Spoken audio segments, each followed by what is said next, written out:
gentlemen, distinguished guests, and participants, we welcome you to the opening ceremony of the FIDE World Team Rapid and Blitz Championships 2026.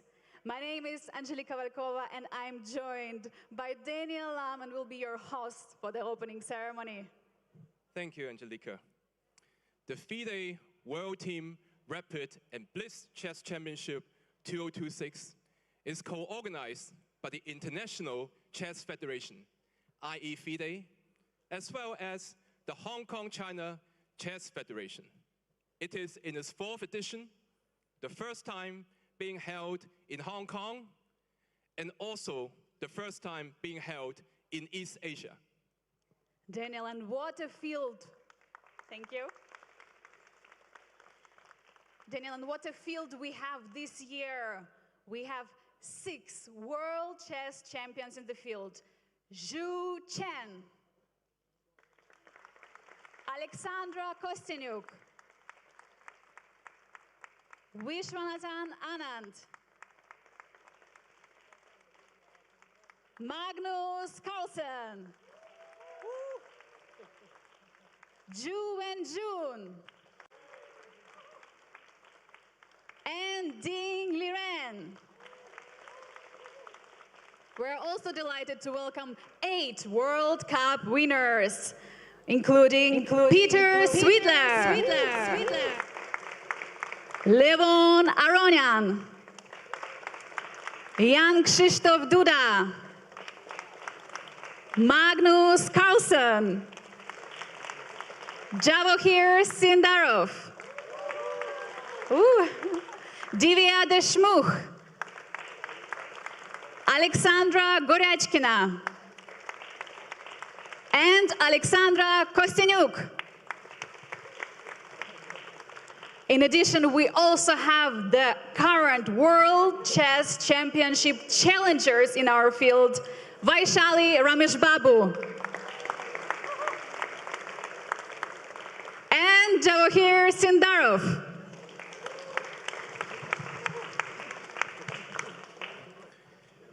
Diversity is the key to this championship, truly illustrating the inclusivity of FIDE, as well as the FIDE motto of Gen Una Sumus, we are one family.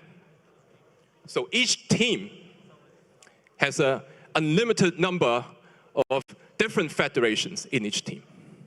Also, there's at least 1 female player and at least 1 amateur player, which means that the best of the best in the world would be competing alongside with the chess enthusiasts of the world. And also among the 49 teams which we have here, we have 6 wildcards where half of the players are from Hong Kong-China Federation. This can definitely help to inspire a wave of the young players, since they're going to compete in the same arena with the world stars and legends. It is also very much worth noting that alongside the main event, we're introducing the novel concept of the FIDE World Team Amateur Rapid Chess Cup 2026, a parallel event that allows solely for the amateurs to enjoy the atmosphere in the world stage. This event is a true milestone of the chess development in Hong Kong, China. Over the years, Hong Kong has already hosted continental events such as Asian Rapid Teams Championship back in 2024, and last year, FIDE Asian Amateur Championships. But this championship is definitely the largest by far and the most prestigious event in Hong Kong. Correct. And of course, such an event would not have been possible without the vision of FIDE, the support of our sponsors and partners, and of course, the government of the Hong Kong Special Administrative Region. Thank you so much, Daniel. And now, may I ask you all, stand, face the flag, and show your respect as we play the national anthem of the People's Republic of China. 请各位站立，面向国旗。现在就中华人民共和国的国歌，請各位站立，面向國旗。現在就中華人民共和國嘅國歌。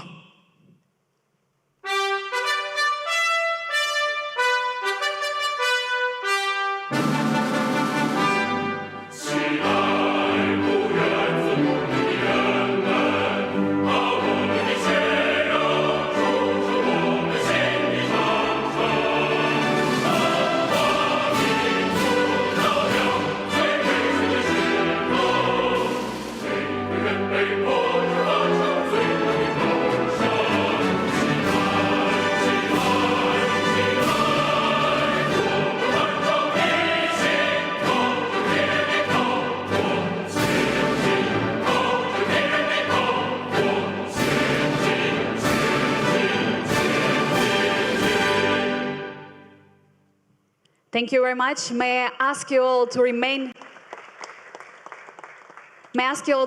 standing as we play the FIDE anthem. 請各位繼續站立。我們現在就放國際旗艦的會歌。請大家繼續站立。我哋而家就放國際旗聯嘅會歌。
Thank you very much. You now may be seated. And now I would like to invite you all to get your attention to the screen as we're going to play the promo video of this year's championships. For decades, Hong Kong has stood as one of the world's great financial and trading capitals, a place where ambition, speed, and precision define success.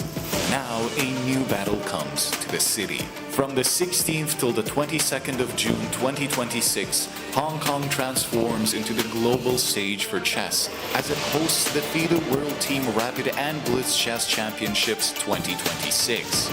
This electrifying event brings together the best minds from across the world, superstars of the game, including legends like Magnus Carlsen, Fabiano Caruana, competing shoulder to shoulder with ambitious newcomers in a fast-paced, high-stakes showdown. Rapid decisions, blitz reactions. You can participate in so many ways. Register your team and play. Come to Hong Kong and witness it live, or watch online on the official FIDE YouTube account with commentary from top grandmasters. The world is watching. Will you be part of it?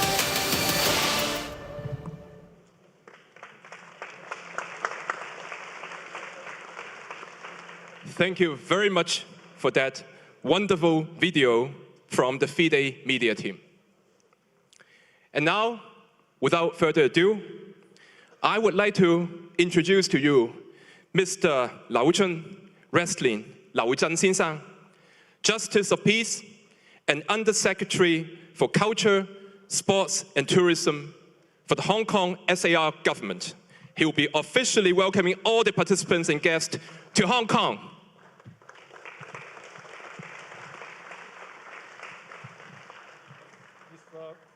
Mr. Volkov, President of FIDE.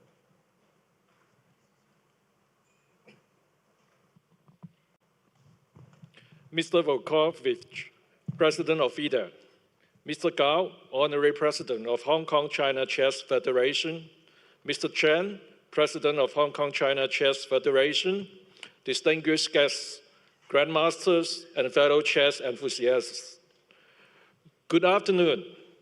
It is my great pleasure to welcome you to the opening ceremony of the FIDE World Team Rapid and Blitz Chess Championships 2026. Launched by FIDE in 2023, the championships reflect the growing global appetite for dynamic, fast-paced formats and provide top talents with a superb opportunity to compete at the highest level. Now in the fourth edition, the spectacular event takes center stage in East Asia for the first time, which continues to draw brilliant minds from around the globe. The championships not only represent the pinnacle of competitive chess, but also exemplify remarkable inclusivity.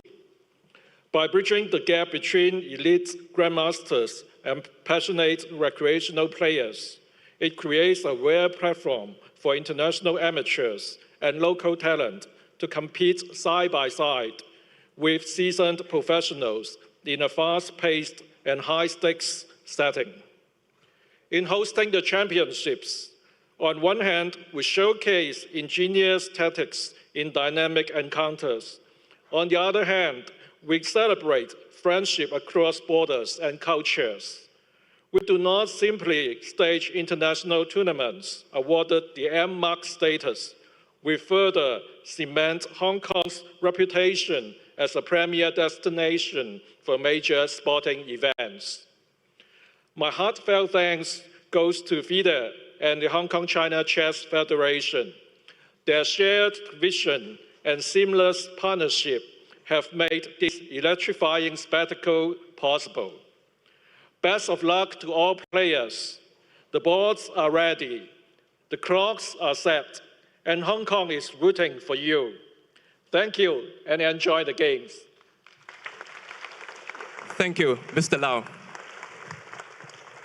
Next, I would like to invite FIDE President, Mr. Arkady Dvorkovich, to give his welcoming speech.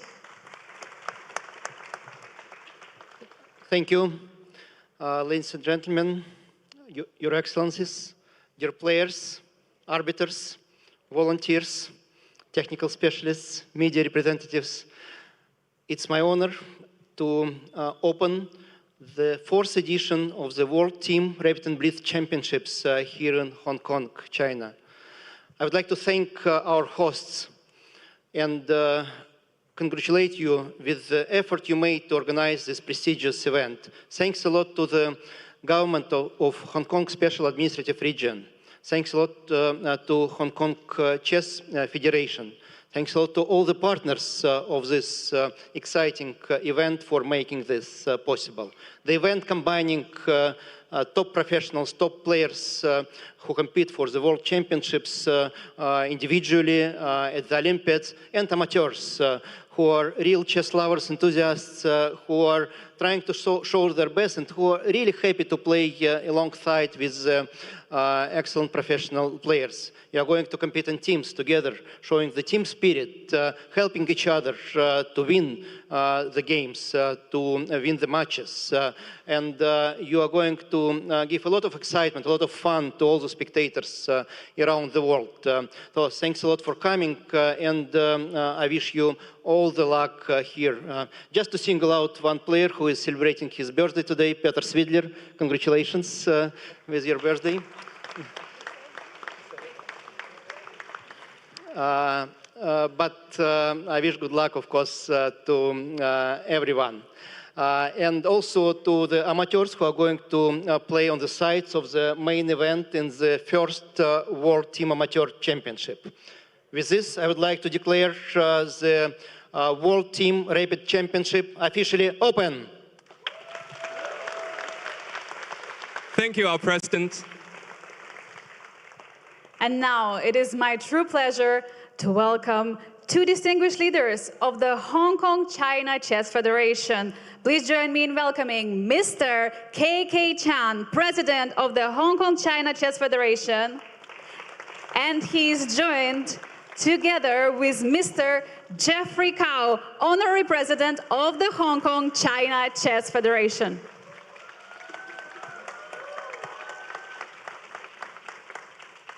Thank you, Mr. Lau, Undersecretary of Culture, Sports and Tourism, and our great President of FIDE, Arkady Volkovich.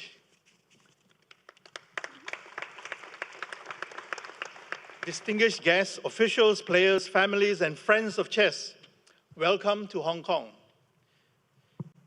This event speaks for itself. The best players in the world are here, on our shores. I'll be brief because the story worth telling today isn't mine. It belongs to the man who made all of this real. He chased every letter, every revision, every no, until no became a yes. Without him, none of us would be standing here. Please join me in welcoming our team leader, Mr. Jeffrey Cao.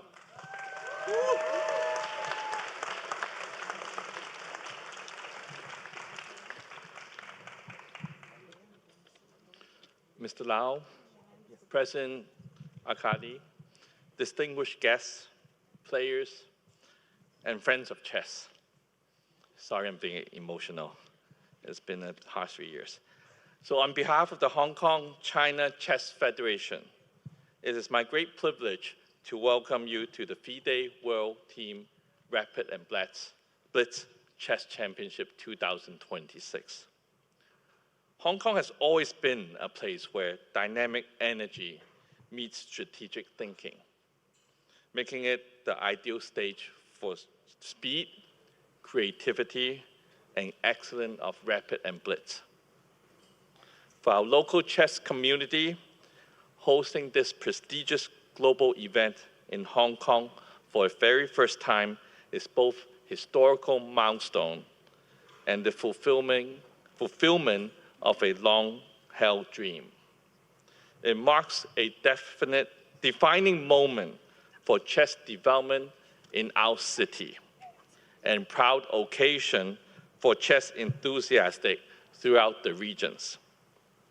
So lastly, may this championship be remembered not only for its brilliant games and sporting excellence, but also for the friendship forged and the memories created along the way. I wish everyone a successful and forgettable tournament. Thank you.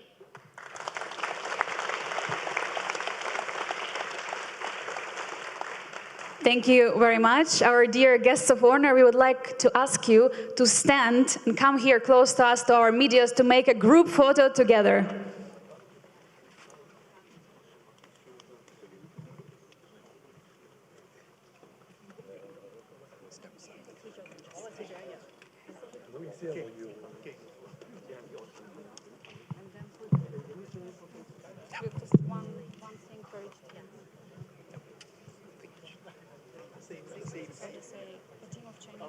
Primarily Chinese players. Including international solutions, like very quickly. And talk about later bit. So to the middle.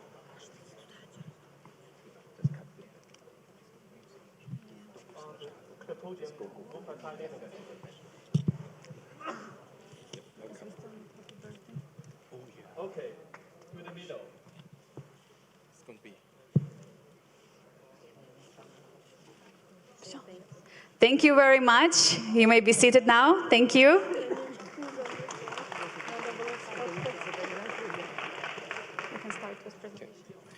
And now, we would like to introduce to you the 49 teams of the competition.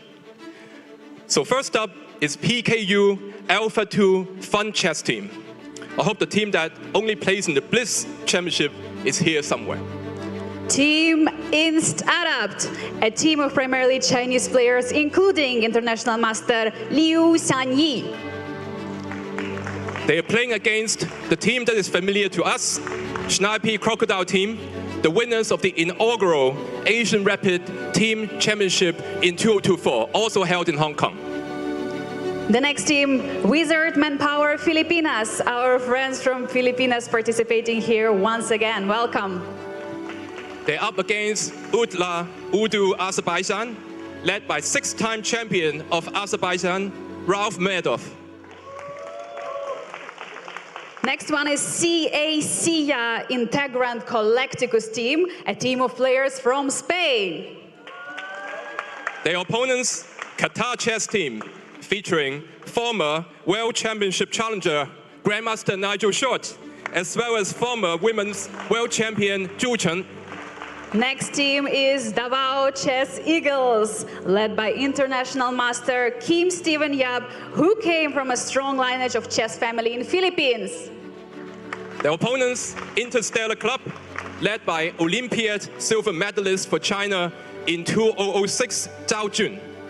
Next one, Chess in Shanghai, led by a familiar face to Hong Kong chess, Philippe Hertrude.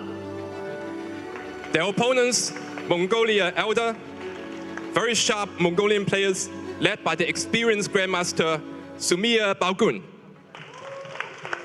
The next in line is Kindness on Board Infinite Team with Jonathan Chen, who is the co-founder and president of the Kindness on Board Foundation. Their opponents, Chess Thulia, led by the renowned Indian coach, Grandmaster Sundar Shia.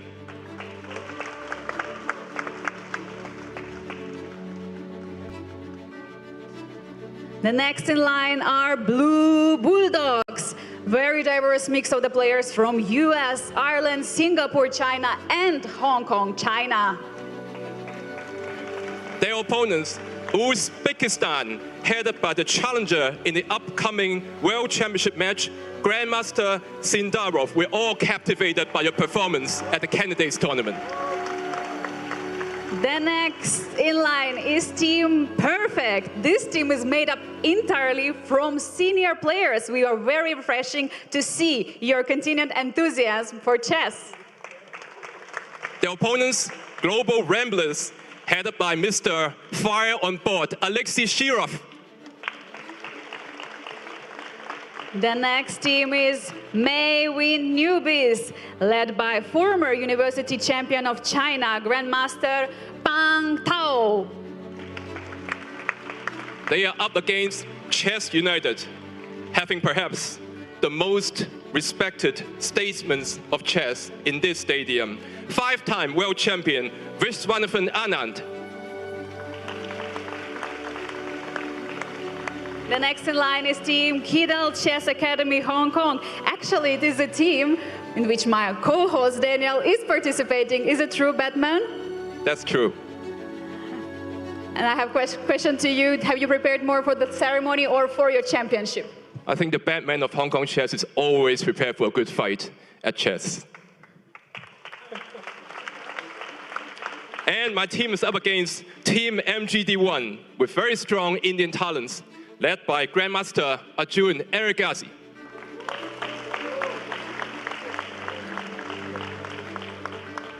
The next team is Endgame AI, led by the one who let this chess speak for itself, Hans Niemann. The opponents, Kaiser Hong Kong Chess Club, named after the goddess of chess, and the first of our 6 local wildcard teams.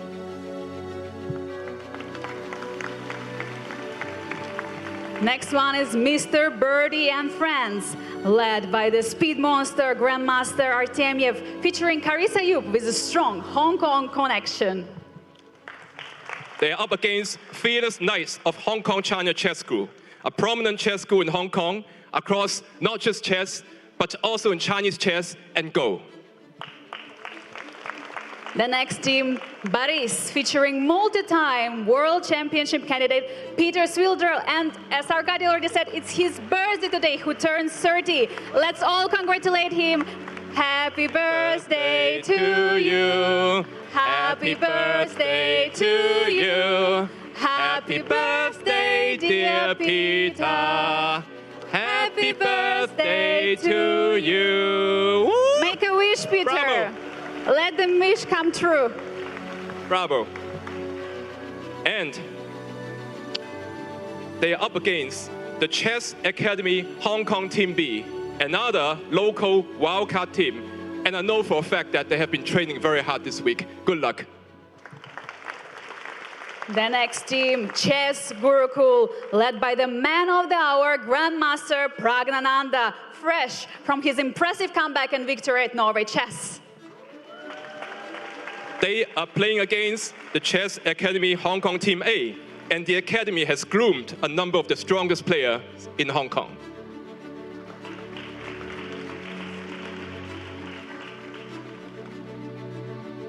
The next team is Indonesia, led by Grandmaster Udut Adyanto, who is also a prominent politician in Indonesia.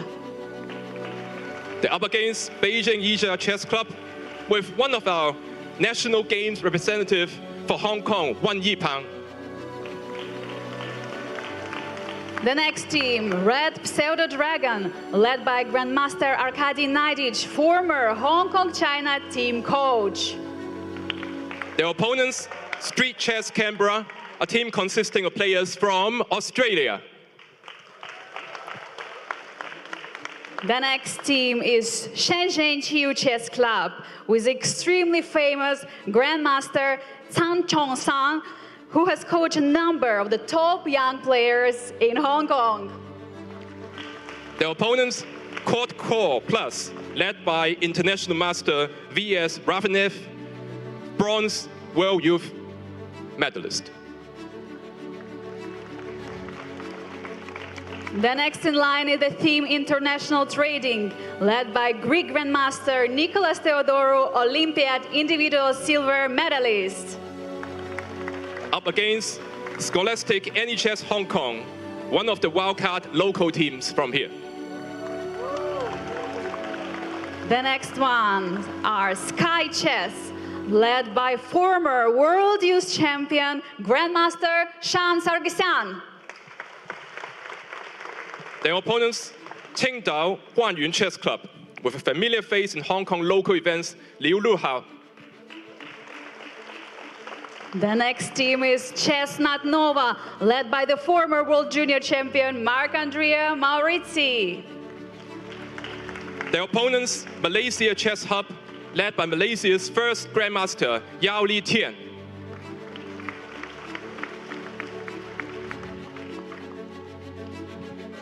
The next in line are Kaz Chess Team, featuring 5 World Championship candidates. Their opponents, Chongqing Carlin Chess Club, a team of young Chinese players led by former World Youth Champion Liu Yan.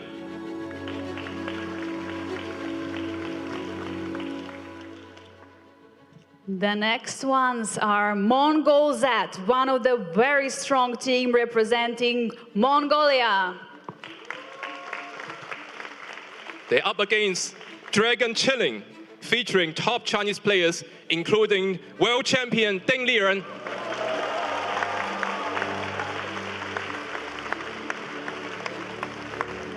The next one, Farm Valera Chess Training, the team which is led by one of the most creative chess players in the world and chess legend, Grandmaster Vasily Ivanchuk.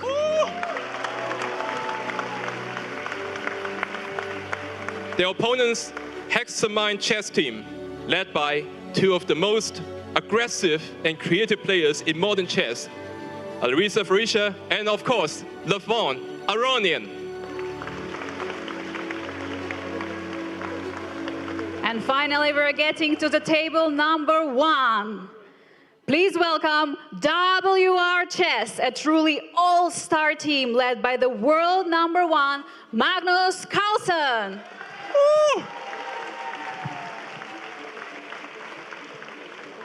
Who is not playing And today? with the task of stopping this machine, Ljubljana Costa Kalida ESJ, a team featuring players and content creators from the Spanish-speaking chess community. Wow, Daniel, what an event. The most strongest teams have gathered here in Konghong. Very exciting. 5 days of intense battles and the highest class chess in Hong Kong. And finally, it's time to begin the competition. Please welcome the chief arbiter of the championship, Mr. Laurent FIDE, who will officially start the round #1.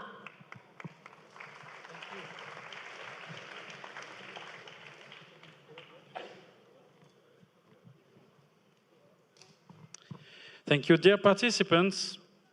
The first ceremonial move is done today by the distinguished guest, Mr. Raistlin Lau, Undersecretary of Culture, Sports and Tourism, and Mr. Arkady Dvorkovich, FIDE President. We invite you at the board.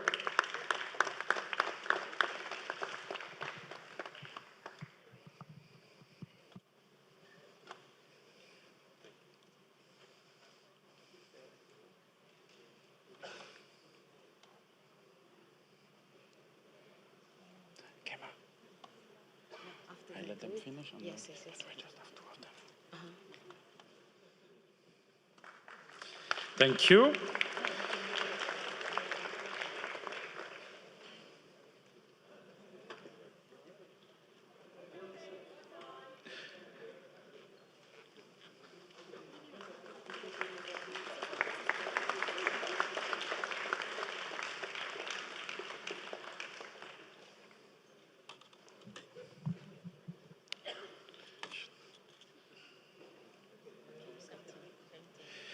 Dear friends, we also have the honor to have as well the following honorary guests at the first round of the championships: Ms. Fanny Chung, JP, District Officer, Wan Chai, and Dr. Henry Cao, Chairman of Hua Ming Hong.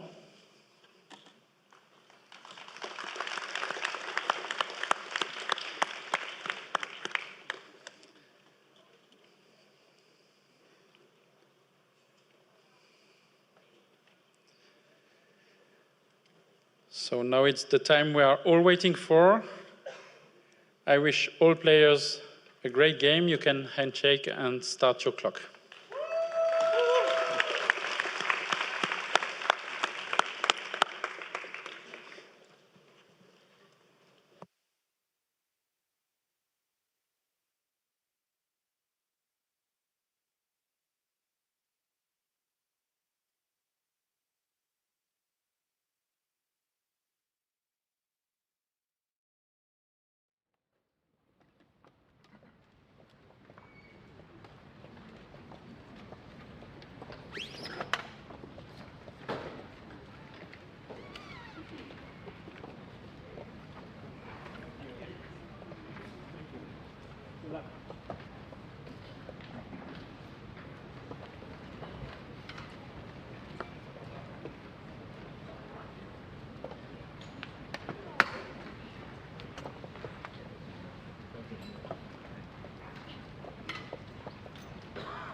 Hello, everyone, and welcome to the FIDE World Rapid and Blitz Team Championship here in Hong Kong. We are here to present the event over the next 5 days. I'm going to be your host. I'm David Howell, and I'm joined by Grandmaster Yevgeny Miroshnichenko. Miro, how happy are you to be here? Well, honestly, it feels surreal. It's like flying all the way to Hong Kong. Like I'm on a different time zone. And believe it or not, but that's my favorite tournament. That's my favorite format. Because, you know, like usually what team chess is, like you buy a lot of strong players. Not here. Not here. This amateur board, this format board, it makes total difference. I'm really excited to see how it's going to play out. Me too. I can't wait. Especially excited to be here in Hong Kong, of course.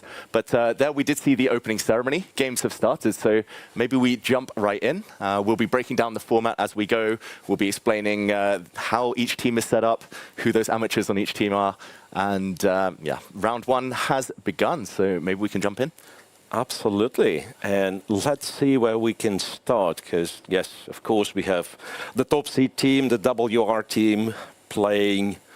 who do they play, by the way? They play against, I'm going to mess up the pronunciation, but Duo Beniahan Costa Calida from Spain, who I believe are actually quite a strong team. I was once asked to play for them in the Spanish league, so I should know more about them, but they are fronted by some grandmasters. So this is WR Chess, Wesley So on the left.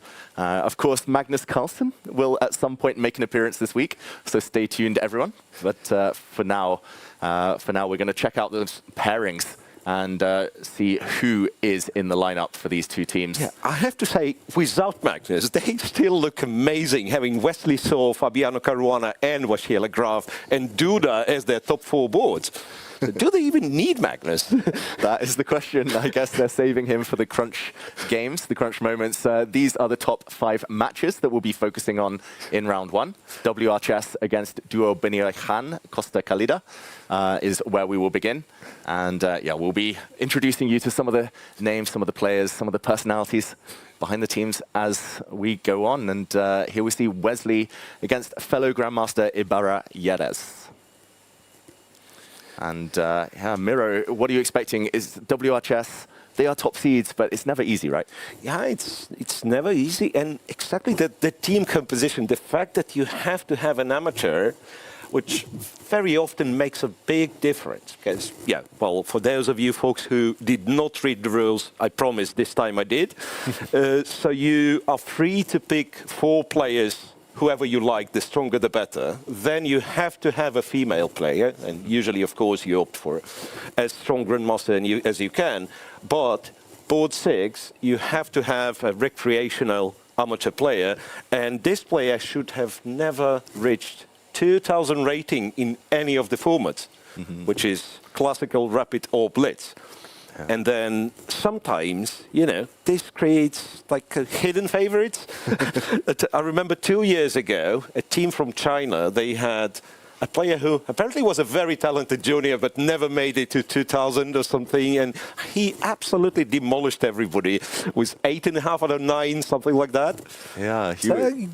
Yeah, even like being a huge favorite on top 4 boards. After all, it's 4 grandmasters against 4 grandmasters, right? So it's much harder to, say, to prove dominance, even if you have, like, say, 150 points ELO higher on average, right? And then, yeah, those last boards can decide a lot.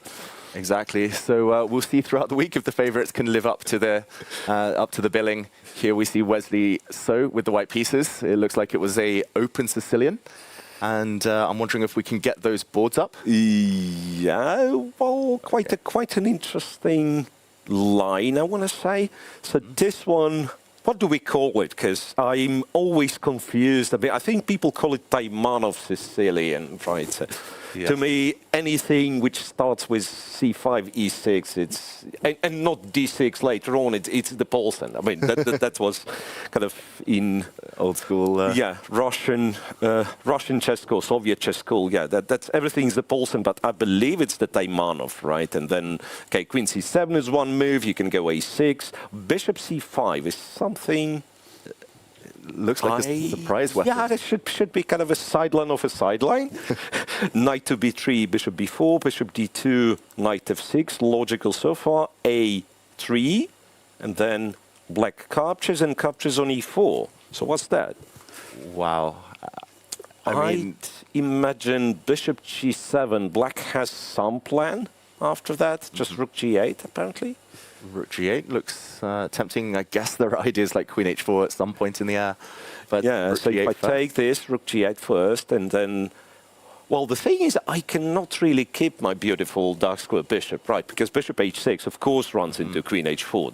That would be an embarrassing way to lose the game. Yeah. And I'm thinking, could it be that after knight e4, I'm actually supposed to play this, allow knight c3, and then maybe take that pawn, rook f8, and take on c3.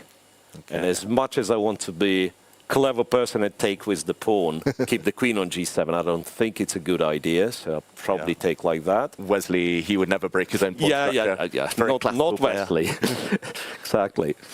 Okay. So, yeah, queen g4 is on the board. He's played it. Wow, this is... Queen g4 is on the board.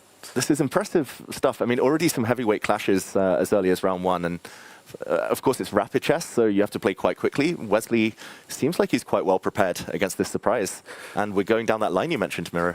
Yeah, knight takes queen g7. Yeah, now that you've said that, we've never mentioned the time control, but I think our audience knows. It's 15 minutes plus 10 seconds increment, so it's always... I feel like it's always finding the balance between like playing fast enough not to get in a like terrible time trouble that you normally don't make your way out of it, but also there is time to play a quality game of chess. It's not like completely random like your bullet blitzes on internet, right? So you still have to make like educated and good decisions. Exactly, and the best rapid players, they tend to play at a very quick speed, but then they sense the critical moments, they stop. Yeah. And we'll see. Okay, Wesley, of course he took with the queen. Yeah. There we go. He would never take with the pawn, never risk anything on that queen side, especially if he wants to castle there.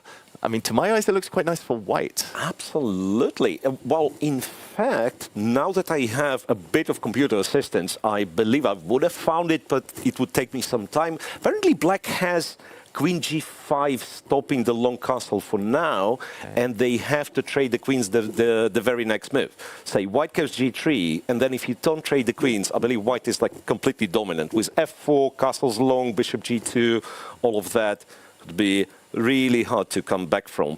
So black will have to play queen e5, queen takes, knight takes, and still it feels like the endgame is more pleasant for white, right? Like a better development. This bishop on c8 is not the proudest bishop.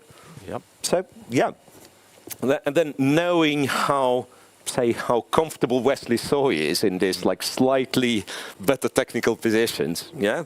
I think that's a good outcome of the opening for him. Exactly, and queen g5 has happened, so both players clearly well prepared, playing decent moves so far. Probably we will see that queenless position.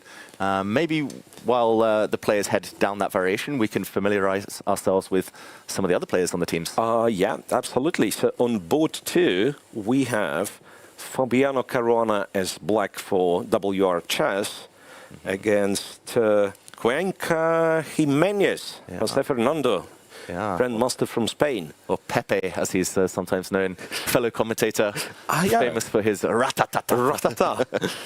So let's see who is going to be celebrating at the end of this game. Who's going to go ratata this time? Exactly. Yeah. So there was, well, the attempt to play the London, and then knight c3, which I've completely given up to educate people that it should be called the Verisov, because everybody calls it Jabava London. Yeah. So I'm fine with it by that point.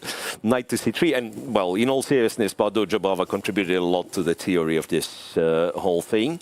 e3 and knight to h5, which I believe Fabi had prepared. c6. I have no idea what's going on here, to be honest. This feels like a move or a trick that I'm not sure who's tricking who. Yeah. Well, c6 in particular looked like, what exactly is this move? There's some early queen b6 to force b3 or rook b1 thing. Must be.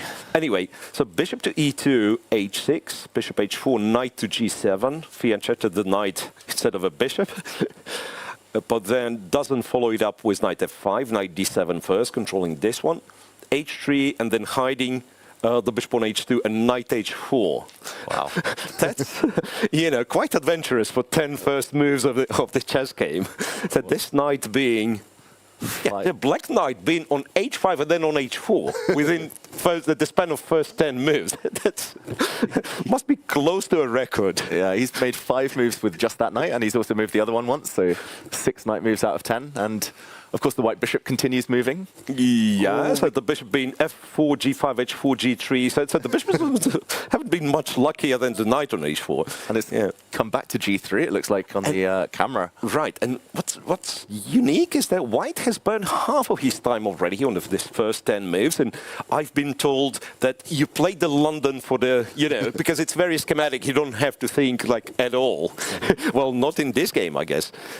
And Pepe, I know him quite well. I've watched many of his videos, many of his streams. He's very good at blitz and bullet chess, but he's a bit of a time trouble addict. I think he likes the adrenaline rush. So I'm not surprised to see him burning all his time. But against Fabi, that's risky. Yeah, absolutely. And then after bishop g3, Fabi, I mean, he cannot really take. The knight is getting trapped, but I'm thinking, can you do, well, knight f5 is good enough to repeat the moves, but can you do something along the lines of e5? Breaking the center so the queen defends the knight, and then if white captures now, it seems I can take g2 and just go back. Unless I've blundered something, which I did, because here it's a double attack, you see? So now, you guys, I have to confess, I do have an engine running. So whenever I blunder something, that's mirror move, and when I do something clever, it's the engine move. So just for you to be able to tell which is which. We've got the best of both worlds. We get the human point of view, but we also get the blunder check. Yeah. So Fabi's thinking, I guess, if it's a world championship match or the candidates, you just go back to f5. You're very happy to repeat the moves with the black pieces. But for the first round of a rapid tournament, you're probably trying to win. Yeah. On board 3, we can see one and only Frenchman with 3 names, Maxi Vishelagraph, who is white, against international master Marcos Camacho Coladas. Yeah, the Spaniard with 3 names. Yeah. Okay, and it looks like this game's very well developed, so I'm not sure we need to go back to the start, but it was a Sicilian defense. And, wow, looks like a big, big initiative for white. I would be terrified here. I see E6, E6. I see the eval bar. It says, okay, small advantage to white, but I mean, this could be checkmate within a few moves if black's not careful. Absolutely. I'm not even sure if black gets the chance to castle here. Like, if you're castling, you're probably castling long in some way, even though it doesn't look particularly inviting. But yeah, what do you do? Like, E6 is hanging. Also, big advantage on the clock for Maxime Vishelagraph. So I think this one looks very good for WR chess. Yeah, and okay, if I try to react to the threat of white breaking through an e6, g6, it looks like the only... Yeah, well, too early to take here, I guess. Oh, it must be tempting, but... something along the lines of this and this, right? Yeah. Definitely we humans would consider, but black, I guess that's still not enough, right? But so g6, and I guess h3 is one thing, h6 maybe, such as move the queen, keep the threats. Yeah, still looks terrifying. Looks terrifying. And Maxime Vishelagraph, he's a great calculator. He'll find something if there is something to find. Yep, g6 played, and he's thinking. So shall we check the other boards quickly? Yeah, board 4, Jan Krzysztof Duda with black for WR against Maria Florencia Fernandez, woman international master from Argentina, playing for the Spanish team. Yeah, also a well-known streamer. I believe she's been on Argentinian television, actually talking about chess for quite a long time. So making chess popular in Argentina long before Faustino Oro came on the scene. And what do you make of this position? Benoni looks like. Yeah, looks like a very good version for black. Very active, active pieces. Yeah, few kind of wisdom bombs that I know about the Benoni. I mean, first of all, black cannot really play the Benoni with 4 mitre pieces. Like, it has to exchange either one knight or the bishop. Well, the bishop on c8 is a perfect candidate to get exchanged for the knight on f3. Which he's done. Which is done. And then c4 move, you have to be careful not to allow knight d4. And there is no knight to go to d4. So I'm thinking, yeah, you've accomplished a couple of things with black. Should be good. Yeah. Should be good. f4. And f4 is something a computer didn't like, because here it was, you see, the evil bar, it was saying equal, like f4 is very thematic. It's that what you kind of supposed to do, but I guess not in this particular position. And apparently the biggest problem is knight going to h5 and then h6 is a threat. Dark squares. Yep. Yeah, it's always either very good or very bad. I've noticed f4 in the Benoni. Either you break through in the center and it looks perfect and you win a very nice game, or you get mated yourself. Right. Well, Benoni, like my experience playing with black, like it's at least this one, when the scenario you're describing, at least it's like it's clear. He'll be free after 3 hours of playing a classical game. Either you win or lose. Yeah. But the disappointing part that they've invented a lot of positional systems, and then you question your life choices. Why do I have to suffer here where I could have played Queen's Gambit accepted? Right? Exactly. Same with the King's India and the Benoni. Yeah, precisely. They've taken fun out of this game, like for King's Indian players especially. Oh, it looks like both players are now more interested in what's going on the board next to them than on their own board. So I wonder whether we continue on over. Yeah, on board 5, Alexandra Gorechkina against Ahara Rodriguez Redondo. Alexander with white, and there was what? There was the Ragozin defense, some sideline of a Ragozin defense, not something main. 2 bishops for black, but I wonder, like the queen on g7 is like really strange. I guess, yeah, I mean, firstly, I'm curious why the other players were looking at this board. It doesn't look like there's so much drama going on, but... yeah, I guess the last move, bishop e6, allows white to take on c7. Maybe that's the whole point. Maybe black played bishop e6, because, yeah, I'm checking here, and there was no trouble, apparently. Black could have gone bishop f5, provoke this, go here, and I guess f3, then you go bishop e6. Yeah. Okay, because it looks very smart. You can guess that computer tells me to make all these moves, and the difference is that if you take on c7, bishop takes, now you have this little intermezzo on b6.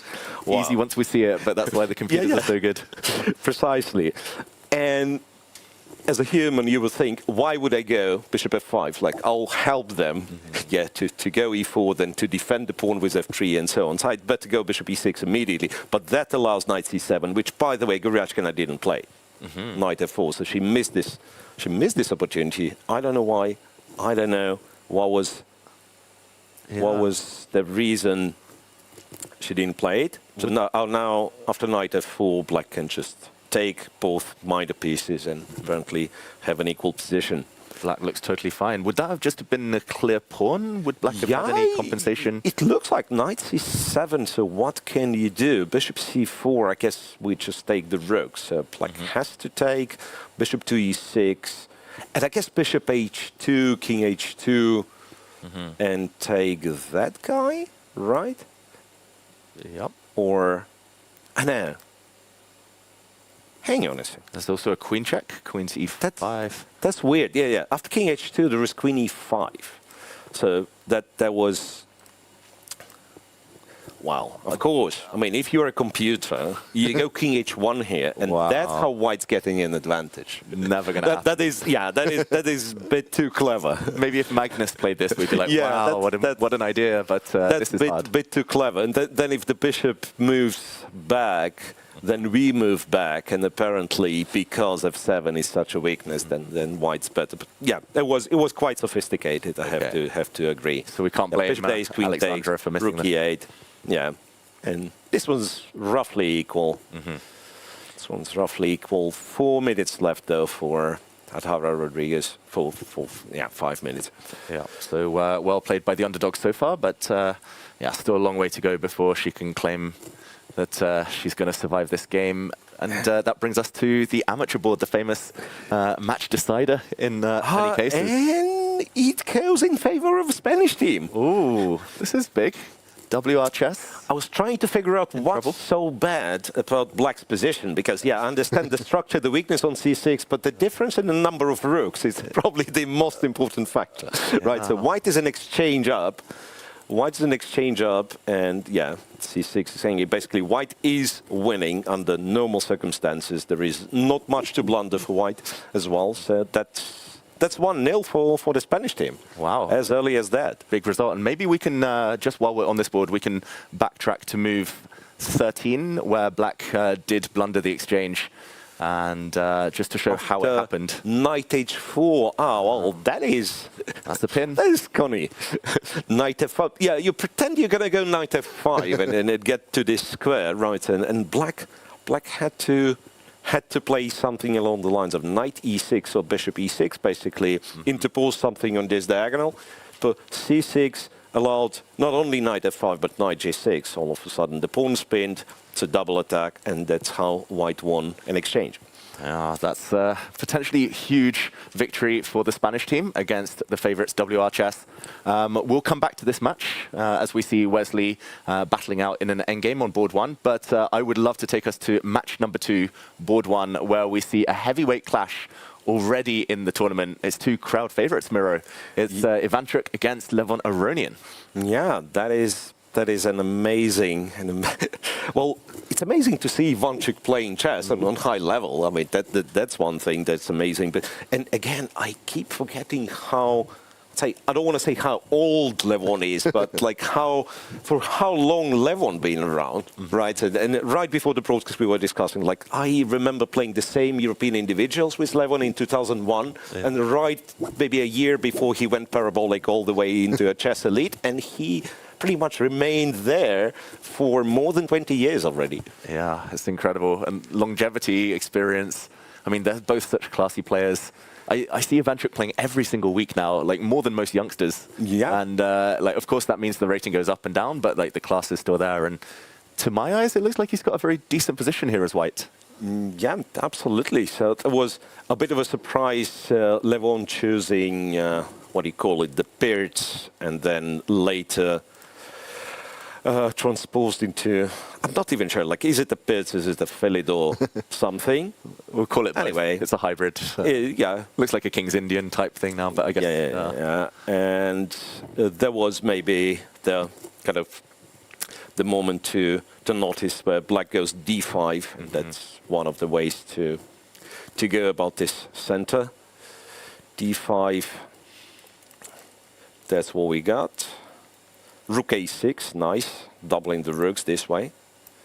And Levon loves this maneuver. It's like lifting the rook. I remember, like with White, there's many games of Levon Aronian that are going a4, rook a3, or h4, rook a3. So there is kind of characteristic of Levon. I've seen him do it in the Marshall as Black a few times. Yeah. Wait, in anti-Marshall, this rook from b5 sometimes joins the attack, right? Exactly. I mean, that's, again, signature move by Levon Aronian. Anyway, bishop f4, bishop, yeah, what's going on here? And queen to d4 is Levon in a bit of trouble? The live position, it does look awkward. I mean, he has to either retreat his king or block, I guess, with something on, well, maybe knight to f6, but yeah, like e5, I guess I can take, right? Looks like at so least that is, so knight f6 maybe is fine, but like for the moment it's a bit awkward. Like who knows what happens with this pin, and king back to g8. I mean, we just bring more stuff. Exactly. Rook e1, looking to play d6 at some point. Yeah, very comfortable. So Levon takes a brave decision to block it. Knight here. And then, I guess capturing on f5 is not a big deal. Yeah, maybe there's also no rush, unless Black's going to defend it with the queen, to take that bishop. Maybe just White continues building up. I'm not sure whether rook A to D1 or rook E3 or lots of ways. But I mean, visually it looks really nice for Ivanchuk. This could be, this could be a huge one for the team if he's able to win this with white round 1. Yeah, absolutely. And okay, one last idea that once again, like pirated from the computer, but I believe it's something that you can find. Go knight F1. I'm not sure how serious are you about G4, but like to get this knight to E3, when it blocks the pawn, sometimes goes to C4. Yeah, looks beautiful. Looks nice. Looks nice for Vasily. Beautiful maneuver, knight F1. Also, G4 ideas in the air maybe, but he went with more direct rook E2, just double the rooks. Also and logical. Still feels a bit more pleasant. A bit more pleasant for Ivanchuk. Okay, and Levon reacts with queen to D6. I guess he wants to trade off the queens if he can, maybe queen E5 at some point, just to break the pin. Yeah. Although this is still looking like minimal risk for Ivanchuk and very nice pressure. No, absolutely. Like queen E5, I'm thinking again, even if I just like take up. No, not rook E6. So rook E5, and I'm thinking F4. Yeah, I was thinking this too. Rook moves, and again, we already know knight F1 here. Yeah, I guess black plays H5, H4, and tries to grip some squares, but still, it's definitely black fighting for equality. Very, very, very, very tricky.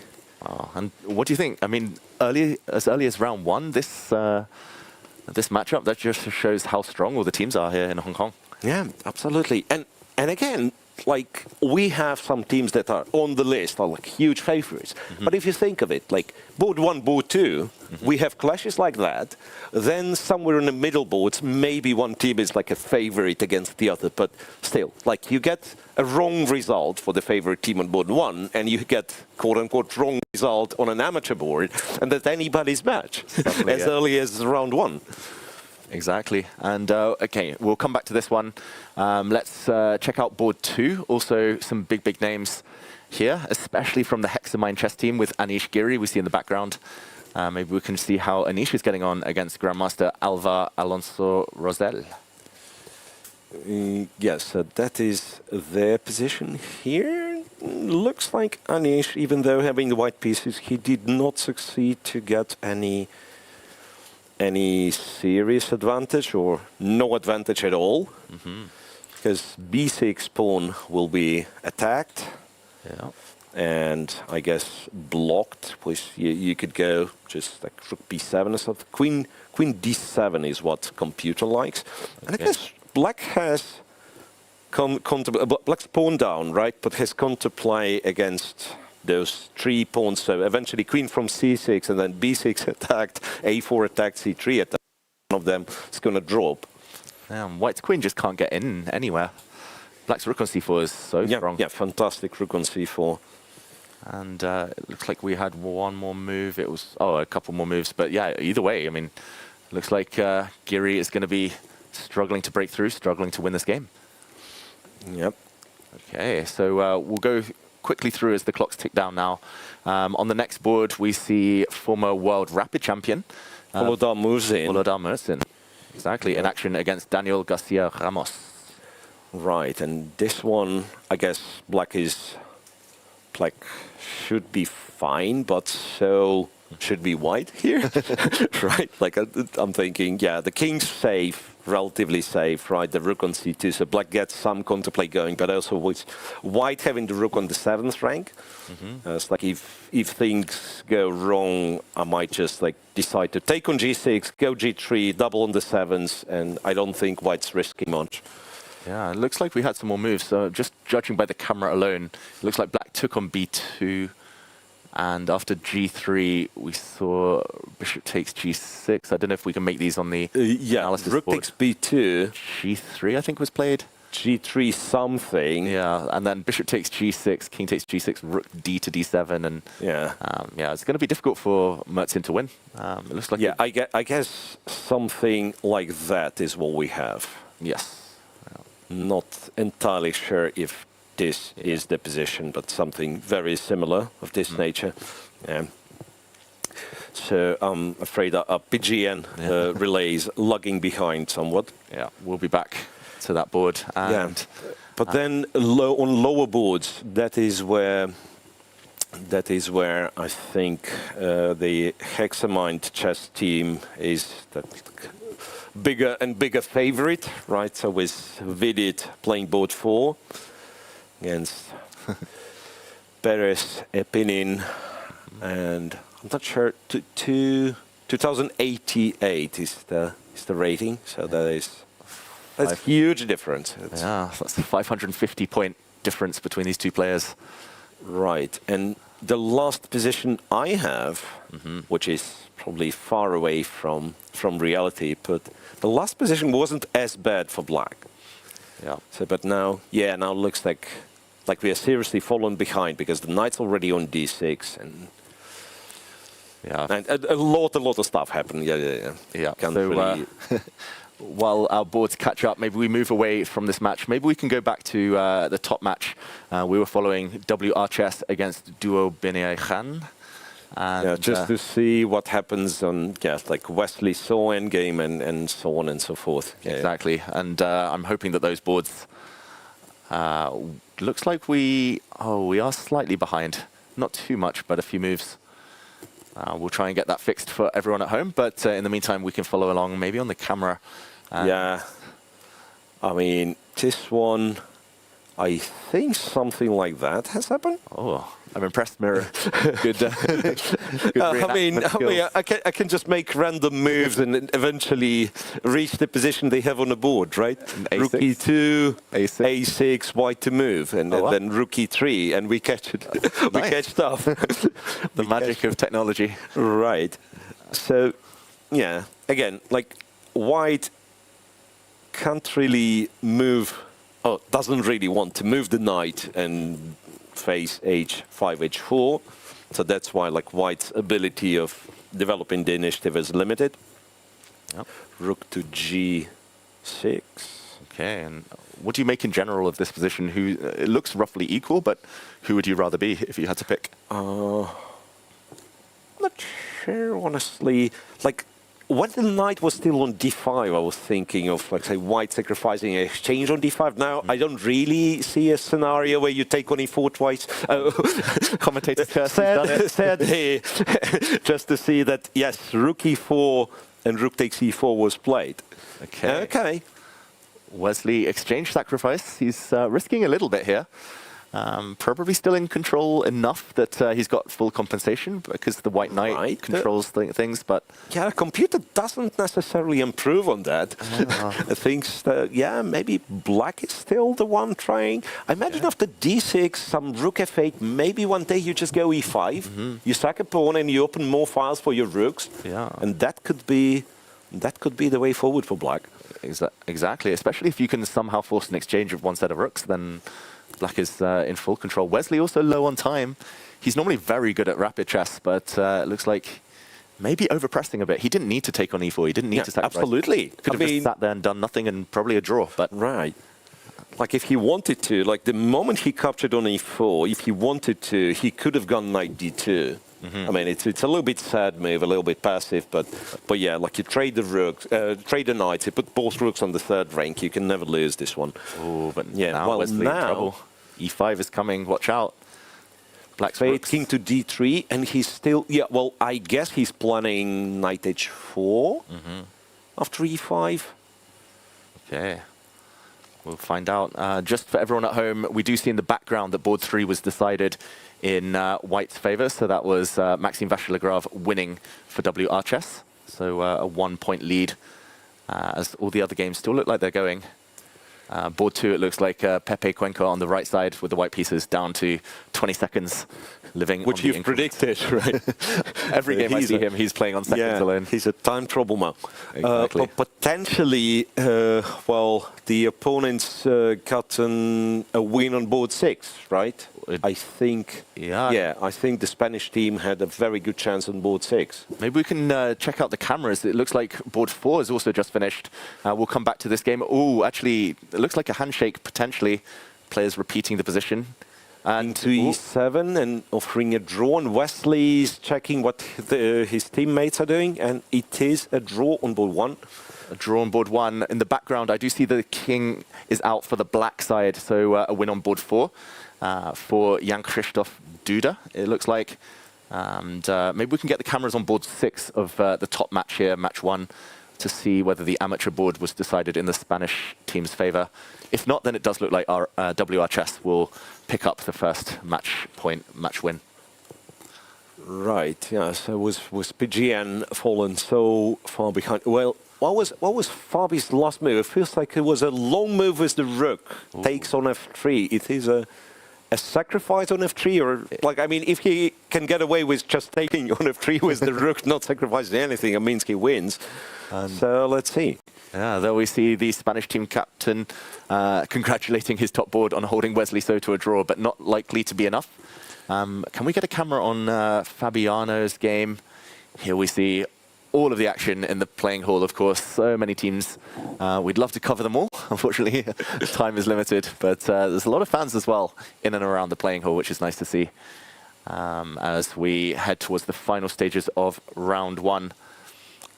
Let's go back to match 1 and see if we can get a camera on any of the remaining games. I know that our friend Jan Gustafsson is the team captain for WR Chess. And it looks like he'll be happy so far with what he's seen. Right, so we've got, a draw for Wesley So, then 2 wins for WR Chess on boards 3 and 4. Mm-hmm. And we could try to see what happens on board 5 for Goryachkina as well as the amateur board. Yeah, so when we get a chance, we will head back into that match 1 with WR Chess. Sorry, everyone at home, for the board's not working right now. Not much we can do about that. It's day 1 after all. There are always small hiccups, but we'll be back with those games very, very shortly. And yeah, we'll be seeing whether the favorites are winning their matches. Right. Well, at least the last position that PGN has looks completely winning for the Spanish team, so that should be minus. Mm-hmm. Yeah, looks like at least 1 point there. We are getting some updates on the results. Vidit did win on the second match for Hexamind chess team against Farm Valera Chess Training. We've had other results elsewhere. Ronin Ivanchik is a draw. Okay. Ronin Ivanchik is a draw, and yeah, we are getting the PGN kind of woken up again. Goryachkina has won, so it is official. WR Chess wins. It's already 3.5. Mm-hmm. Already 3.5 with Duda, MVL, and Goryachkina winning. Wesley So making a draw, so match 1 is decided. And that is what? This is Shakhriyar Mamedyarov playing for Kaz Chess. Mamedyarov for Kaz Chess against Liu Zhan. Yeah, this is board 3 of the matches. Yeah, and from the boards I see Kaz Chess is leading +1. Grishuk made the draw, and Nogebek Kazibek won against Peng Xiaoxiang. So Kaz Chess is in plus, and I think that there's more games done. It's just like we are somewhat behind here. Maybe we can zoom in fully on the board, on the camera here, because the board is still slightly behind. And let's try and figure out Shakhriyar Mamedyarov. There we go.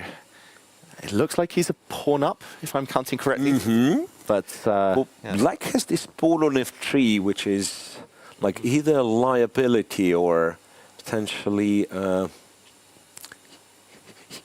Can we somehow get to this f2 pawn? Not really, right? It has to be the Black Knight getting back into the game at some point. But he's going to run with his king. King f5 to g4. Yeah, makes sense. Forget the h-pawn. Come in. King g4, king h3, king g2. Bring that black king forward. It's the best hope. He doesn't have much time, though. Right. No, absolutely has to go king g4. Has to go king g4 because... Ooh. Oh, okay. Okay, king d4, but now white can go to e3 if he wanted to. Yeah. Well, it's understandable to the desire to bring the rook into the equation, but now is knight d5 something white should consider? Yeah, definitely. I guess Black's knight might give a check somewhere. Maybe e2. Oh, he does look quite nervous, Grandmaster Liu Yang. Yeah, Schach has built quite an advantage on a clock, and this is, I think, in a position like that, when like not much to calculate, but sudden tactical tricks, and yeah, that's very important to have like a little bit of extra time. Yeah, just not to blunder something badly. Exactly. And it's nice to be able to change the pace. Spend a little bit of time here, then suddenly 2-3 quick moves, then stop. For Grandmaster Liu Yang, it's going to be non-stop blitzing for the rest of this game. Right, and this 10 seconds increment is quite tricky, to be honest, because it sounds like a lot, so that you never get flagged, right? But also to accumulate some time is not easy at all. Exactly. And here we see Mamedyarov calculating. It does look like his team's going to win. So this one, as long as he doesn't blunder, doesn't put his team in any danger. But he's been spending most of his time advantage here and now. What's he going to do? It's got to be a knight move or king move, I guess. Well, there's C5, so that well. After check you go king d5. Yeah, well, c5's one thing. Yeah, Shakhriyar, he's not happy with how it looks. Okay, so he went knight d5. Now, okay, then knight exchange has to be weighed up very carefully. He goes for the pawn instead. h3, goes for the f2 pawn. Okay, this is real counter. Again, the choices on every move, like you have to calculate, like if your c5 pawn makes it, right, or you have to go rook b2 and defend the f2 pawn. And I guess, wait, is rook b2 just a safe way? Yeah, I guess Black's king will start munching some pawns there. King h4, okay, yeah, and by the time you move the c-pawn, maybe win the rook, and Black has the pawn army, right? Yeah, rook to b2, we see this scenario. And Black doesn't really have much other than king takes. It's going to be a race, but yeah, it's hard to calculate ahead so far. I mean, both players are going to be gambling slightly. Yeah. Now, I think here, especially in Rapid, you just like you calculate a little and you try to do reasonable things, right? Like so. So yeah, here you just make moves and hope. And Shakhriyar's down to 5 seconds though. Whoa, that was close. And it's turning around. It feels like knight f4 defending the e6, but knight f4 seems extremely awkward. So after king g4, king d5, some intermezzos, and now. Like, even taking on c5, I'm not convinced. Taking looks very tempting. Yeah, take, and then the h-pawn would have marched. Okay, he might get that chance later, but now the white knight is going to give some checks. Black's just got to push the h-pawn. All right, that's probably your best bet, is just like to get the h-pawn up the board as far as you can and hope for it to provide enough counterplay. So this check from d8, I do not like necessarily, but we'll see. And again, why also it's banking everything on the c-pawn. Like if c-pawn is gone, even for a knight, it might not be enough to win. Yeah, we joined this game with Shakhriyar being a pawn up. Looked like he was in full control. Now he's a pawn down, and no control whatsoever. Exactly. Anything could happen still in this game. And just to update everyone, it does look like Kaz Chessa slightly ahead. Yeah, but it's a very, very close match, right? Yeah. One of the top-seeded teams against Chongqing Keelin Chess Club. So c6. Okay. Moves his pawn forward. Black has to get ready to sacrifice something for this pawn. Knight to c5 and Shakhriyar. Wait a second. So check on d4, king c3. Rook to d6 or something like that. Yeah, getting very tricky, very tactical. Shak goes forward. Hang on a sec. But he's going to get pinned here. Gonna go here and knight d4, king. Well. Wow, this is. It's very hard to outsmart Schach in all those complications. He's so good with no time on his clock. He's so intuitive as well. I played a lot of Blitz with him, and he sees things in 2 seconds. Right. That most grandmasters need 2 hours for. No, Black is, well, h4, king to b6. And now, how do we stop the c-pawn, if at all? And for black, it's annoying. You can't trade everything off because white promotes with check. Ah, right. Yeah, you must have thought that h4 pawn is as close as the c-pawn, but c8 would be a check at the very end. Oh, he pins the white pawn, slows him down slightly. Rook to d6, and then yeah, he's still in it. Because king b7, there's knight d8 check, and then you're able to take the pawn. At this point, both sides would love to give up their knight for the enemy passed pawn. King h3, taking. So now the h-pawn will not be as fast, but he wants the f-pawn to be fast. Yeah. Or g4, g5, g4, g3. Yeah, it's anybody's game, this. Still. The most chaotic endgame I've seen in a long time. I genuinely can't predict. We don't have an eval bar either, so we're having to guess as much as the players. But Shakra definitely doesn't feel like momentum's on his side. Takes on e6, and so black still has like one more. King a5. Okay. All right. So what do we do?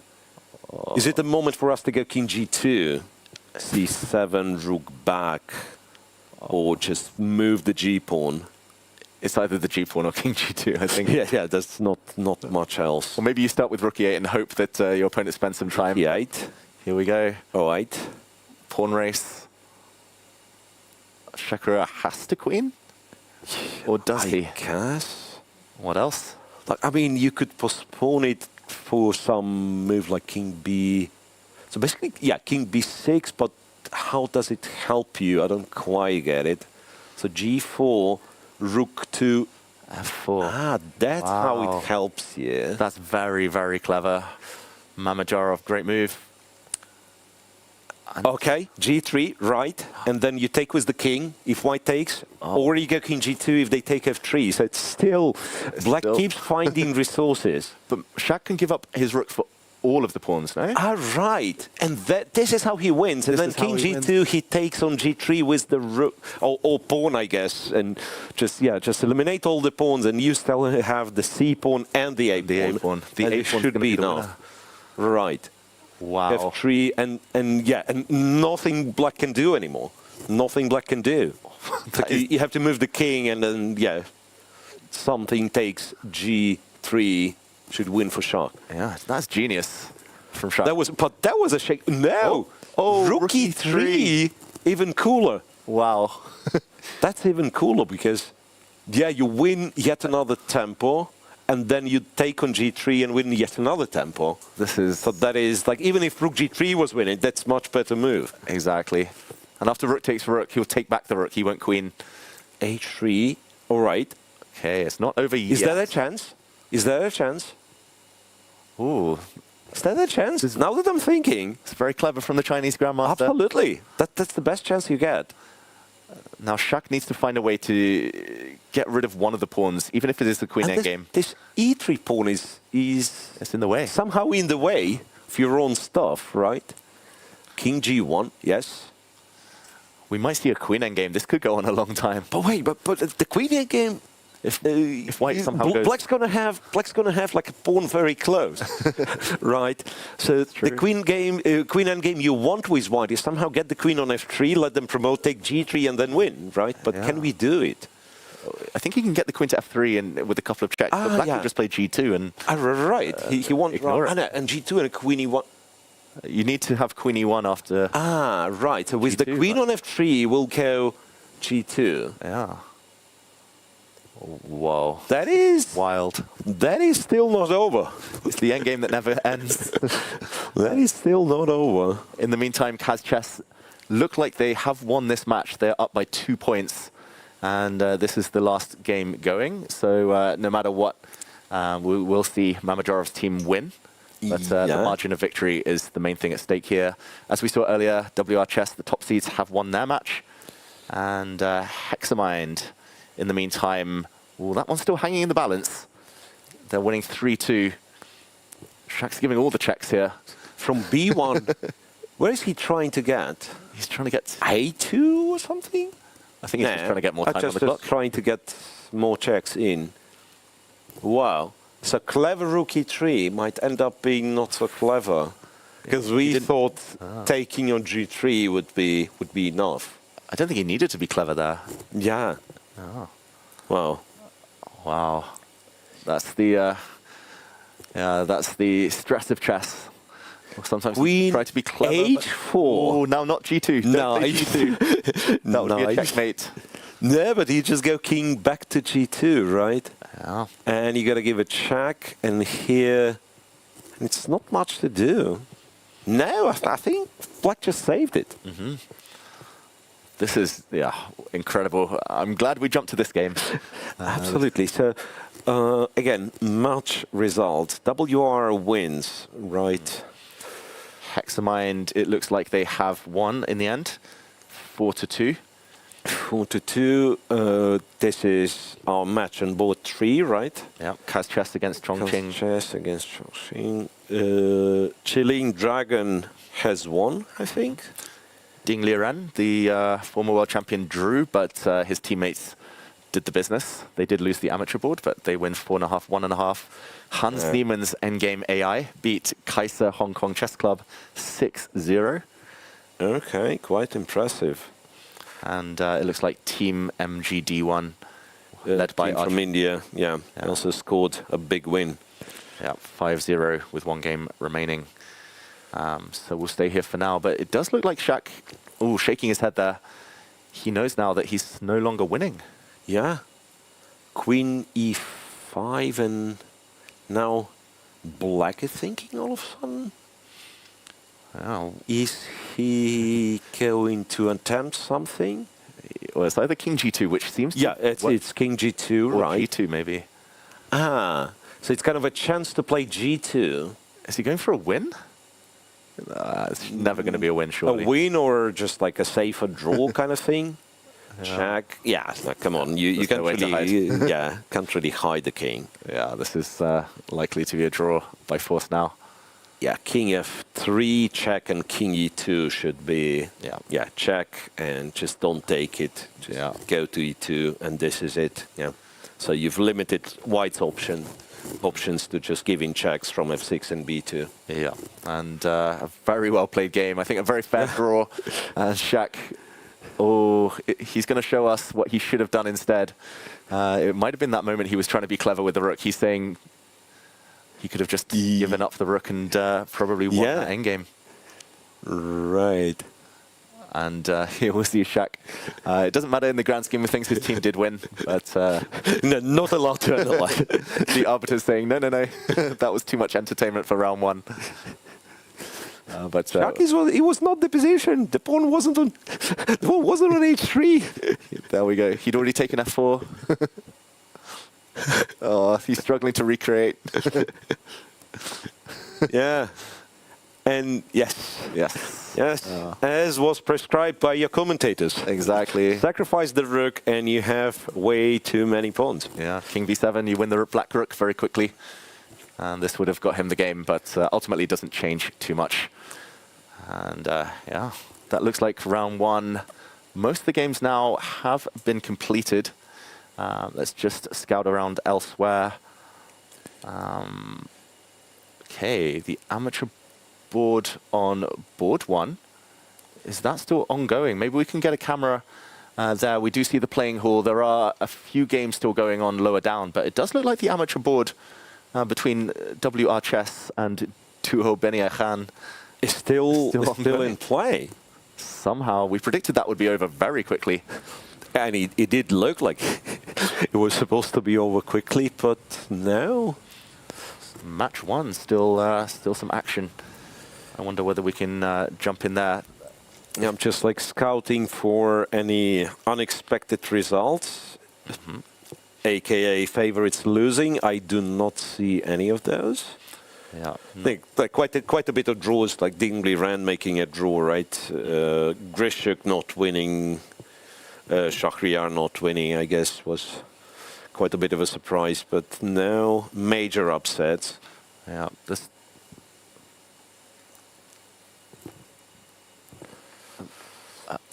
Right, and we are ready to go to Charlize, who happens to have an interview with Humpy Conero. Is that right? Mm-hmm. I'm here with Grandmaster Humpy Conero. Humpy, welcome. It's so great to see you playing here. Tell me a bit about your super stacked WR team. Well, we didn't start well. We drew our first round match. Well, it's a very long tournament with 12 rounds, and rapid is very tricky. Like, sometimes it takes time to, give your best after a few rounds to start off. So, yeah, I think it's okay. And Humpy, of course, as a former world rapid champion, you must be quite big, have a big role in the team, giving advice, especially since you have a few youngsters. Do you feel like you have that role?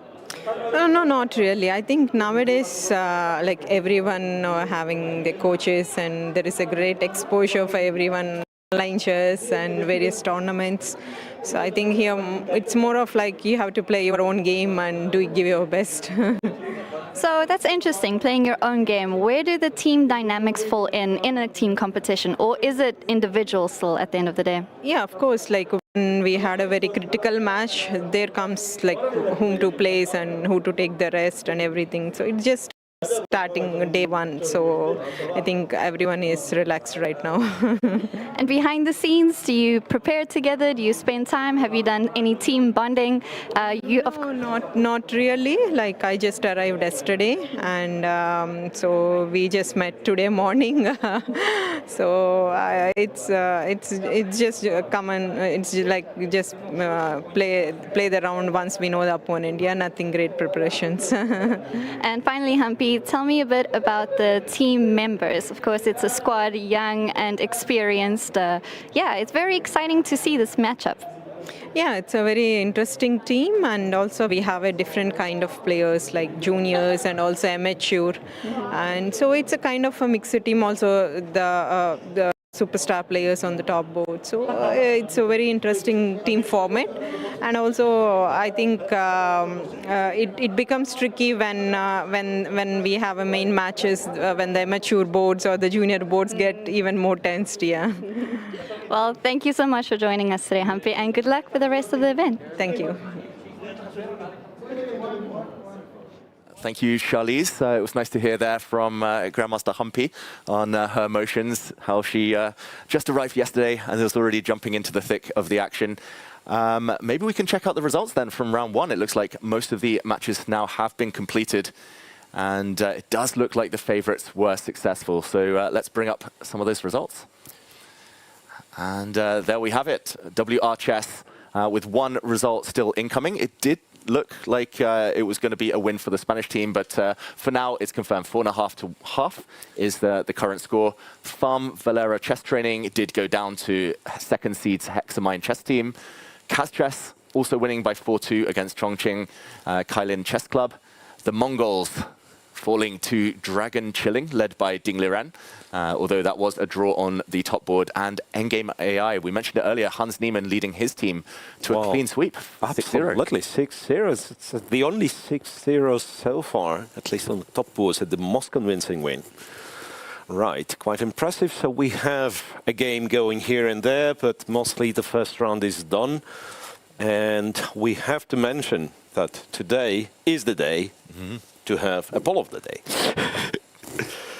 So it'll be, I believe it'll be every day that we have a poll of the day. For today, it's which team will perform better in Rapid. It's not for today, it's for the entire Rapid tournament. Your options are WR Chess, Hexamine Chess Team, Dragon Chilling, and Uzbekistan.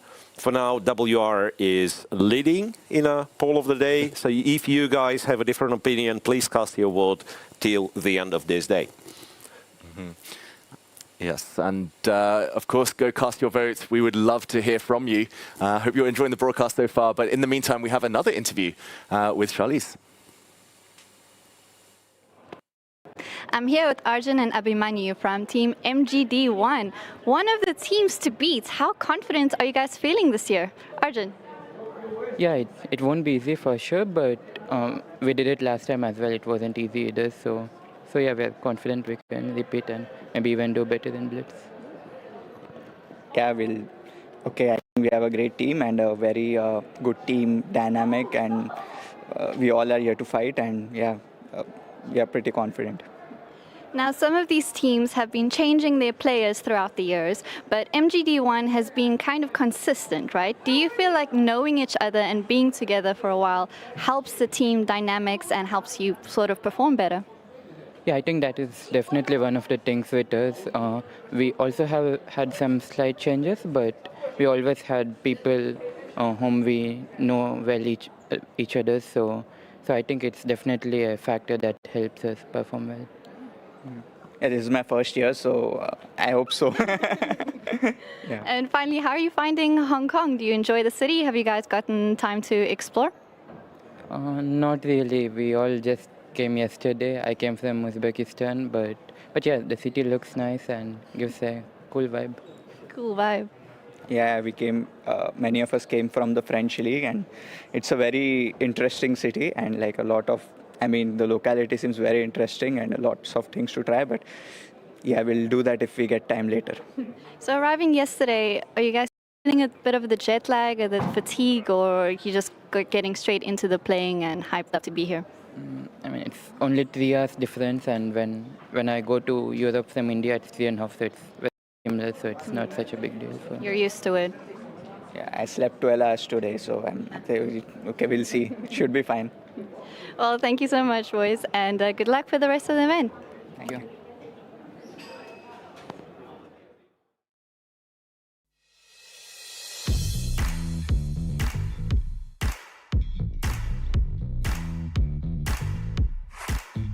Hong Kong is known worldwide for its iconic skylines, bustling streets, and unique blend of modernity and tradition. But did you also know that Hong Kong has quite a vibrant chess culture? One of the most popular games here is Shanxi, which also known as Chinese chess. I see you guys are playing the Chinese chess. Could you tell us, please, what it is like? How do you play it? And if you play chess, what's the difference from chess? I think the majority is quite similar. I think the characters there are quite similar. And I think that the Western chess has more of a international exposure, where it's more well-known to the whole world. If you know which major chess event is going to happen in Hong Kong in the next days, do you know anything about it? No. I know. It's FIDE chess international game. Hi, do you know what it is? I don't know. Hi, do you know what it is? Oh, I know it is, but I don't know the exact name. But what is part of which game? For the game, international something. Chess. Chess, okay. So this piece called a knight, it's part of the game of chess. I want to ask, do you know how to play chess, or do you play Chinese chess? I know it, but I don't know how to play. I play Chinese. Do you know who is the women's world chess champion in chess? I don't know, I think. Actually, it's Zhu Wenjun, and she is from China. She is from China? Yes. Oh, that's perfect. First time to hear it. Really? Yes. Wow, you're so excited. Hi guys, do you know what I'm holding in my hands? A knight. Nice. Yeah, knight. Okay, so you play chess? A little bit. A little, yeah. Actually, do you know which big chess event will take place in Hong Kong in a couple of days? No idea. No? No idea. Do you know Magnus Carlsen? Yes. Yes. Yes. Hello. Hello. Hello. Do you know what it is? Yes, chess piece. Do you play chess? Yes, sometimes, yeah. And do you know which big chess event will be happening in Hong Kong in the next day? Of course, very soon, yeah. Only 2 days, yeah, before the start. Are you excited? Yes, of course, but now some adaptation, yeah. I'm arrived today, yeah, a few hours ago, yeah. Hi, do you know what I'm holding in my hand? Chess piece? Yes. Do you play chess? A little. Not really good at it. I always lose. Do you play online or over the board against someone from your family or friends? 10 years ago. So, okay. Yeah, just like my brother. Do you also play Chinese chess? Like the really small round piece? Yeah, I do. Oh, nice. I think it's more easier than this one. Really? And I want to ask you, do you know who is the women's world chess champion right now? Nuh-uh. But I've watched Queen's Gambit, and I really like her role. So she's my winner in my mind. Actually, the current women's world chess champion is Zhu Wenjun. She's from China. Oh wow, that's very nice. Good for her, I guess. And also, right now in Hong Kong, there will be very big chess event happening. Do you know which one? Nuh-uh. Not at all. The best players out of all the world, like if you know Magnus Carlsen, Fabiano Caruana, Alireza Firouzja, Anish Giri, they will all gather to play. Do you know any of the players? I don't know, but it sounds really good. Like NBA of the chess. Exactly. Hi guys, do you know what I'm holding in my hands? Yes. Schachmat. Schachmat? Schachmat, yes. And in English? In English? What? Chess. I see chess. How good are you in chess? Maybe 6 out of 10. Very good. I play chess very good, and I play chess in my school. Что у нас спросил? My name is Agar, nice to meet you. Сколько стоит? Сколько стоит или что?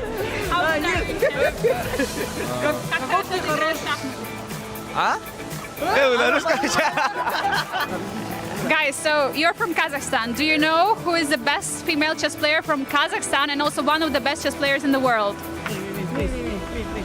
Okay. Yes, I know. It's. You can say name and he will say surname. Okay. Bibi Sara Asaubayeva. Hi, do you know what it is? Yes, it is knights, black and white knight, chess pieces. Do you play chess yourself? Yes, a bit. Okay. Do you know which big event will be happening in Hong Kong in a couple of days? Sure, World Rapid and Blitz Team Chess Championship. Are you excited about it? Yes, I'm participant actually. And this week, Hong Kong has become the center of the chess world, while local players enjoying chess in cafes, bars, and online. The strongest players of the world have gathered here for the FIDE World Rapid and Blitz Teams Championships.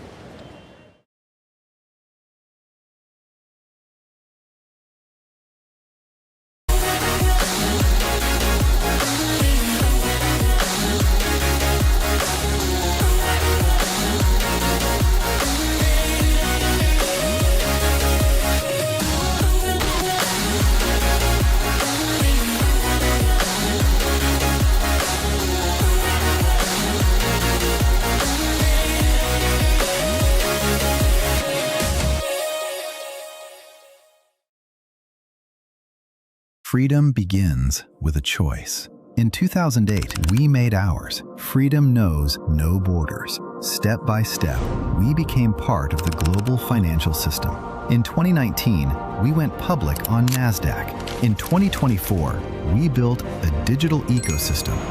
Fintech, lifestyle, telecom, everything comes together in one unified digital space. Today, freedom is a system that shapes markets. $2 billion in annual revenue, $9.3 billion market capitalization, 11 million customers, 11,300 plus employees, 230 offices worldwide. Freedom begins with a choice, and every day we make it again. Freedom Holding Corp. One ecosystem, many possibilities. Every year, Hong Kong plays host to spectacular international sports events. Our elite athletes compete for honors with other leading sports stars from all over the world. Join us in supporting our athletes.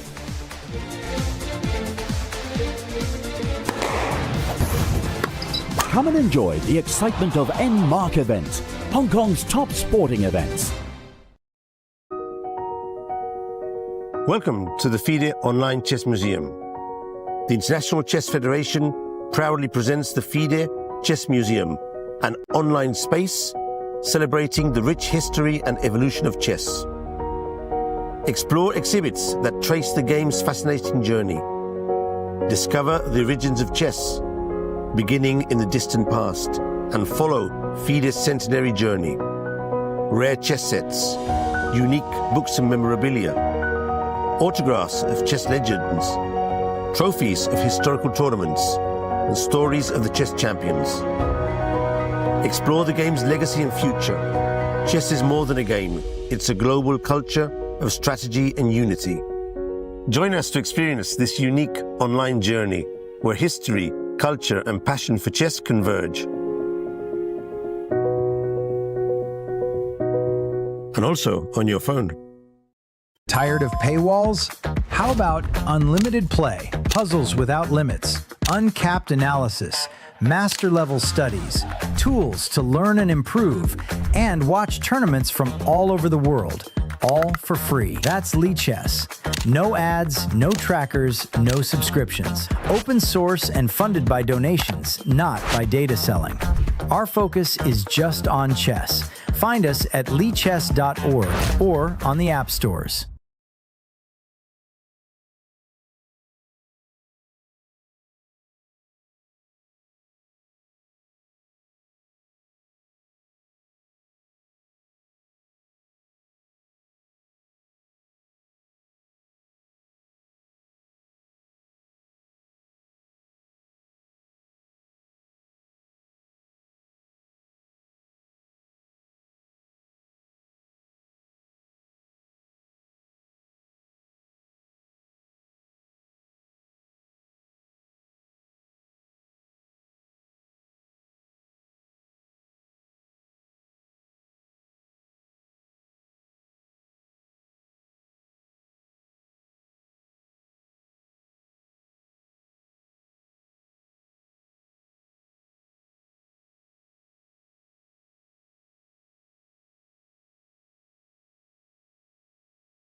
Welcome back, ladies and gentlemen, to the FIDE World Rapid and Blitz Team Championship.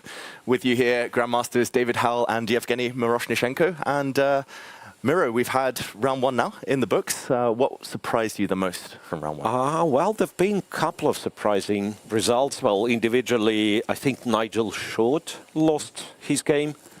Even though the team eventually won, the team of all the professionals, team of Qatar Association, and yeah, well, this fantastic endgame from Shakmamundiar and his opponent. Yeah, and I think that's it. But most importantly, Magnus Carlsen is in a lineup for round two. Exactly, the world number one is in the building. He's here in Hong Kong. He sat out round one. I think a lot of fans were disappointed not to see him play, but he's here now that the heavyweights have started rising already to the top. Magnus will be black against Raunak Sadhwani of India. A big pairing there. Let's actually check out the team pairings for round two now. And we will get those team pairings up. Here we see Chestnut Nova are the next challengers for top seeds WR Chess. Hexamine Chess team, the second seeds, take on Schnappy Crocodile team. We'll talk more about that team name a bit later. Sky Chess play Kaz Chess. Very catchy names there. Dragon Chilling up against Odla Yurdu. And we see Theme International Trading, a team based in Singapore, against Hans Niemann's Endgame AI. Miro, which matchups or which teams are you most looking forward to following now? Well, I'd love to know more about Schnappy Crocodile. And Hexamine is also, like, I think Firuja is in the lineup. Like, speaking of, like, the big names who are not playing round one, Firuja is in the lineup for Hexamine. So yeah, maybe for this day, for this round, maybe the board 2 is what we will be looking the most. Even though, of course, Magnus Carlsen, you know, you can't really not watch Magnus if he's playing. Speaking of which, yes, of course, watching this stream is recommended and prescribed. But if you didn't want to, you do have access to individual streams of your favorite players or your favorite teams. Exactly, you can follow anyone you want on the top few boards, and those streams are mentioned in the description of our broadcast, and that will be popping up throughout this stream. But of course, we're here to focus on round two. We'll be bringing you the top games. Not only is Magnus joining the action, Alireza Firuja. Also, I noticed Richard Rapport, Vishy Anand is entering the building, and Pragnananda will also make his debut in round two. Yeah. Well, and I think we still have a few minutes before the start of the round, so maybe to one more time update on the format of this tournament and what. So basically, we have a few slides with the format and so on, and let's look at them. Yeah, and here we see. First of all, we'll start with the teams. Each team has 6 to 9 players in their squad. And yeah, some teams have brought a full load of backup players here. Some teams are just the 6th, so they'll be playing every single round. Each team has to have at least 1 female player and 1 amateur or recreational player who has never crossed the 2,000 FIDE rating barrier in any category. That rules out a whole chunk of players, but does add a lot of excitement and kind of balances out the playing field. For the Rapid, we'll be focusing on that throughout today and the next couple of days. It's Swiss format, 12 rounds, 15 minutes, plus 10-second increment per move. And yeah, we'll be talking a bit more maybe about tie breaks and all the other things. If they happen. Yeah, and Blitz, which will start after the Rapid, of course, yeah, will have a fantastic format of like preliminary round at the semi-finals and finals. And what are they playing for? They're playing for a lot of money. Yeah. The aggregated prize fund being €500,000, I believe. Right, so the total prize fund in Rapid is 310,000, and then for the Blitz you have 190. Yeah, and distributed as such, you see on the screen. Exactly, that's a big prize fund, of course, but also world titles on the line. Everyone wants those medals. Everyone wants to say they are a world champion, and being part of a team kind of makes it extra special. Everyone will be trying to push as hard as they can, and here. We see the countdown clock, 1 minute to go before round 2 begins, and yeah, everyone looks very ready. I'm impressed. Normally, the early rounds of big tournaments, much more delayed than this, but looks like things are running very efficiently here in Hong Kong. So that, I believe, is the team, the opponents of WR Chess, and we've seen Fabiano arriving and then Duda, but no Magnus. Oh, there he is. There was. There he was. Vadim Rosenstein there, Maxime Vachier-Lagrave will be breaking down their games. WR Chess in the building. And it's going to be a fun one. There we see Odla Yerdu just at the bottom of your screens with Ralph Mamadov. Okay, handshakes all around across the different boards here. Raunak Sadhwani, one of the highest rated chess players in the world with tattoos, I believe, against Magnus Carlsen. Right. Yeah, that's something to watch, right? Magnus, what do you feel? Does he have this kind of I want a vendetta, I want a revenge mentality after the Norway chess, or yeah, he seemed a bit sleepy, to be honest. Like the way he looks, he seemed a bit sleepy. Yeah, it's always deceptive with Magnus. Like even a sleepy Magnus is he's a very dangerous chess player. That's true. Exactly, and he did just win a tournament in Bangkok, in Thailand, just a few days ago.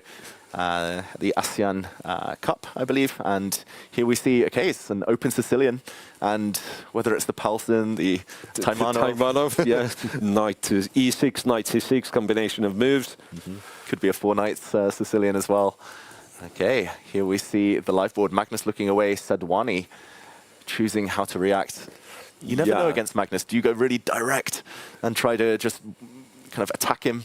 Is that the best chance, or do you agree to a longer game, which is the style? So Queen c7 is the real Taimanov Sicilian, right? And interestingly, I was checking this line not so long ago, which is very rare thing with me nowadays. Like mostly don't look at openings, and still like this good old-fashioned like knight to b5 moves, and they're still possible. I mean, knight to b5 one move earlier, right? With this Karpov, Kasparov, Gambit, and so on, all of that. Yeah. So after Queen c7, I'm not even sure what the main line is nowadays. Like there's a lot of stuff you can do. Yeah, I believe Bishop e3 is still the main line, followed by White playing Queen f3, Queen g3, very modern. Yeah, that one.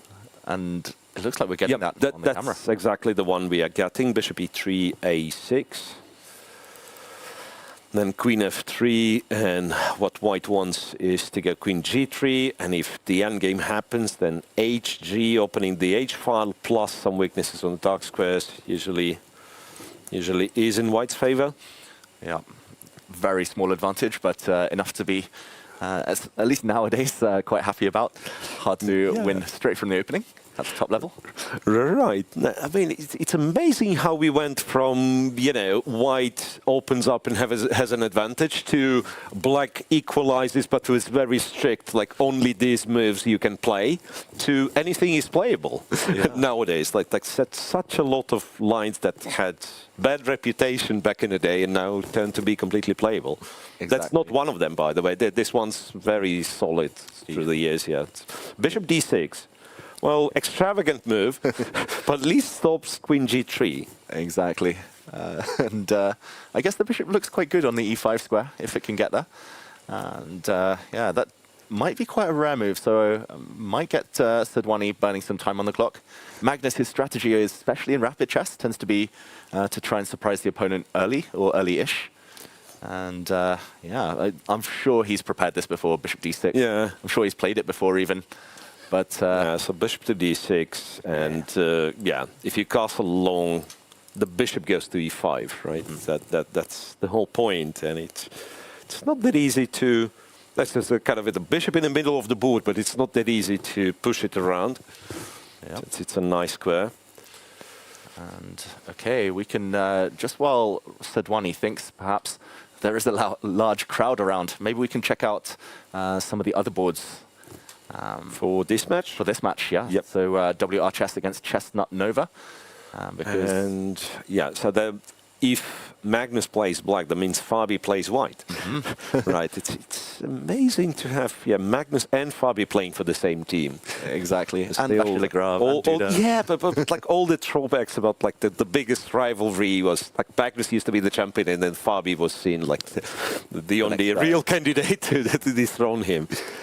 Yeah, and I mean, 10 years ago, or around the 2017-18 period, it was just those two dominating everything. But now teammates. Interesting that Wesley So's been dropped to the bench after drawing round one. You didn't win. You didn't win. Yeah, you don't get to play. And right. So what was that in Fabi's game? Knight c3, d takes c4, kind of delayed. Queen's gambit accepted. Yeah, which is. Yeah, very interesting. E4, C5, D5. And just an exchange of pawns. A6, A4, bishop D6. Okay. And white has an isolated pawn, but quite far advanced. Black has a blockade, so white with space, black with relatively solid position for now. Right, and potential like blockade on this D5 pawn, right? Yeah, it's interesting that perhaps the alternative was to give a check, which is well, it's not a very popular position, but Queen E2 is kind of an interesting moment to give a check, because after Queen E7 you trade and the King on E7 is awkward, and otherwise, you don't want to be playing Bishop E7. So this way, when you let Black castle, apparently Black's okay, like with all the, usual stuff, Rook E8, Knight to D7, and so on. Yeah, and Fabiano is up against the Belgian #1 Daniel Dada, and very young, dangerous player. I'm surprised Dada's rating is 2573 at Rapid, because he's very, very speedy. I think at Classical nowadays he's over 2600. He's had some great results. Yeah, he strikes me as like 2650 at the very least. Exactly. So this isn't going to be easy for Fabiano. If this gets down to a time scramble, I think actually Dada would have just as good chances as Caruana. Probably, yeah. Okay, we've right. Then we have on board 3 Kasper Chopin. Do you know this player well? Because I have to confess, I don't know much about him. Yeah, Kasper Chopin, I only know him because I nearly played him recently in the Bundesliga in Germany. I was preparing for him, and then he didn't turn up, so I played someone else. But very young player, I believe in his early 20s. He specializes in some certain openings, I think, but he's made a huge jump just in the last year alone. So a very decent grandmaster. Yeah, and we are back to MWL playing the Najdov, like good old days. Like the good old days. And interestingly, in this game, it looked like there was a kind of offer of repetition. On move 6, after A6, Bishop E3, Knight G4, which once was like a legitimate way of playing against Bishop E3, right? And the line would go Bishop G5, H6, then G5 later, and so on and so forth. But White has this annoying Bishop C1 move, and apparently you don't have anything more clever than just returning back Bishop E3. So White kind of silently offered a draw, to which MWL said no. I go E5 and Bishop E6, and they went with this H5 line of the Najdov. And again, I don't really know much about kind of modern state of theory here. This early Knight D5, for instance. Yes. That we remember we used to play, I think, this castle long Knight D7, air move, and then Knight D5 or something, right? So that was the whole thing. Anyway, this allows Black to take and keep the light square bishop, while very often you would have to take with the bishop and try to play on dark squares. Anyway, so that's what we get. The new fashion. H3, H4. F4, E takes, bishop takes. Bishop F6. And I've seen Engine flashing some moves. I don't know how serious it is, but apparently some bishop to B5, sacrificing this guy. And then just going rook E1. And that's, for whatever reason, would have been better for White. Again, I guess we are kind of probably threatening some sort of C2, C3 move to isolate this bishop to A3 and then maybe trade it. So They have to go back, but still, it's like intuitively, it's not apparent why White's position is so great, right? It's almost +1, or more than +1, in fact. Wow. While in the game, knight d4 looks like a missed opportunity. After bishop g6, we are back to the position being almost balanced. Yeah, and I guess black's knight is just coming to the center very quickly, either it's on e5 or c5 to e4. Yep. Black's got, I quite like these positions for black, unless there's immediate tactics, because, your king just has a bit more shelter than white's, and we do see that tactics play out. It looks like, whoa, bishop takes d6. Bishop takes d6. That I thought was very interesting, because queen b6, you do have rook takes f6, which was just played. Yeah, so first it looked like it's a blunder, right? I mean, somewhere here was already the moment that you would think, I can take, but then there's queen b6 check. And black is relying on this resource all the time until this moment where white actually eliminates the bishop on f6. Knight takes, bishop takes f8, and... Okay, he's stopped now, so he's either thinking about knight to e4 or queen takes b2, but no, he just... b2 is quite brave, but maybe it works. Maybe it works, because... Okay, what's wrong? Yeah, that's what I thought. Like, what's wrong with us taking the bishop? Because this hanging and that hanging, and after c4... Black has to be able to go knight e4 and then take the pawn on b2. Shaky for white. Yeah, I guess there's nothing wrong with this. I just saw a pawn and wanted to take it, but he'll get it back anyway. Right. Vasiligrov, he's the Najdorf specialist. He's not used any time. He's actually gained a minute since this game began. Yeah, that looks comfortable now. Quite impressive. Right. Yeah, and how would you rate black's chances? Decent here? More than decent, like knowing how precisely, like how Invel feels these positions. And so one thing is like the objective evaluation, what computer has to say, but also playing against somebody who's, like really lives in all of those. It's very dynamic, right? Basically, as long as the h4 pawn survives, there's always some threat to the king, like I can imagine. Knight jump into f4, he's a tricky bishop guy. f3, Okay. deciding to defend the d5 pawn and sack the b2. That is queen brave. takes b2 played. If anything, it makes this position less equal, or rather less balanced. Maybe it is equal objectively, but less balanced, of course. It's once again more and more trumps for both sides, I believe, because the d5 pawn, if it moves forward, can represent quite a danger. But also, you've dropped b2. If you drop a4, then black gets something to say. Exactly. So, we saw a second ago Jan Gustafsson, the WR chess team captain, just watching over his players. There we see Caruana Vasiligrov. Maybe we continue. This one does look equal, but could go either direction. Maybe we continue the tour around the WR Chess versus Chestnut Nova match. So board 4 probably won't go there for too long, but just a brief check-in. Jan-Christophe Duda against Marc-Andrea Maurizi, one of France's top young players. Early days, but looks like a typical, I was going to say Berlin defense, but probably it came from a Sicilian. Yeah, it was the Rossolimo knight f6, and it's very confusing, those positions. Which opening you've gotten it from? Yeah, I guess you don't have the pawn on c7, so it's a hint that it was a Sicilian.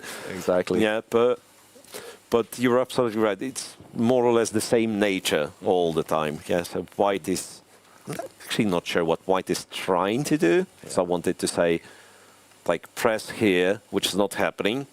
Get f4, which is not happening. Could it be that like something went wrong? Because now I'm looking at white's position. I don't really know if I like it.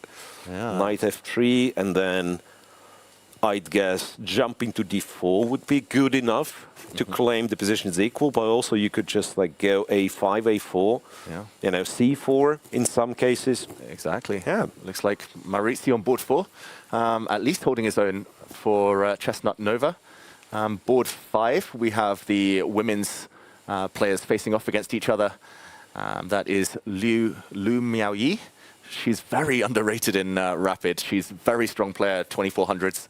Yeah. Classical. So that is, yeah. Sometimes it's a glitch because of the, yeah, you know, especially younger players, they don't get to play that many rated rapid events. Exactly. Right. And I remember once upon a time, I think Pragg was rated below 2000 or something. Yeah, already being 2615 classical. Yeah, they've discovered, okay, this guy never played rapid in his life. Yeah, I learned that the hard way. I played the World Rapid and Blitz Championships, and I played all these guys like Gukesh. They were all like 2100. Oh yeah, I lost 100 rating points. Absolute nonsense, right? The next day, FIDE changed it to correct their ratings. Yeah. But in the meantime, this board, it looks like Goyachkina as black. She's, I mean, she's got a huge target. The White King is very, very open, and black's pawns are going to advance. Bishop b7 to d5. You have the open, semi-open b file. The bishop on b6 is somewhat sad, but yeah, but maybe you don't care as much. Maybe it supports the black pawns pushing. Queen to f4. Oh, she wants checkmate. She wants to put her bishop on f6 with white. Yeah, you plant the bishop here, and you basically you never leave, or try to never leave, right? Exactly. You try bishop f6, knight g5, something just to get to the king. So if it comes to say pawn storms, black is definitely faster here, right? So c4 or whatever. So white is trying to get to the king with the pieces if he gets a chance. Yeah, I just saw the evaluation bar is hugely on black side. Usually on the black side, but with moves like I'm not sure if it's if it's the only move which is bishop a5, which is not that obvious to me, or it's just the position itself. Say if I play a move like bishop d5, I drop all of my advantage with this. Wow. Seemingly tempting move to attack a2 and so on. So it has to be bishop a5. Okay. For whatever reason. Maybe white's trying to play bishop f6, black's trying to play bishop c3, and yeah, just realized. Yeah, okay. I mean, bishop a5 attacks the rook. Yeah, no, of course. You have to give me that, right? Actually, the rook doesn't have so many good squares, perhaps. Right. Like, I mean, if you go to say g1 and then. Okay, it's still very sophisticated. Some rook f to b8 for whatever reason. Okay. I think rook a to b8 would do the job, and if I'm trying to do that, then black has bishop e4. Oh, wow. Okay, so that's the whole concept. And then if I take, it's rook takes b2. I was going to say. And a check on c3. And it's not a check on c3. No, pardon me. It's rook b8, of course, yeah. Rook b8, and this king is getting checkmated after queen a2. Wow, so this game. But still, you have to spot all that. Yeah. Like. Yeah, the combo of bishop a5, rook to b8, and then bishop e4, or I guess bishop f3 in some cases. Yeah, does look like Goyachkina a big advantage on the board, but a big disadvantage on the clock. She's got half her opponent's time, so we'll come back and, well, we'll figure out what happens here a bit later. And board 6 is the big one. Utmost important. The big board. It is the amateur board. The non-professionals, and it is team leader Vadim Rosenstein, for whom WR Chess are named after. He has the white pieces against Tim Lottere. I'm going to assume, since he's Belgian, I'll pronounce it that way. Yeah, the French like kind of spelling of not reading some letters. Right.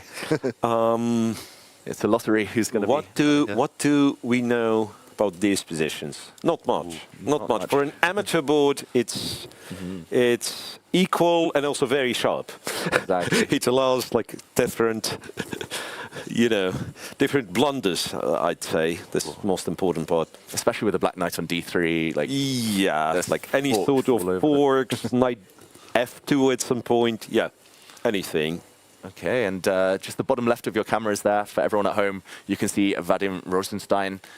He's been doing a world tour, it feels like lately. Lots of tournaments popping up around Asia, especially, which is nice to see. So he's currently thinking, probably he has to defend his b4 pawn or move it, but more likely defend it. And yeah, it looks like a very professional. Hang on, if you move it, oh wait, do you actually allow knight b4?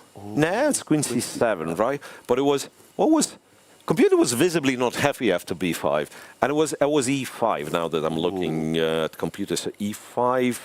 why is it again? Like I'm confused. Why is it so big advantage for black? Yeah, I understand that there's some square and so on, but maybe the idea is knight c5 and then you knight c5 and then you trap the queen. Yeah. Wow. Well, it's confusing. So a3 apparently is much better than b5. I mean, that makes sense, but easy to blunder, that type of thing, or easy to kind of just push a pawn for the sake of pushing a pawn and then regretting. Right, so this match, apart from Guryashkina's game, Guryashkina is better, but it all looks quite even. Yeah. Even the big names, of course, on WR team. Exactly. Maybe just before we move to the second match, should we check in on Magnus? Yeah, one more time, checking on the outcome of the opening for Magnus Carlsen against Ranak Sadhwani. It's a very typical, I want to say, very typical endgame for this line. So how did it came about? After bishop d6, castle long, bishop e5, white just went straight to trade this, trade the bishops. Rook takes d4, and after knight f6, queen g3. It's a very, very typical endgame. Black goes d5, keeps the king in the center, and that's what we see here. Yeah, and normally I would say that this is fine, this is very logical, but against Magnus, this is any endgame is any endgame is like you're shaking a little bit. Yeah, we've all been witnesses to Magnus's endgame wizardry. Exactly. Sorcery. Exactly. He's done it against me plenty of times. He's outmaneuvered the best in the world. Especially I notice when there's a small pawn imbalance, like 4 versus 3 on one side, he somehow creates weaknesses or gets ahead in the race. And yeah, we'll see if he can squeeze out an endgame win here. If he can pull yet another one. All right, shall we move to board or match 2? Let's say where we have Firouzja for Hexamine chess. First game for Alireza Firouzja in this tournament with the white pieces. Yeah, and he plays Chinese Grandmaster Zhu Xiangyu and Snappy Crocodile team. Yeah, you were enlightening me during the break, Miro, that this is based on a German cartoon song? Yeah, and I have no clue whatsoever where this knowledge comes from. Like I'm discovering, I've probably had a very entertaining teen years, a childhood, something, because, yeah, how would I know that? Yeah. And yet, yeah, that's a cartoon song, and why would Chinese team be named? So that's definitely something for Charlize or one of our reporters to ask. Exactly. Yeah, how do you come up with such a wonderful, I want to say, team name as Snappy Crocodile team? It's a very snappy team name, very snappy players, but yeah, fascinating. It is full of top Chinese players, so this is not going to be an easy match for second seeds Hexamind. Okay, what do we make of the position in front of us? Black has an isolated pawn, a couple of doubled pawns, but yeah, it feels like these types of positions are quite popular nowadays. And right, it's just like me, I always struggle with that because like I can randomly say this looks like enough compensation for the weaknesses and I'll be proven wrong or vice versa. So now I'm tempted to say like white seems to have like very good knight on b5 is what strikes me the most, like because very often you can go b4 and still the knight defends the a3 pawn, so you're pushing black pieces even further away. Yeah. So I'm tempted to say white's better. Yeah. And looking at the computer, white is better, but for absolutely different reason. You're supposed to go knight c7. No b4 is flashing on it. So knight c7, rook a7, if I wanted to read out the computer line, and then h3. To stop totally different. Totally that bishop. Yeah, I guess. I'm not sure why do I need knight c7 for. Like if I wanted to go h3 immediately, it's still better for white. Apparently, the whole thing, as long as the isolated pawns on the board. And white has played short castle.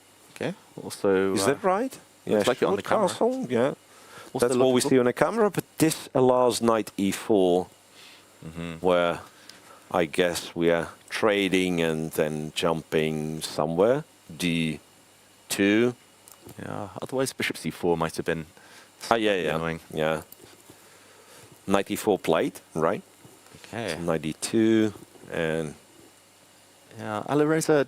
I mean, he's just fantastic player in general, but I don't know if it's down to like small positional things that he has to slowly maneuver. I'm not sure that's exactly what he wants. We'll see. He's going to take that knight. You're right. Yeah. So he captures and goes knight d2, indeed. Okay. And I'm assuming black defends that pawn. Oh, wait. f5, knight c7 is the trick. Knight c7. All right. So that is why he found it so attractive, right? Like, I mean, it's kind of hard to... Hang on. Do I want to take in view of bishop c4? I mean, maybe like kind of a main threat is to go c7, take the bishop, and then take the pawn with all the comfort in the world. So black has to be quite inventive here. Because bishop g4 could be... So bishop g4, rook to c1, and bishop e2. Oh wait, no, I cannot go. Bishop g4 is annoying then. I have to go this. Oh, clumsy square. And then and then some f5, and like my rooks are stuck. Both sides. But I'm jumping. Yeah, the bishop on g4 is also sort of stuck. If it's not going to e2, it's not going anywhere. So, well, something I've noticed with Oliveira, that he's able to create some positions that are very hard to, to comprehend with general understanding. You have to dig in and calculate. Exactly. And there's been cases of him like doing so in Grand Swiss. I remember like some games that it's kind of hard to chew through. So you watch the game, right, and usually, like very often, Grandmaster game, you can watch by just pressing the next move button. Yeah. But with him, you really have to understand what's going on. And even with a lot of time, it's hard. I remember playing him in the Grand Swiss, penultimate round. I was joint first. I thought, okay, I'm just going to be super solid.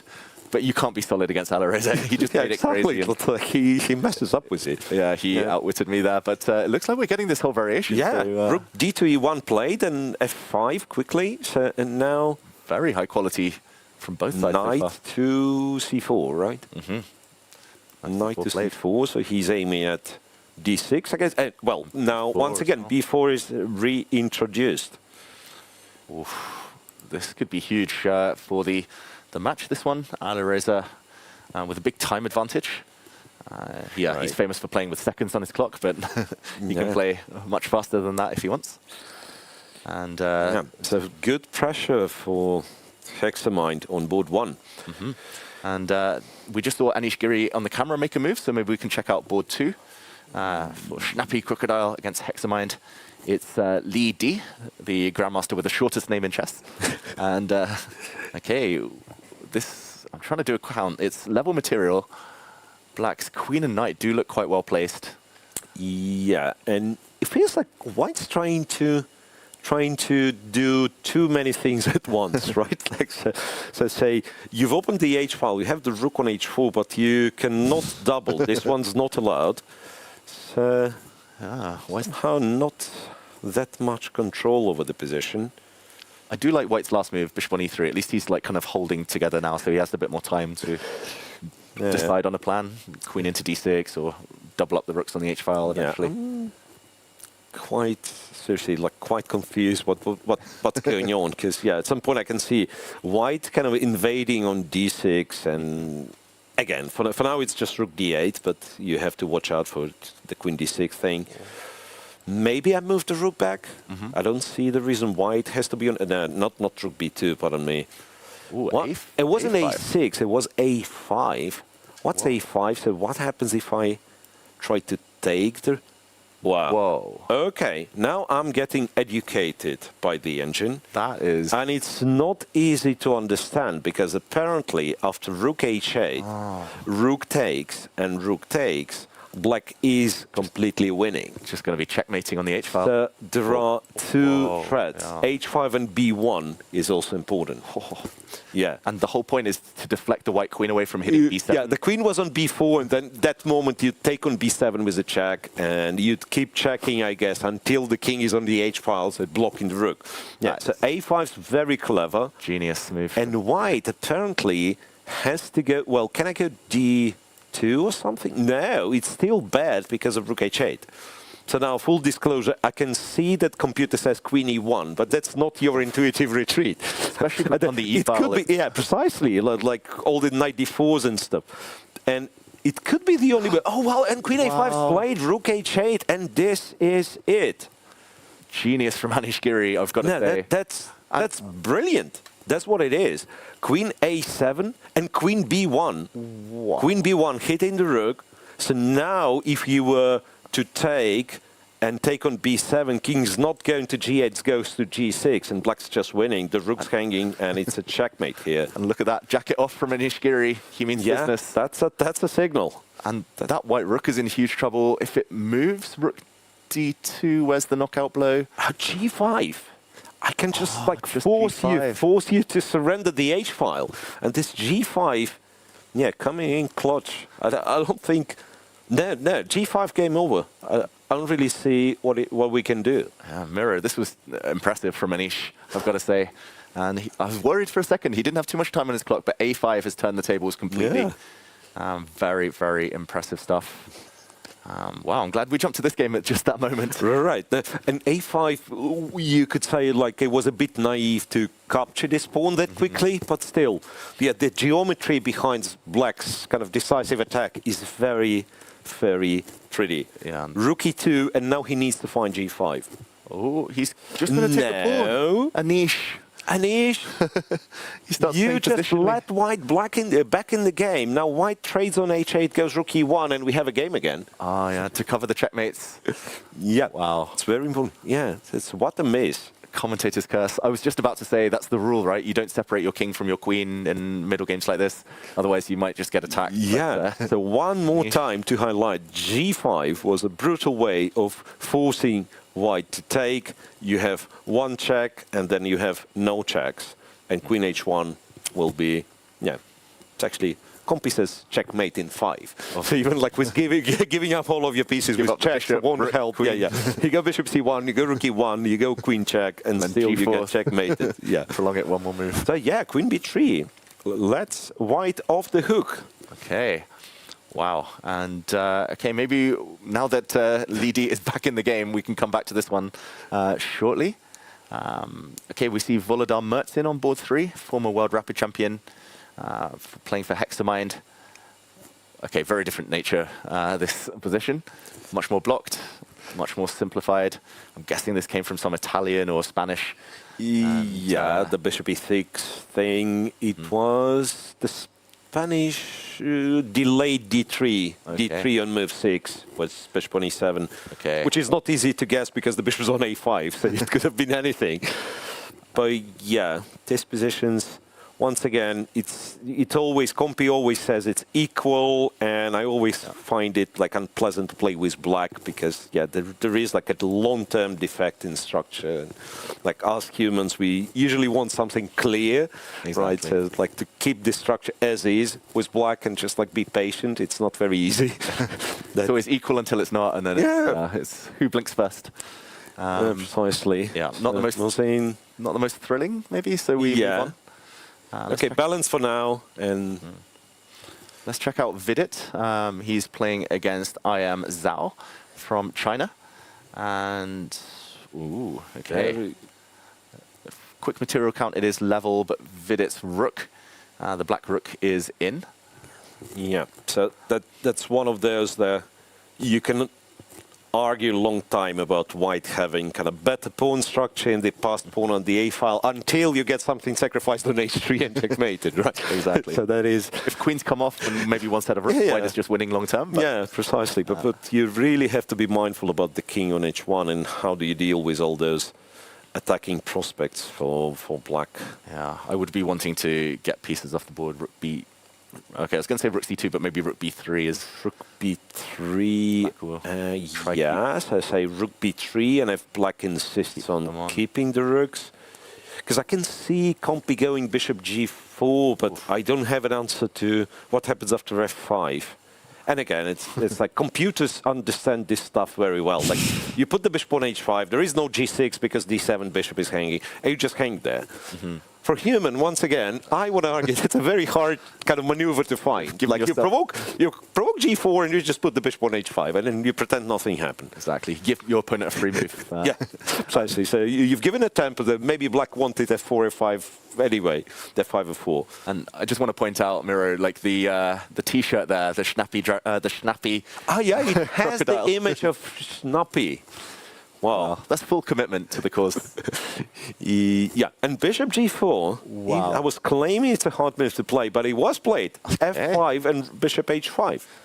Bravo for finding this one. Wow, great move. And okay, we see Vidit there retreating his bishop. Back to c8. Yeah, it feels like this game is going to be, it's going to be a long battle, very nervy one. Vidit as well, in recent months, recent years, time trouble addict, so we might see a bit of a time scramble a bit later. Well, and bishop c8 was a mistake, David. Ooh. And I wouldn't be able to understand what is the mistake, but bishop e8 apparently. Queen h5. I think intending queen h5. Yeah, so we are getting some geometry lessons. Oh, wow. And from computer. Wait, g6? Does queen h5 is that bishop c6? Oh, no, come on. I mean, I gave up. No, it's knight a4 first, and then take on c6. Like all over the place. You put the bishop on h5 to go to e8, to go knight a4. I think he's played it, you know? Every time we jump to games, people start playing like geniuses. I think we're inspiring them. Right. And he's done it, yes. Bishop e8. And Vidit, not only he's short on time, but he is in a time trouble as well. Wow. Something happened to my screen. I don't know what can I do now? Okay. I might need somebody to help me with it. We need the tech gods to help out. We'll try and get that sorted in a moment. But in the meantime, it does look like Vidit, big trouble. I'm not sure who needs help more, us or him. Bishop to e8, white queen coming out. Yeah, it'd probably be better to just zoom in on the game if we can, because I've lost my ability to show the moves. And yeah, as you can see, the time is not updating. It just went black screen for whatever. Okay, so yeah, let's try and get a... actually, maybe we come back to this one. If we can get a camera on Magnus's game, we'll go full camera there and check out what's happening. Because it looks like they're deep in a king and pawn endgame. Let's go to Magnus Carlsen. And, yeah, let's zoom in fully on the camera now. Because, whoa, let's just focus there on what's happening. It's a pawn race. It's a pawn race, and that's, you know, what is it? Okay. Because, again, one needs to calculate such things. Right.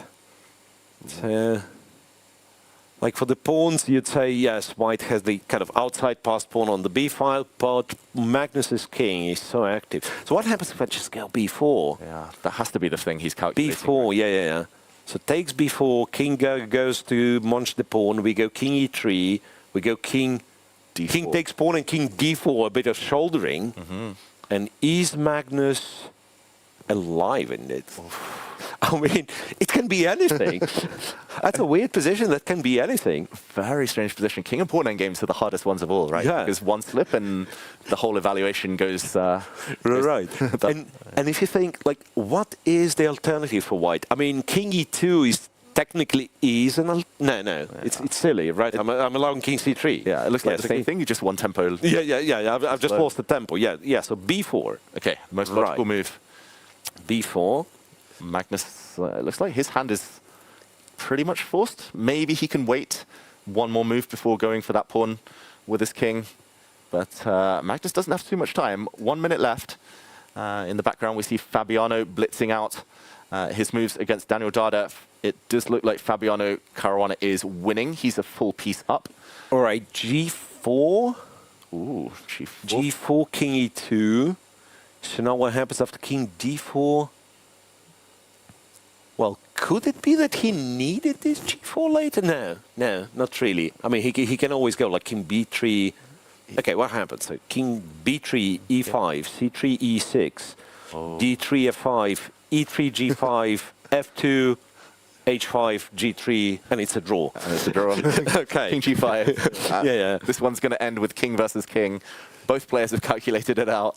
Magnus Carlsen is not going to win his first game here in Hong Kong. Takes. And there we go. It's going to be a draw. It's going to be a handshake. They fought to the bitter end. And there we go. Magnus held to a draw by Raunak Sadhwani in round 2. Okay. Magnus there, not looking too happy.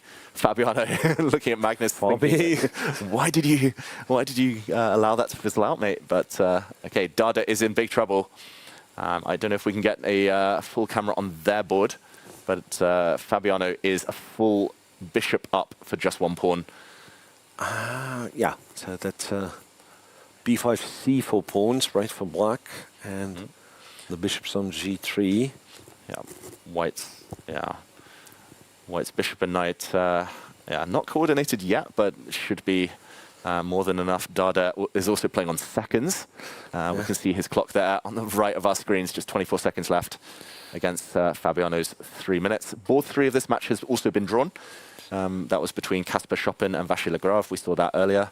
So still no advantage on the scoreboard.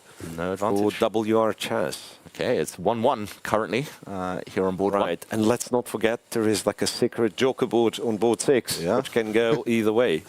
Oh, yeah, board 6 as well. Vadim Rosenstein is a pawn down in a rook and pawn endgame. So, yeah, it does look like Magnus seems to be worried with his teammates' positions. Ooh, Goryachkina is gone from being clearly better to clearly worse as well on her board. Could see a shock here in round 2. Yeah, is it like a big scandalous upset in the making? Okay, and telephone going off here in the commentary room. Not us. It's not That's us. not us. There is a hidden room with a telephone here, but yeah, we can't pick up, even if we wanted to. Here, at least we see the board. We can count that Fabiano is a bishop for a pawn up. Yeah, I understand Dada trying to play this one, but yeah, it should be relatively easy to convert for Fabi. Yeah, you're right though. Magnus in the background wasn't looking happy a second ago. Yeah, but as he said, like they have a couple of draws already. Then Goryachkina is in trouble, as he said. Yeah, Vadim pawn down, so it's a very shaky match. Very shaky match. What's going on? Well, technically Dada is threatening a checkmate on a1 now. Oh, okay. Fabi opens his first king. Yeah, of course. So now, I guess you just like go after the b2 pawn and pray. It won't work. I mean, it shouldn't work. Check. Rook to b1, and how do we? Okay. Just hit the knight. Tackle the knight. Yeah, bishop e3 or something. Yeah. Or a rook b7. Fabi. But where is the decisive discover check if we take the b2 pawn? Maybe he wants to... there we go, we'll find out. The white knight can move and then take on c4. Yeah. Knight e5, double check. Double check, which is the most powerful check in a game of chess, because you cannot block, you cannot take any of the pieces. You're there we go. Bound to move the king. That's a pin Knight on the takes b-pawn. c4, and the b-pawn cannot capture back, because the rook is hanging on b2. And yeah, this looks like decisive sequence was found by Fabiano. Yeah, some checks might also be annoying for the black king in a second. Okay, the white knight goes back. Magnus, I've played on a team with Magnus before. He loves to kind of stay in the hall and silently support his teammates, but he must be worried. Other than Fabiano, it looks like Duda is losing against Maurizi on board 4. And it looks like board 5, also Goryachkina losing. Piece down. Rosenstein is worse, can't win. So yeah, WR chess can be upset as early as round 2. Wow, Magnus there looking very stressed. Early in the tournament, of course, but for the top seeds to fall, that would be a huge, huge surprise. Yeah, it has to be said, though, it's 12 rounds with 24 teams only. So, like, yeah, there's still going to be a lot of decisive matches, and losing, dropping this points, losing one match does not necessarily mean the race is over, but yeah, it's a huge surprise. Yeah, it's going to be a dent to the confidence. We see a handshake. Fabiano there on the left of your screens does win his game against Daniel Dada. And here we see board 4.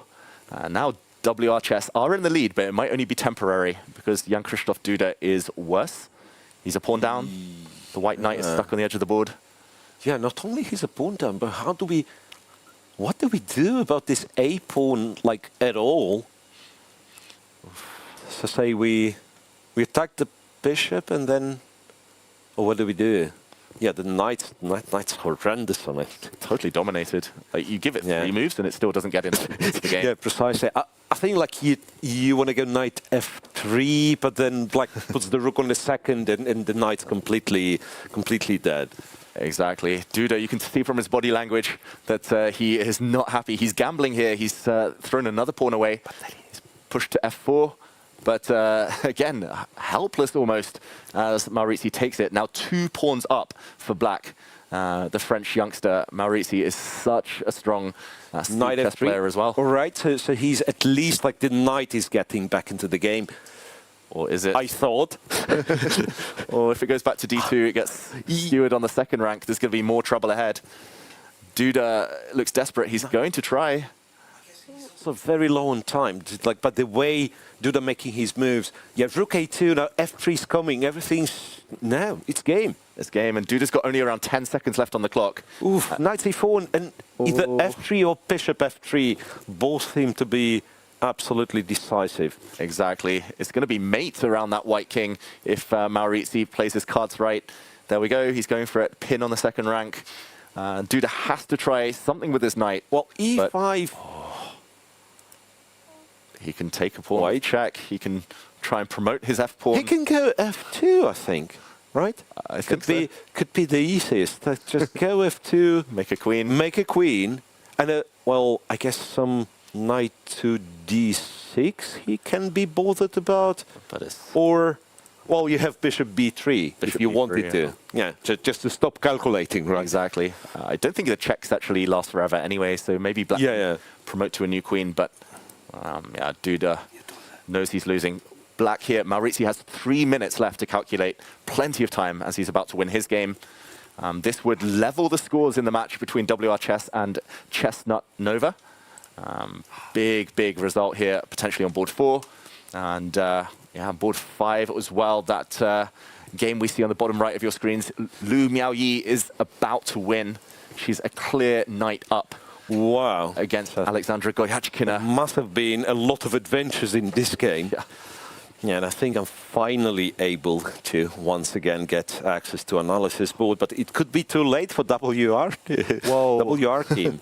Although there's been a huge turnaround on the bottom board. But Vadim himself might be saving his team for a draw, because now, yeah, he had... You told me he was in trouble in this rook game, right? Yeah, he was... and black was struggling to make progress, and he's done...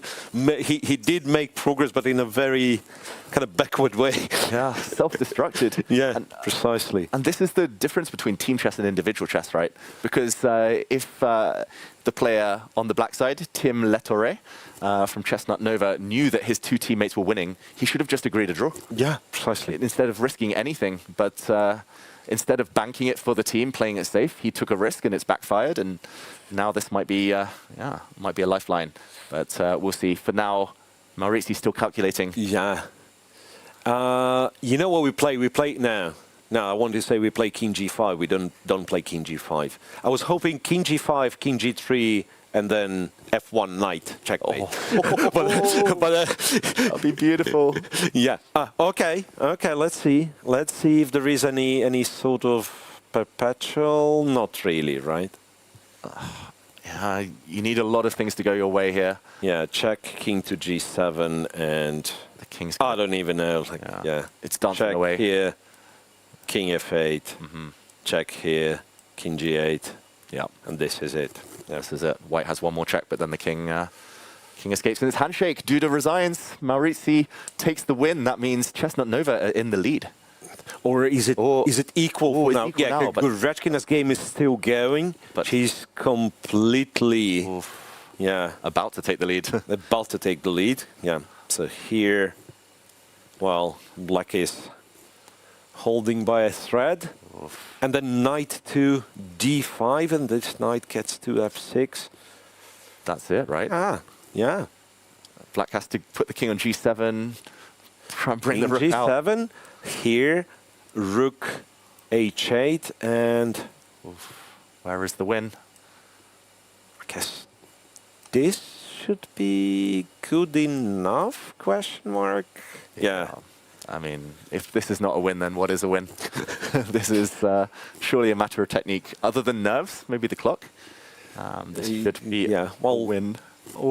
Roughly half a minute each, right? Maybe we can go to the bottom board. We'll assume that White is winning this, but Vadim Rosenstein's no longer winning. Wow. Rook and pawn in games is so hard. Like, I can't help it, but like the last few things that kind of led to this invention. So basically, for quite a long time, Black had this. An extra pawn couldn't really make progress and decided to go g5 in this very moment.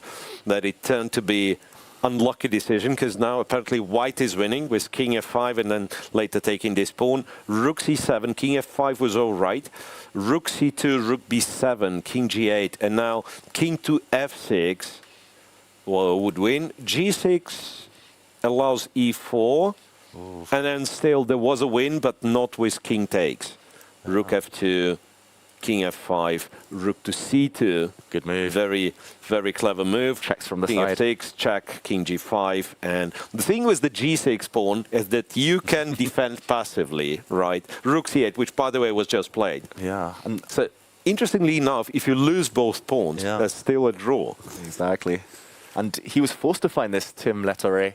And he's just going to sit there now and just put his rook back and forth, and no progress. You just wait on the 8th rank. Yeah. Wow. Wait on the 8th rank. Yeah, that's well played. Very well defended by Black.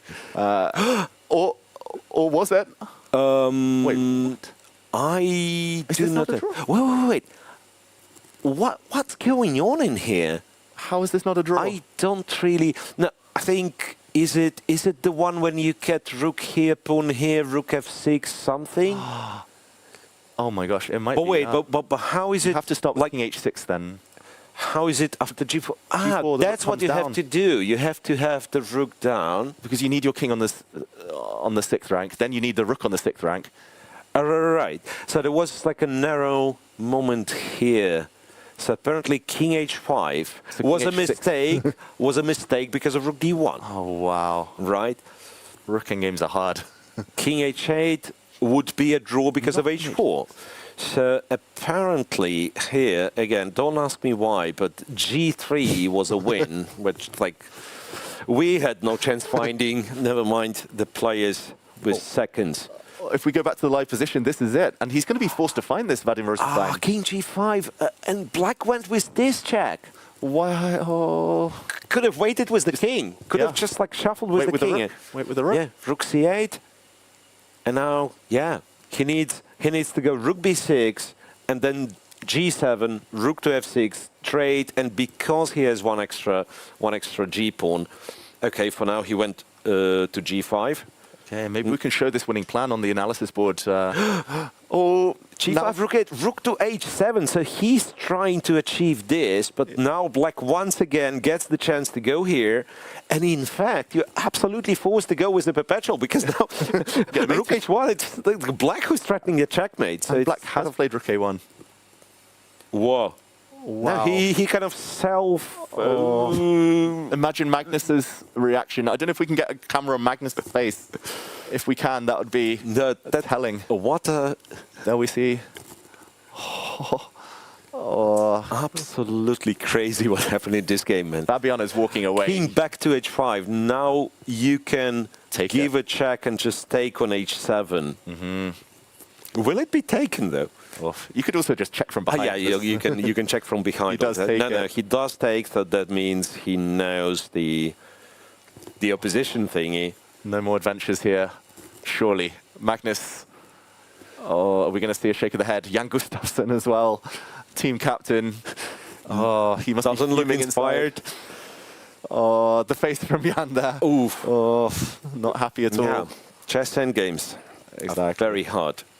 Very, very hard. I think we stay here till the end. The Goyachkina game is also about to reach its conclusion. Will we see the stalemate? Oh, no. Rosenstein. Still in his attempt. Oh, it is eventually, I think, a draw. Will we see the handshake now? Yeah, we have this position with White to move, so that means it's a draw. And big result. This could be the shock of the events so far. Early days, of course. Let's go to board 5 of this top match. There's still a chance Goryachkina will have to demonstrate, which is Bishop and Knight versus King. Bishop and Knight versus King, which is shouldn't be the hardest once again, but you know when it's a stress. Yeah. Or not Goryachkina. Goryachkina is trying to get to give her bishop for this one remaining pawn of white, and then. I mean, surely the youngsters these days, Lu Miaoyi is still in her teens. Surely they practice this. Surely she knows. But maybe she's just trying to avoid it. And if it happens, it happens. Like, might be 6. Okay, I think she's going to try and put her king on d8, knight on d7, and then somehow push the pawn. But I feel like the longer you try to avoid. And then if it eventually happens, you lose confidence. It's like if there was any kind of, if you're not sure that you'll manage, because the more you're trying to avoid, and then eventually if you get it, like you lose confidence in it. And there was some other game on our screen. Anish Giri is still playing. The famous Anish game that we've declared a victory for him a long time ago. It's still in progress. Okay, let's jump into Anish and check. We'll assume that Lu Miaoyi wins this. We'll update all of you, of course, at home if anything changes there. Anish needs to hold for his team to win. And he surely will, because he's probably winning again. Oof. What's happened here? Black has somehow made progress. And, okay, apparently there was a big mistake just on the last move. So king b7 and then rook e1, rook e6. He was still in time to confiscate the f6 pawn, I guess. And then, and make a draw. King f7 or whatever, rook b1, rook b6, and now you're... Yeah, so basically that's the only line that you can hope for, and black was in time with king c7 and so on. Yeah. And then, the rest is, black just has to be a little bit careful. Yeah, this is tricky. Like, again, this is the time control. King c7? I don't quite get it. Very sophisticated. Yeah.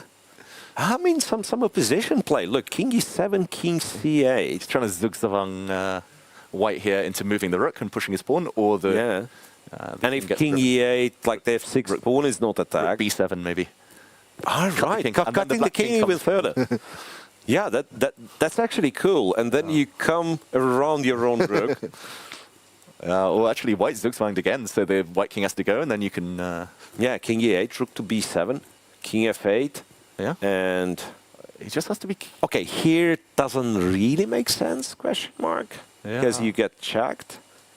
But then the king comes up, c7, and you have to count a bit. Yeah, he goes round. This is more instructive. King b8.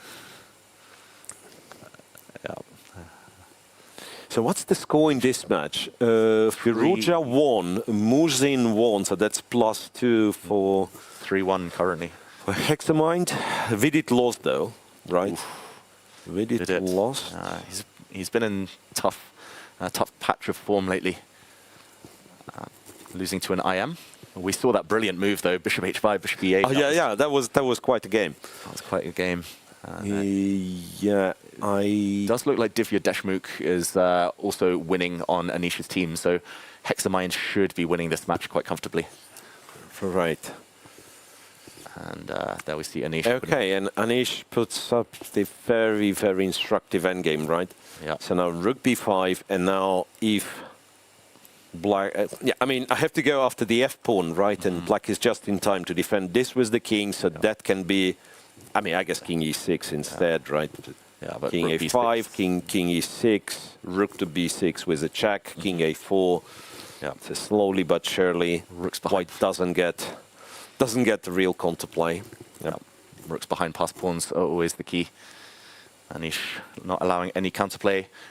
Just confirmation for everyone at home, we did get a win from Lu Miaoyi against Alexandra Goryachkina. So that's confirmed that WR Chess have lost. They've lost. Yeah. And Magnus couldn't help them. She didn't need to checkmate with knight and bishop, right? He avoided it. That would have been fun for us, but maybe stress for her. And Okay, so this is board 2, the match number 2.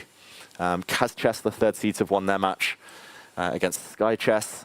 Dragon chilling, Ding Liren winning, helping his team to win. And Theme International Trading taking down Hans Niemann's Endgame AI. Oh, wow. So Endgame AI started with 6 out of 6.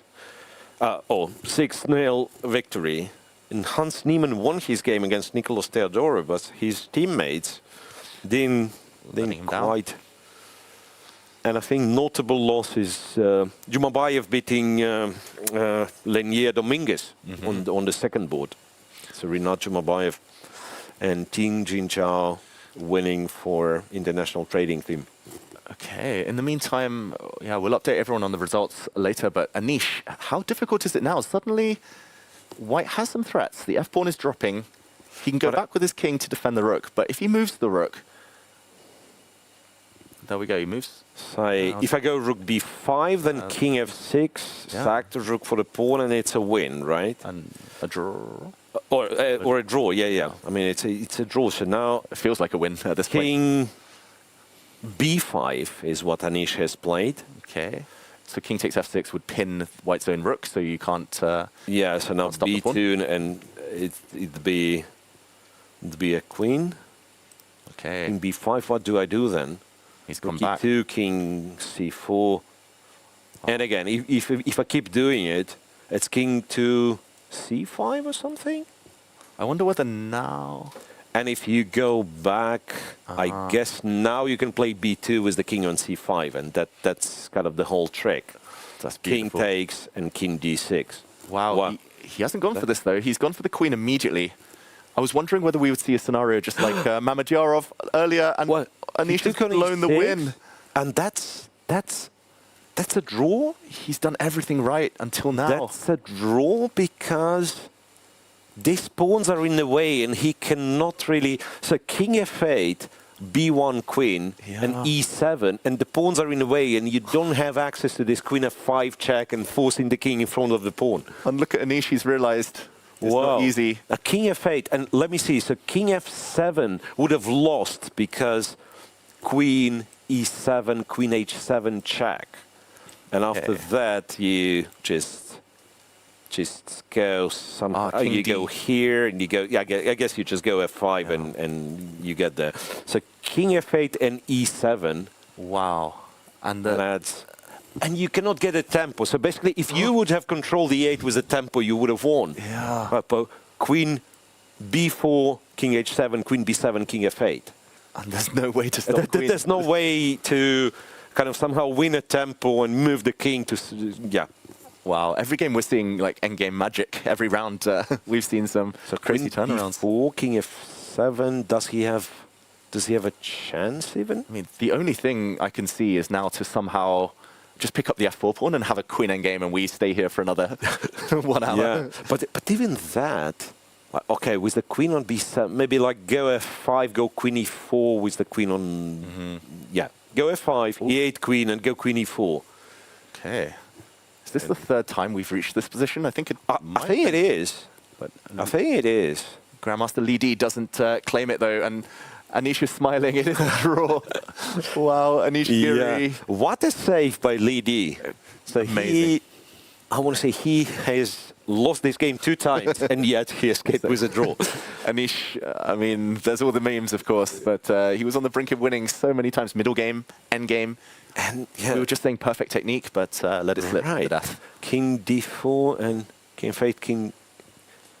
I don't know. The PGN says the game taken 100 moves sharp. 100 moves. Exactly. And in the end, fair result. I mean, Li Di defended like a lion there. Defended like a snappy crocodile. Snappy cannot be defeated. Exactly. I mean, I guess they are defeated as the team, but Snappy schnapped some points. Exactly. And Anish overcoming the disappointment. He should at least be happy that his team have won. And okay, it looks like at least on the top boards, this was the final ongoing game. Maybe we can check out the playing hall, see if there are any crowds. If we have anything on the top boards or any other boards, perhaps. Yeah, let's check out that playing hall. Looks like most games now done. Spectators leaving, players going for a short break. And, okay. It does look like there's some games going on towards the bottom, but nothing too dramatic.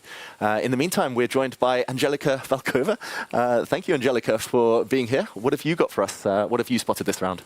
Truly amazing start of the World Rapid and Blitz Team Championships. I mean, David, Miro, exciting games that you followed, but some of them, of course, you cannot see all the games, you miss some action. And actually, what happened on the Divia's board a bit earlier is quite impressive, because in this position, she found a stunning move, knight b5. The idea is following, because the move before, black played rook d7. It means rook on c8, just protected by the queen. After pawn takes on b5, pawn takes now, queen is under attack, and it's a skewer on the rook. So whenever queen steps backwards, either d8 or b8, rook takes c8 or bishop b6 immediately, and then we can see it was traded. So that was a fancy way to win a pawn. And then everything went quite well for Divia until some moment in this position. So here was everything amazing. She played great. But in this position, after h4 move, knight is under attack. Here, Divia spotted a very nice check intermezzo, but unfortunately, rook e8. And the point is, after queen takes the queen, the knight is hanging with a check, and this is a counter intermezzo which Divia missed. That's why she was playing without a piece almost the whole game. And what can you take from it, David and Miro? Yeah, that's what a blunder. And actually, that's, you know, that goes into my collection of tactical exercises, this queen d8 thing. Yeah, queen d8, rook e8. It's so easy to blunder this stuff. But I want... She won a piece down. Yeah. Exactly. And then at the very end, I just want to see the moment where it all turned around. It was the moment rook c6 check. The point is now king has to stay very close to the pawns, but the opponent played king d5. And it was the moment where she started crushing and won her game. Incredible, you know? Counter blunders all the times are happening. Yeah, full of tactics. And what's been the highlight for you so far? I know it's early days, Angelika, but who are you most excited to see here in action in Hong Kong? A lot of teams. I mean, definitely WR Chess with a Starline team, as we have Magnus Carlsen there as well. And I saw in the first round, MGD1 won 6-0. So I'm looking forward to those teams who won 6-0. And by the way, another example which I also prepared, which I wanted to show you in the second round, it was the first board of the match, Shenzhen Chiu Chess Club against Mr. Birdie and Friends, and Vladislav Artemiev has been playing there. It was quite an upset, but of course we don't know sometimes the true ratings, as you were been discussing, you know, this topic that the true ratings sometimes are not visible. But I would like to show how Xu Haowen here squeezed in the victory in the Artemiev style, actually, because he played now queen c2, queen was on d1, queen c2, knight e7 back, now queen is coming to c3. Let's see where the queen is going. Now e3. Now after rook is attacking, it looks like black is doing everything right, but there is a pressure on the knight on c5, which will be used later. Now queen f4 coming to the king side already. Knight f6. Looks like knight is stopping attacks, but after bishop d5, you cannot take with the knight because all the pieces are overloaded. You can play queen f7, knight on c5 is going to be hanging. So after pawn takes on d5, there is an isolated pawn there, and it looks like all the pieces are overloaded. Knight has to be defended by the queen and the rook. There is a problem on f6, and after knight g4, queen g4, like all the active pieces are for white, and after some very nice technique, white won. In this position, the final blunder was rook a3, because now rook is fully, cannot actually join the defense of the black. So after rook b1, and after a couple of moves, rook is joining on b8, and Artemiev resigned. Such upsets are happening. This is why I like this match so much, because we see these upsets on the board. Yeah, and this contributed to Mr. Birdie and Friends, one of the favorites, getting held to a 3-3 draw. Wow. Definitely. And very nice game. Yeah, and truly in Artemiev style, I have to admit, like the white had seemingly nothing after the opening, and then like a slow grind. Yeah. But we see, you know, how the players, local players especially, are happy to see all the legends, all the top world-class players playing here against them. We have 6 teams from Hong Kong, so it's truly amazing to see all of them participating here. Yeah, really nice. And thank you, Angelika, for joining us. Round 2 looks like it has been completed now. And yeah, wow, we have so much to unpack, some really nice games. really high-quality chess. It feels like players still warming up, but speaking of the legends, I'm trying to see what was the result for Vichy, and I can't find him. So that's much lower. Much lower. Yeah, so Vichy made a draw. Vichy made a draw.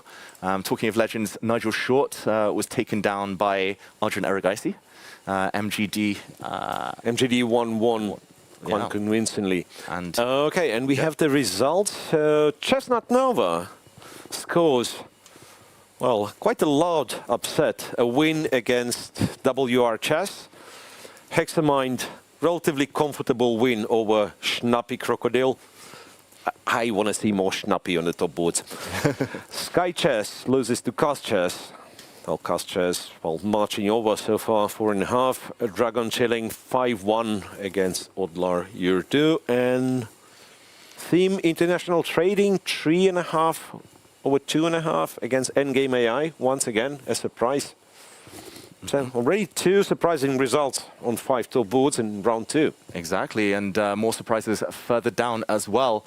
Yeah, of course, we'll break down the repercussions, the consequences of what we've just seen in a moment. But in the meantime, we do have an interview, I believe, with Wesley So.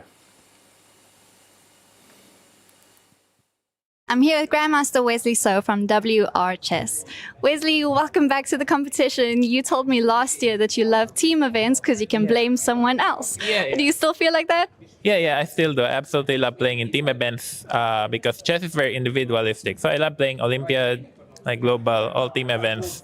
And I've been playing for WR since 2023. Yeah. So I'm really grateful to Vadim for picking me. Our change has changed a lot since then, but I'm still part of it. And I'm very happy to play in these events. I think, yeah, first of all, the hotel is excellent, best in the world. We're staying in Rosewood. And then the venue is also great. And these events are fun. As I said, you can always blame the guy next to you. But I think, yeah, I think I drew the first game. It wasn't a very good game, but our team won nevertheless. So that's most important. But I hope I can play better. Yeah.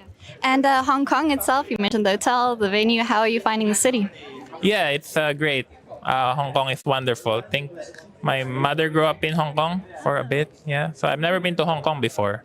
Yeah, I love playing in new places. The food here is really great. They have the best food in the world. Yeah, Hong Kong, the dim sum. So I've actually been here over a week because I flew straight from Norway. And yeah, I mean, it's great. I think last year in Qatar, during the World Blitz, I also had a great time. So we also stayed in Rosewood that time. So I'm hoping here it's the same. But I mean, it's a long trip, but I like playing in new places. We're so great so far. And you mentioned that, there have been some changes in WR Chess, specifically the players coming in and out. You've been here. What else has changed behind the scenes? What else has changed in our team? Yes. Well, I guess Vadim is running politics. That's a change. I guess that's a change, but I guess pretty much everything stays the same. We have the same captain, Jan Gustafsson, who is an excellent captain of the German team. I think our players have changed slightly, but also the tournament has become a lot stronger. Yeah. The first year we won very easily. I mean, like, we didn't give any opponents a chance. But every year after that, it's very difficult. Like last year, we didn't even finish in the top 3 in the Rapid. So I think the board fix has gotten a lot stronger for many other teams. And competition it's really become a world-class event. But now we have Magnus on the team, so yeah. He's not playing today, but tomorrow. But yeah, I guess we still have good team uniforms. I guess other than small change of players, nothing much. Nothing with preparation or anything, team bonding. Yeah, that's true. In the first year, we had a training camp for a week. The next years, we didn't have any. Yeah, but we're practicing Blitz in between games.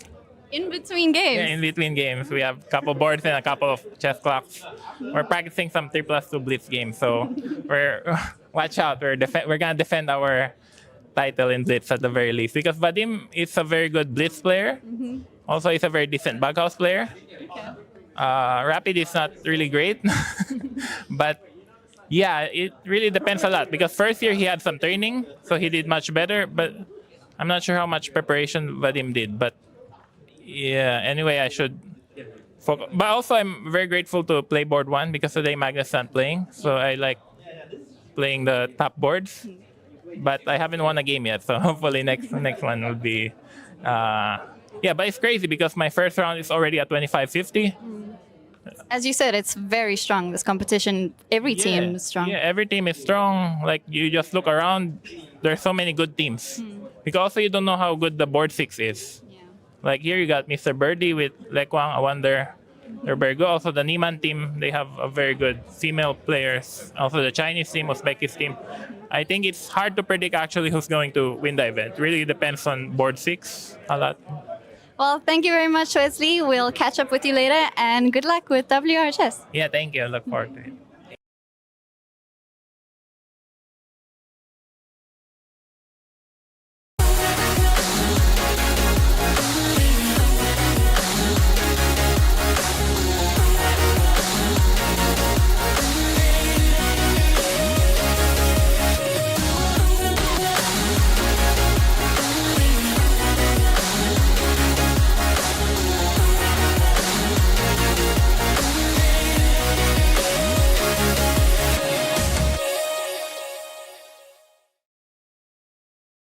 Freedom begins with a choice. In 2008, we made ours. Freedom knows no borders. Step by step, we became part of the global financial system. In 2019, we went public on NASDAQ. In 2024, we built a digital ecosystem. Fintech, lifestyle, telecom, everything comes together in one unified digital space. Today, freedom is a system that shapes markets. $2 billion in annual revenue, $9.3 billion market capitalization, 11 million customers, 11,300 plus employees, 230 offices worldwide. Freedom begins with a choice, and every day we make it again. Freedom Holding Corp. One ecosystem, many possibilities.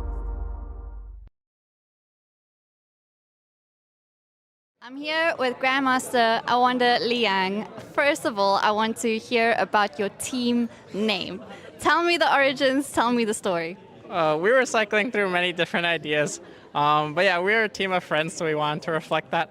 And Mr. Birdie is a close bird friend of ours who unfortunately passed away not so long ago, so we're playing in memoriam of our pet bird.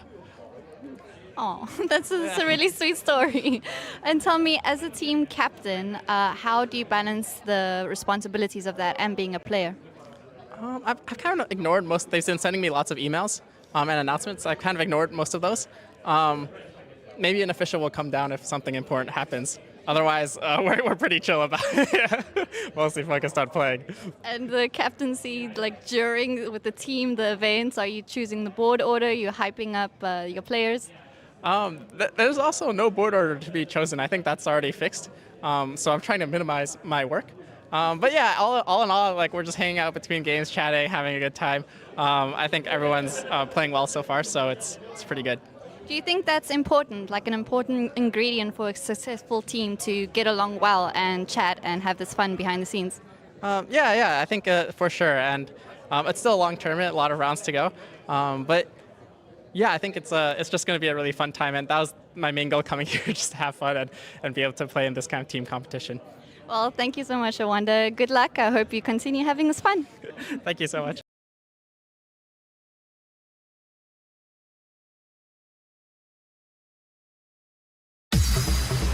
Every year, Hong Kong plays host to spectacular international sports events. Our elite athletes compete for honors with other leading sports stars from all over the world. Join us in supporting our athletes.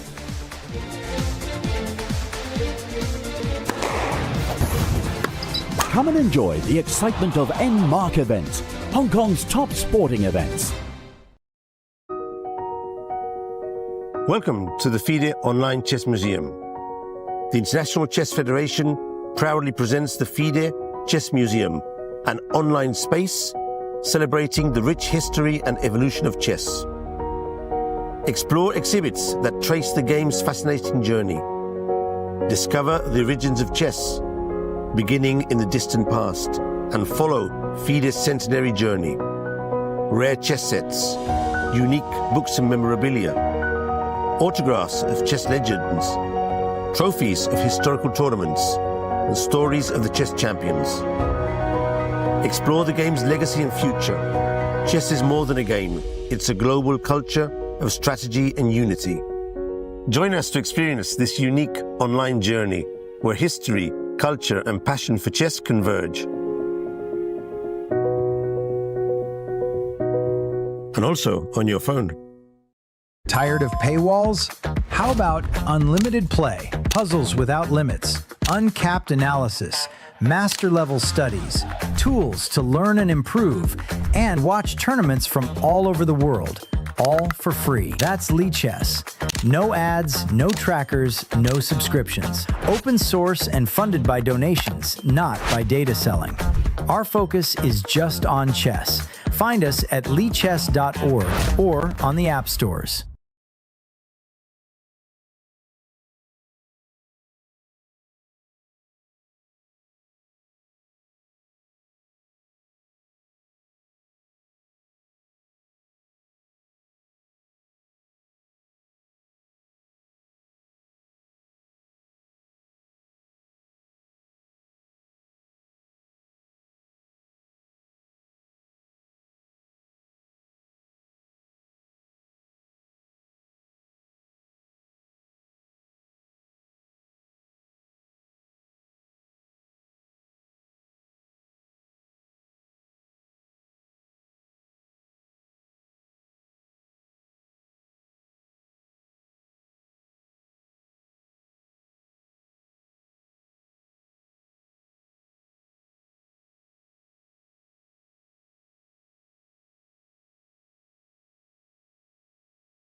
Hello and welcome back, ladies and gentlemen, to the FIDE World Rapid and Blitz Team Championship. Grandmasters Howell and Miroshnichenko here at your service. We've now seen 2 rounds, Miro, and we've seen the biggest shocks occur just in that last round, the top seeds, WR Chess falling to defeat. Oh, well, absolutely. It was that, and it was a lot of individual upsets, like people not converting winning advantages, people losing when they shouldn't have lost. Yeah, we've seen it all, and it is only 2 rounds, with 10 more rounds to go in the rapid portion and 2 more rounds for today. Exactly, and the team of Magnus Carlsen have to play catch-up already. Let's check out how the teams are composed. We have some graphics for you, ladies and gentlemen at home, those of you just joining. So each team is composed of between 6 and 9 players in their squad. 6 players play at any one round. There always has to be a female player in action, and 1 board must be reserved for a recreational or amateur player whose FIDE rating has never reached 2,000. So we do see some ups and downs, a bit of a level playing field towards the lower end of each team, as we've seen some big upsets there. Let's check out the current standings to see who's been moving up, who's been moving down, and we will not see the top seeds, WR Chess, at the top of those standings.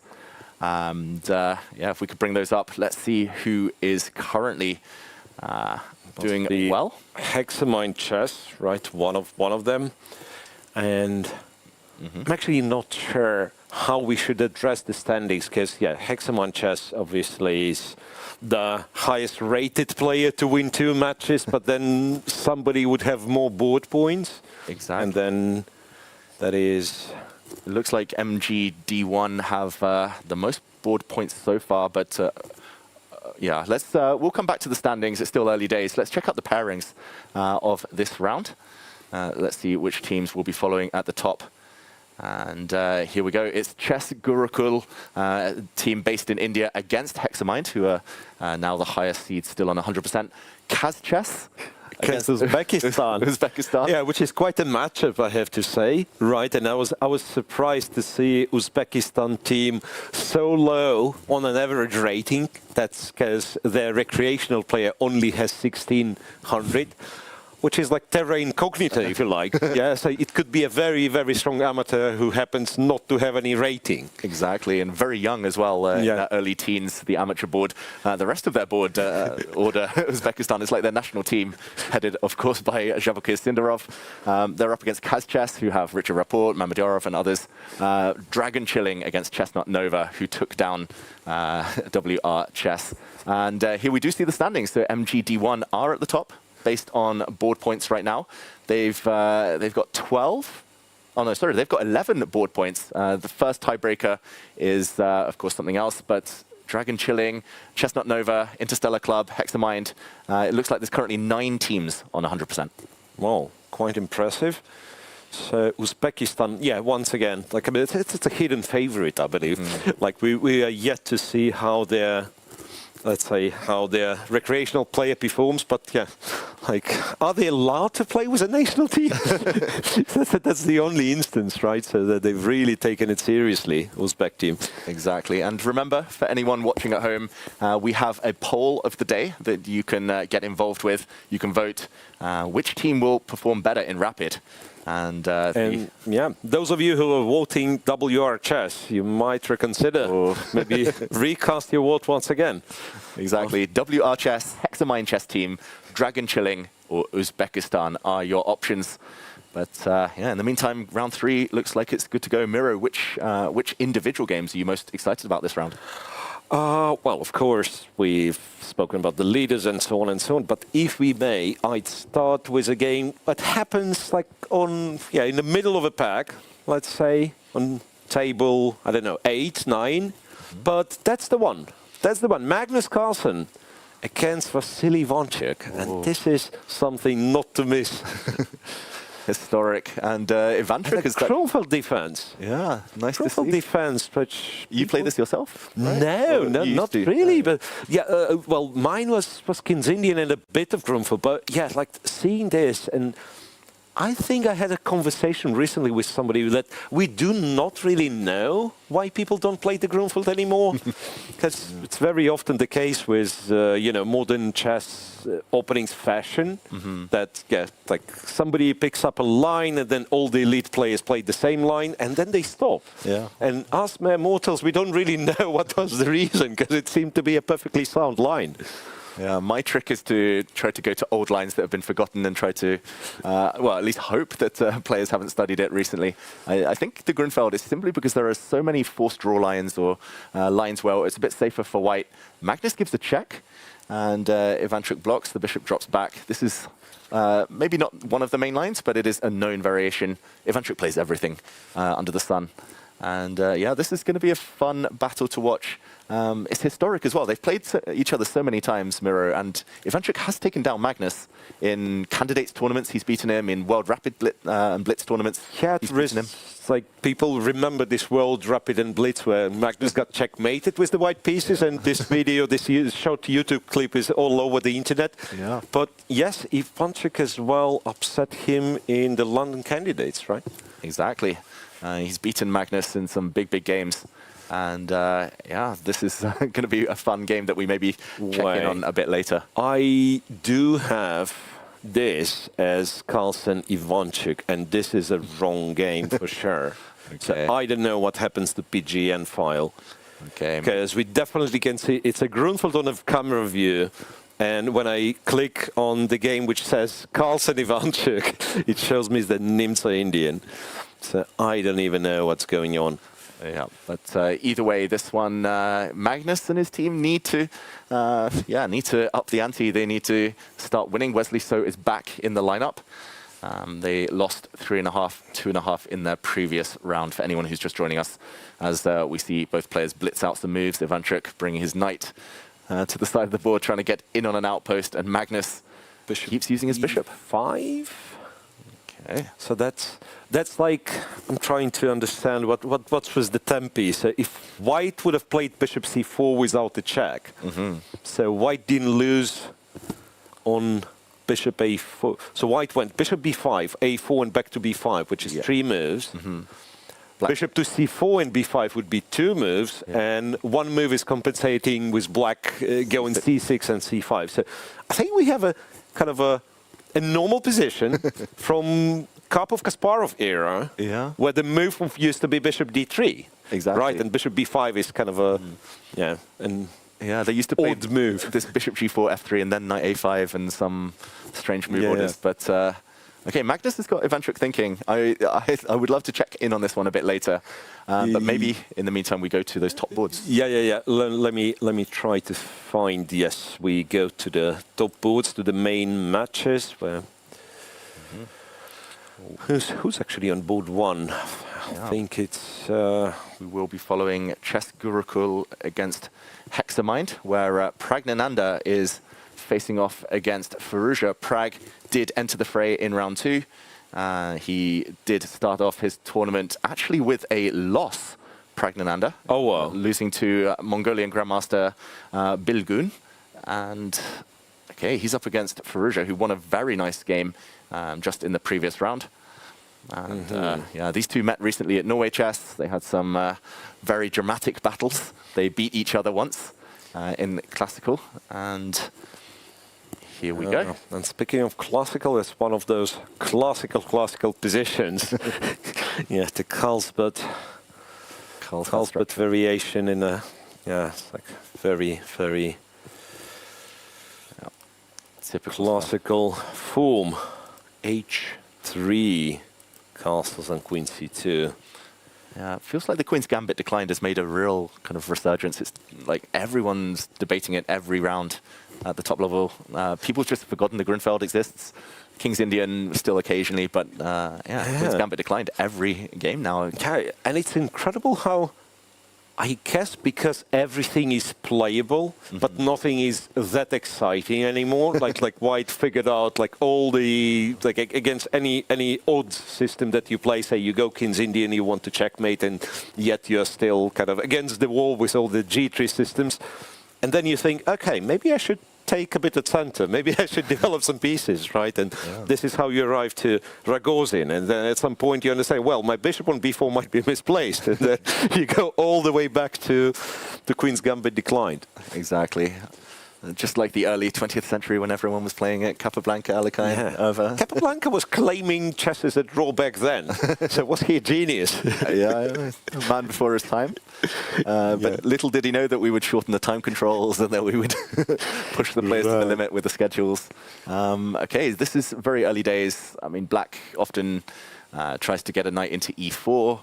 White has a couple of plans to try and break in the center or to play on the queen side.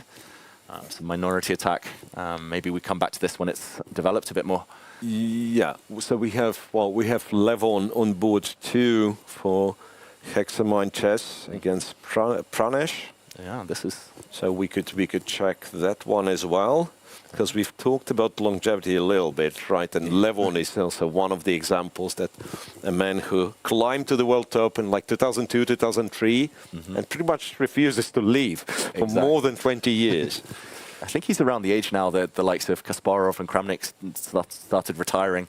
But he's still going strong, still playing super impressive chess. Pranesh, though, I should mention, he's one of the rising stars of Indian chess right now. His rapid rating we see there is only 2520, but his classical rating is around 2650. He was the second of Vaishali, who won the candidates recently. So he is a dangerous customer. What do you make of the position, though, Miro? White has doubled e-pawns, but a semi-open f-file. Yeah, that's one of those that I don't fully understand. Whenever I see the semi-open f-file, my thoughts are double the rooks, sacrifice on f6, win. Yeah. It happens so rarely nowadays. Like, apparently black figured out something. Yeah. So, I guess, yeah, was this knight a6, knight b4, and then bishop e6 at some point. Black should... Well, wow. Have you seen what just happened? Bishops are ignored. Takes on a6 and rook d1 quickly. Wow. No, rook f1. So that's a technology glitch. He trusts your plan. He knows the sacrifice exists. Well, if anybody knows, that's Levon. But I actually thought, when it stopped on d1 for a little while, I actually thought maybe he's like super clever and some knight c4 and getting to d6, but no.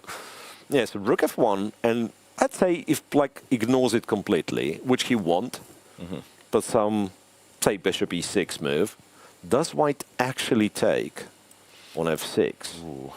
Not really, because we are too far away from f5, right? Yeah. So that is what, I don't know, eventually has to happen, right? And probably the queen has to be on h5. That's much more like it. Black can play rook g8, rook g6, plug the holes. So it's more the threat. It's the idea that's dangling. Maybe d5 after bishop e6. Yeah, bishop e6 was, of course, provoking some d5. Okay, so if not that, then what? I have bishop e6. Yeah, well, actually, it is d5, yeah. And then when we take, and bishop, where the bishop goes, back to c8 or something, or d7? 7 maybe. Wanted to say now I might take, but still, I don't think I do. I guess just like stop knight g4 or can I go there? White has squares. White have squares. Black has squares. Exactly. Everyone has squares, but whose squares more important? And they'll put pieces on the squares. They'll exchange some, and they might even lose some, and we'll see it all live. Exactly. That's how chess works. And okay, let's go to board 3, where we have Volodar Mertzin with black against Aravind, who had fantastic 2025. 2024, 2025, he rose to 2730, 2740 in classical rankings, but he's dropped a lot since. Looks like a Berlin defense. Yeah, looks like sacrifice. A Berlin defense with rook to e1 line, right? And where should I highlight? I think somewhere like here, bishop f4 is white's choice to sacrifice the pawn on d4. Knight e8, pawn's not taken immediately. Here, d6, and the official move here used to be bishop to g5, right? Right. And bishop d3 is clearly something prepared. Yeah. And for now, actively disliked by the machine. Okay. But you know how it goes. Like nowadays, like when we figured out everything is a draw, that's one of the approaches, that you gamble a little, right? You cannot play completely on sound lines, but you can gamble a little, given that you've studied everything at home. And you just play it. You know there's a lot of tricks in the line, and you hope for your opponent not to be able to figure out. Exactly. And it's much better in Rapid, I think. This approach, it works wonders in Rapid, because a lot of times people just don't. It's almost like you face this for the first time. You understand, I have to do this. But it also means for the next 10, 15 moves, I'll be playing the computer. Or person who spent time to analyze it with the computer, which is not necessarily what you want to do in a Rapid chess. Yeah, and I mean, it's already shown on the clock, the psychological precisely. play. 5 minutes. So 5 minutes won just like that. 5 minutes versus a pawn. Like, I probably would take the 5 minutes, especially if I was still in preparation. So, yeah, it makes sense. Modern chess, like you said. Yeah, so if I'm following what Edgen has to say, it's knight to f6, and then queen e4. Yeah, so there's bishop g5. There's like a move like queen e7, which I don't think White's intending to do. And there's knight e7, king f8, say takes, c3. Even this, I would say, yeah, I have a pair of bishops. I don't think I'm risking much. If, let's say, if I've looked at it. But quite likely bishop g5 and then just continue complications somehow. Yeah, this looks logical, but yeah, most likely he will play knight f6, but yeah, he's just overcoming the psychological, like, oh no, my opponent's prepared. What do I do? Oh, I don't want to play the most obvious move because they've looked at it. Right. You kind of psych yourself out. But precisely, like sometimes you have to play the most logical move because it's the best move. Exactly. Like otherwise, trying to find how exactly I avoid preparation, you might end up just like making some silly mistake, which I've done back in the day. Even though the computers were not as good, the preparation wasn't as good, but still, like you didn't like to be caught in the preparation even back then. Exactly, and it's definitely a modern trend. Even in classical, people burning 30 minutes on the clock as soon as they're out of the book. And yeah, just trying to survive the opening. Okay, Mertzin, he needs to speed up, but yeah, we'll find out how good Aravin's prep was a bit later, or whether it's just a bluff. Who knows? Yeah.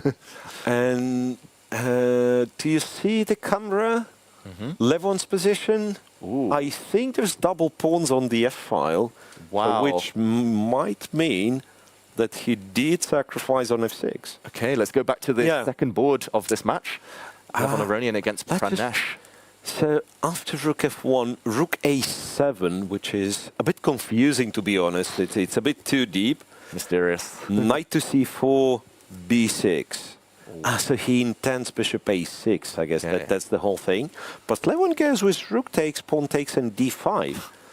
And now that's a compensation and a half, I have to say. Yeah, because you get to those, like, well, one of the black's options is to go c5, but that is sad because knight b5, I'll take the b6 pawn, and no open files for the rooks. And then very often you shouldn't be thinking, okay, rook 5 pawns and knight 3 pawns, but you look at this specific rook and the knight which is on c4, and you ask which piece is better. Exactly. Very often it'd be the knight, precisely. So, and yeah, so there was c5, and otherwise, I say, in this case, with bishop to b7, you just take c6, you take the pawn, you put the knight on d5, and you declare yourself being in a winning position. Yeah. And rightfully so. Yeah. Right. I mean, it transforms very quickly to a direct attack after this. Absolutely. F6. Yeah, and that's what that's what he's doing. Yeah. Took on c6, bishop c6. He'll take b6. There we go. Takes on b6. It flows. Puts the knight. Yeah. It's like a good position which is easy to play, and you cannot ask for much more than that in a game of rapid chess. Okay, great start to this game for Hexamind. I will mention Pranesh, he's very famous as a tactician, very tricky tactically. That's why he was playing this b6, bishop a6 stuff, but I think positional play is maybe one of his things. So losing all these squares at the cost of material, or at least gaining some material for it, yeah, it was a bad trade-off. And Mertzin looks very happy with Levon's play, I think, there. So yeah, very good start for Hexamind.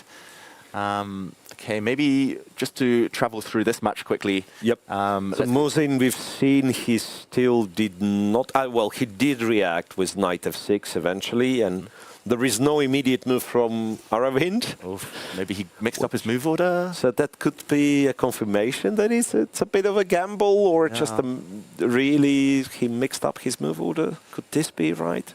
Okay, we'll find out. That's the line, right? Bishop g5, you cannot take, you have to go 6, and then... No, but you don't go bishop d3. I think bishop c4 is what you play.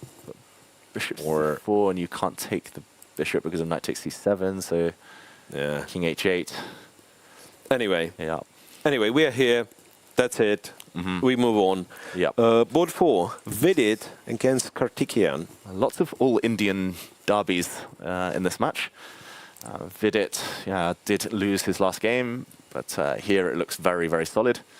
Yeah, it's actually solid for both, I want to say. Yeah, Black also can't complain much. There's a knight on e6, like targeting this pawn. Everything's solid, not that many weaknesses.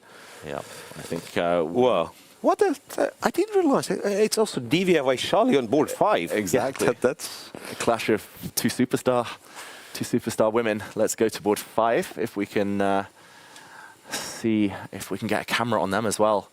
Vaishali, there we go. That's well, again, Compi claims it to be balanced, but that's nothing as like in Vidit Karthikeyan. It's a mess. Yeah, this is much more fun. C2 is hanging. C2 D5 is loose. D5 is loose at some point. Well, queen to f5 defends c2. Or yeah, that's one. That's the other. Or you just go here and here as Compi instructs me, because apparently if you take and bishop e1, that's quite awkward.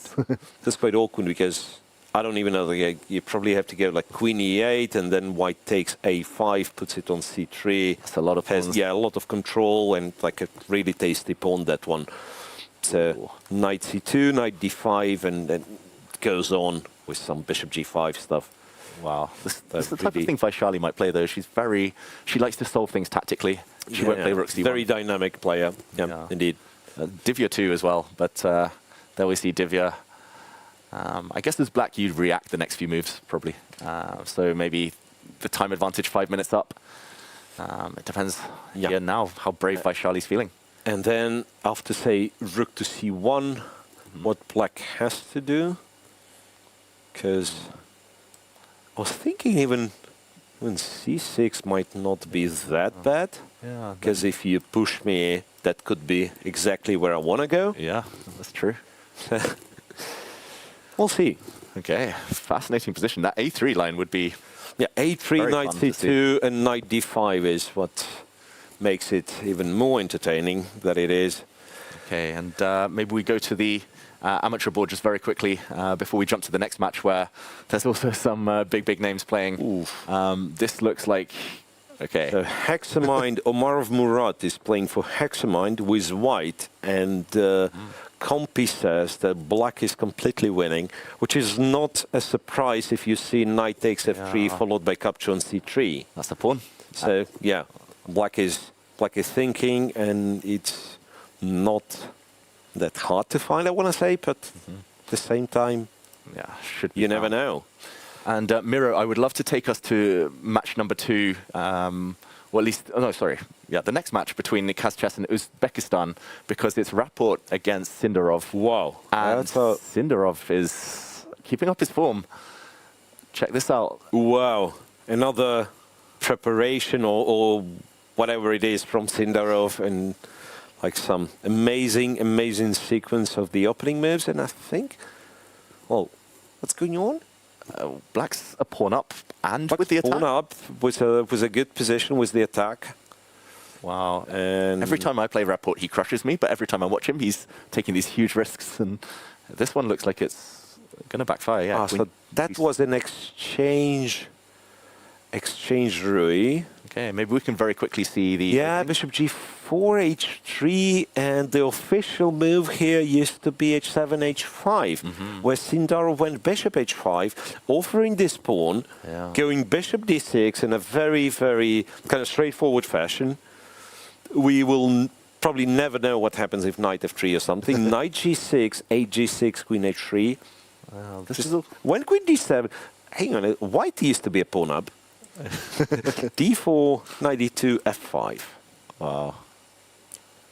I vaguely recall seeing something like this before. I'm not sure is that this exact move order, but yeah, it looks like bishop e7, and e5 is already a mistake apparently. Okay. Bishop e7 and okay, but black plays so straightforward. Yeah.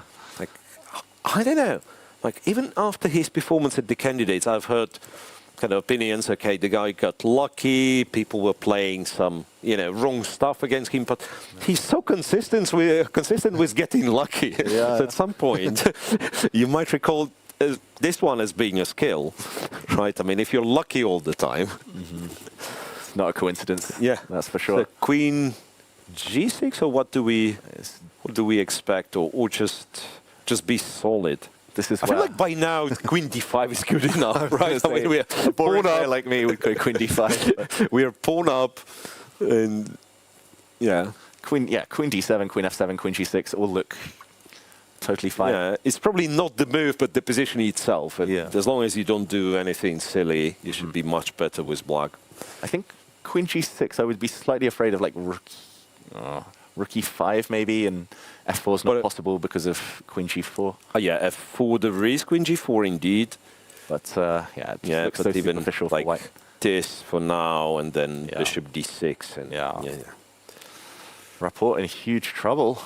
Yeah, and Richie, sometimes he has games like that. Yeah. Like he's a very strong player. We see, I think it was 2 years ago when he absolutely destroyed Magnus with black in a similar event in Astana, Kazakhstan. Yeah, it's like 20 moves and Magnus like is a king win with black in the center. Yeah, but every now and again, well, this huge risk-taking backfires, and then Rapport can find himself in a position like that. Yeah, Sindarov showing his World Championship form. That's quite a tough match, it seems, right? So that's Mamedjarov, Abdusatorov on board 2, Krishuk Yakuboyev on board 3. This is only round 3, and they're throwing. And then all the huge names in. Elo favorite, Wan Hao, if you don't know Mukhidin Madaminov, who just won this Uz chess tournament. Right. Let's jump to board 2 then. Let's see how Nodibek. Abdusatorov, Nodibek number 1. Nodibek, yeah. There's several of them. Nodibek. There was a moment where you could refer to him as Nodibek. That's it, but not anymore. More than one, and all of them are talented. Yes, and okay, this is very interesting strategically. I mean, visually it's very nice for white, but I guess short term there's some stuff on the diagonals. White's a bit loose on the dark squares. Yeah. But, I mean, give white a few more moves and white is just... Right. Well, the question, he went h4 to go king h2 to... And then... Eventually get to f5 somehow? Or and then just like unpin? Yeah. But the big question is, like, if black starts to maneuver the bishop. Because the bishop on e7 wasn't happy already, but after h4 specifically, taking control over g5 square, that's perhaps the only route that you can hope to kind of reactivate the bishop. That is annoying. White doesn't have Bishop time d8 to win any pawns on c4. So like he go h2, bishop b6, and e2. rook e2 or something. Maybe that's okay. He'll play bishop d8. He's about to make his move. Yeah, I mean, what else? You don't... No, bishop e6. Oh, bishop e6 is...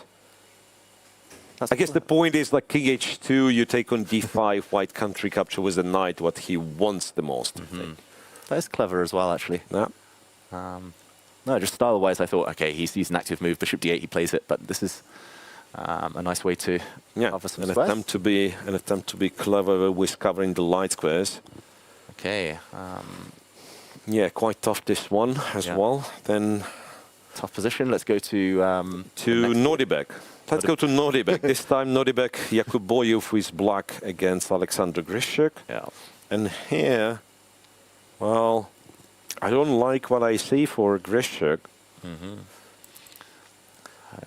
I guess there's not too many. Oh, maybe c3 I was going to say, but b4 will come, and black is quite quick to... Yeah, like the b2 is a real problem, it seems, because c3, b4...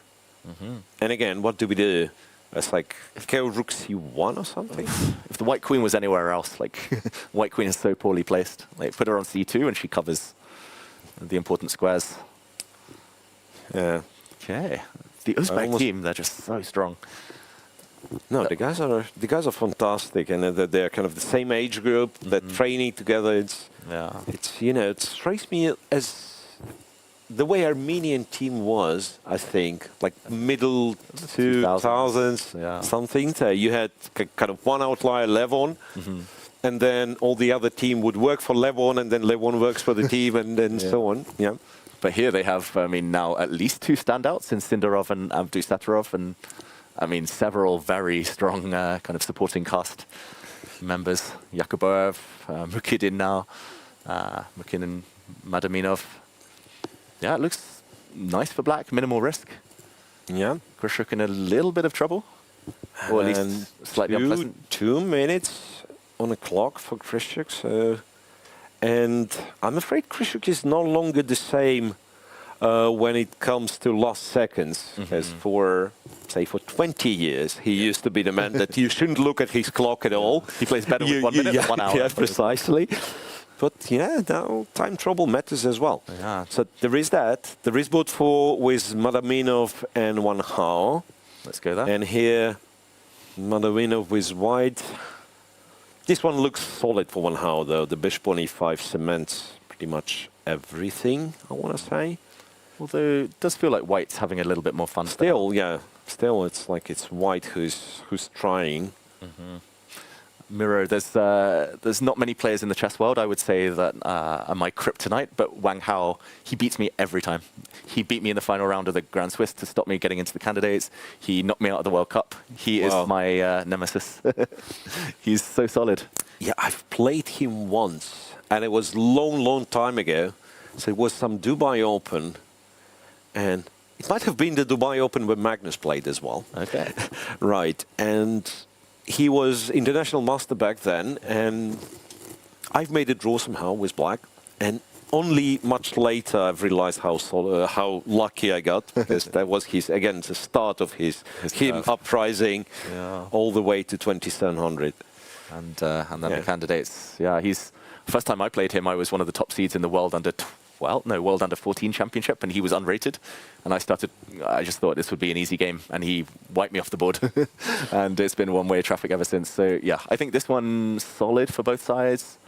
Most likely level, but yeah, if anything, I would say Madaminov maybe is going to create some threats, probe, try and triple up on the f-file at some point, force f6, and then rearrange the pieces. Right. So there is, like, apparently Compi says there is a 5 immediately, which I still don't get, like, in full. f5, I guess the point is you can't take with the pawn because check, and e1 is loose, but after, say, that trade, black goes bishop c3, and I guess some rook e5 maybe takes on h5 eventually. There's bishop d4 and some mating ideas against the white king. Maybe, yeah, but it still feels like quite sophisticated, like to find this move.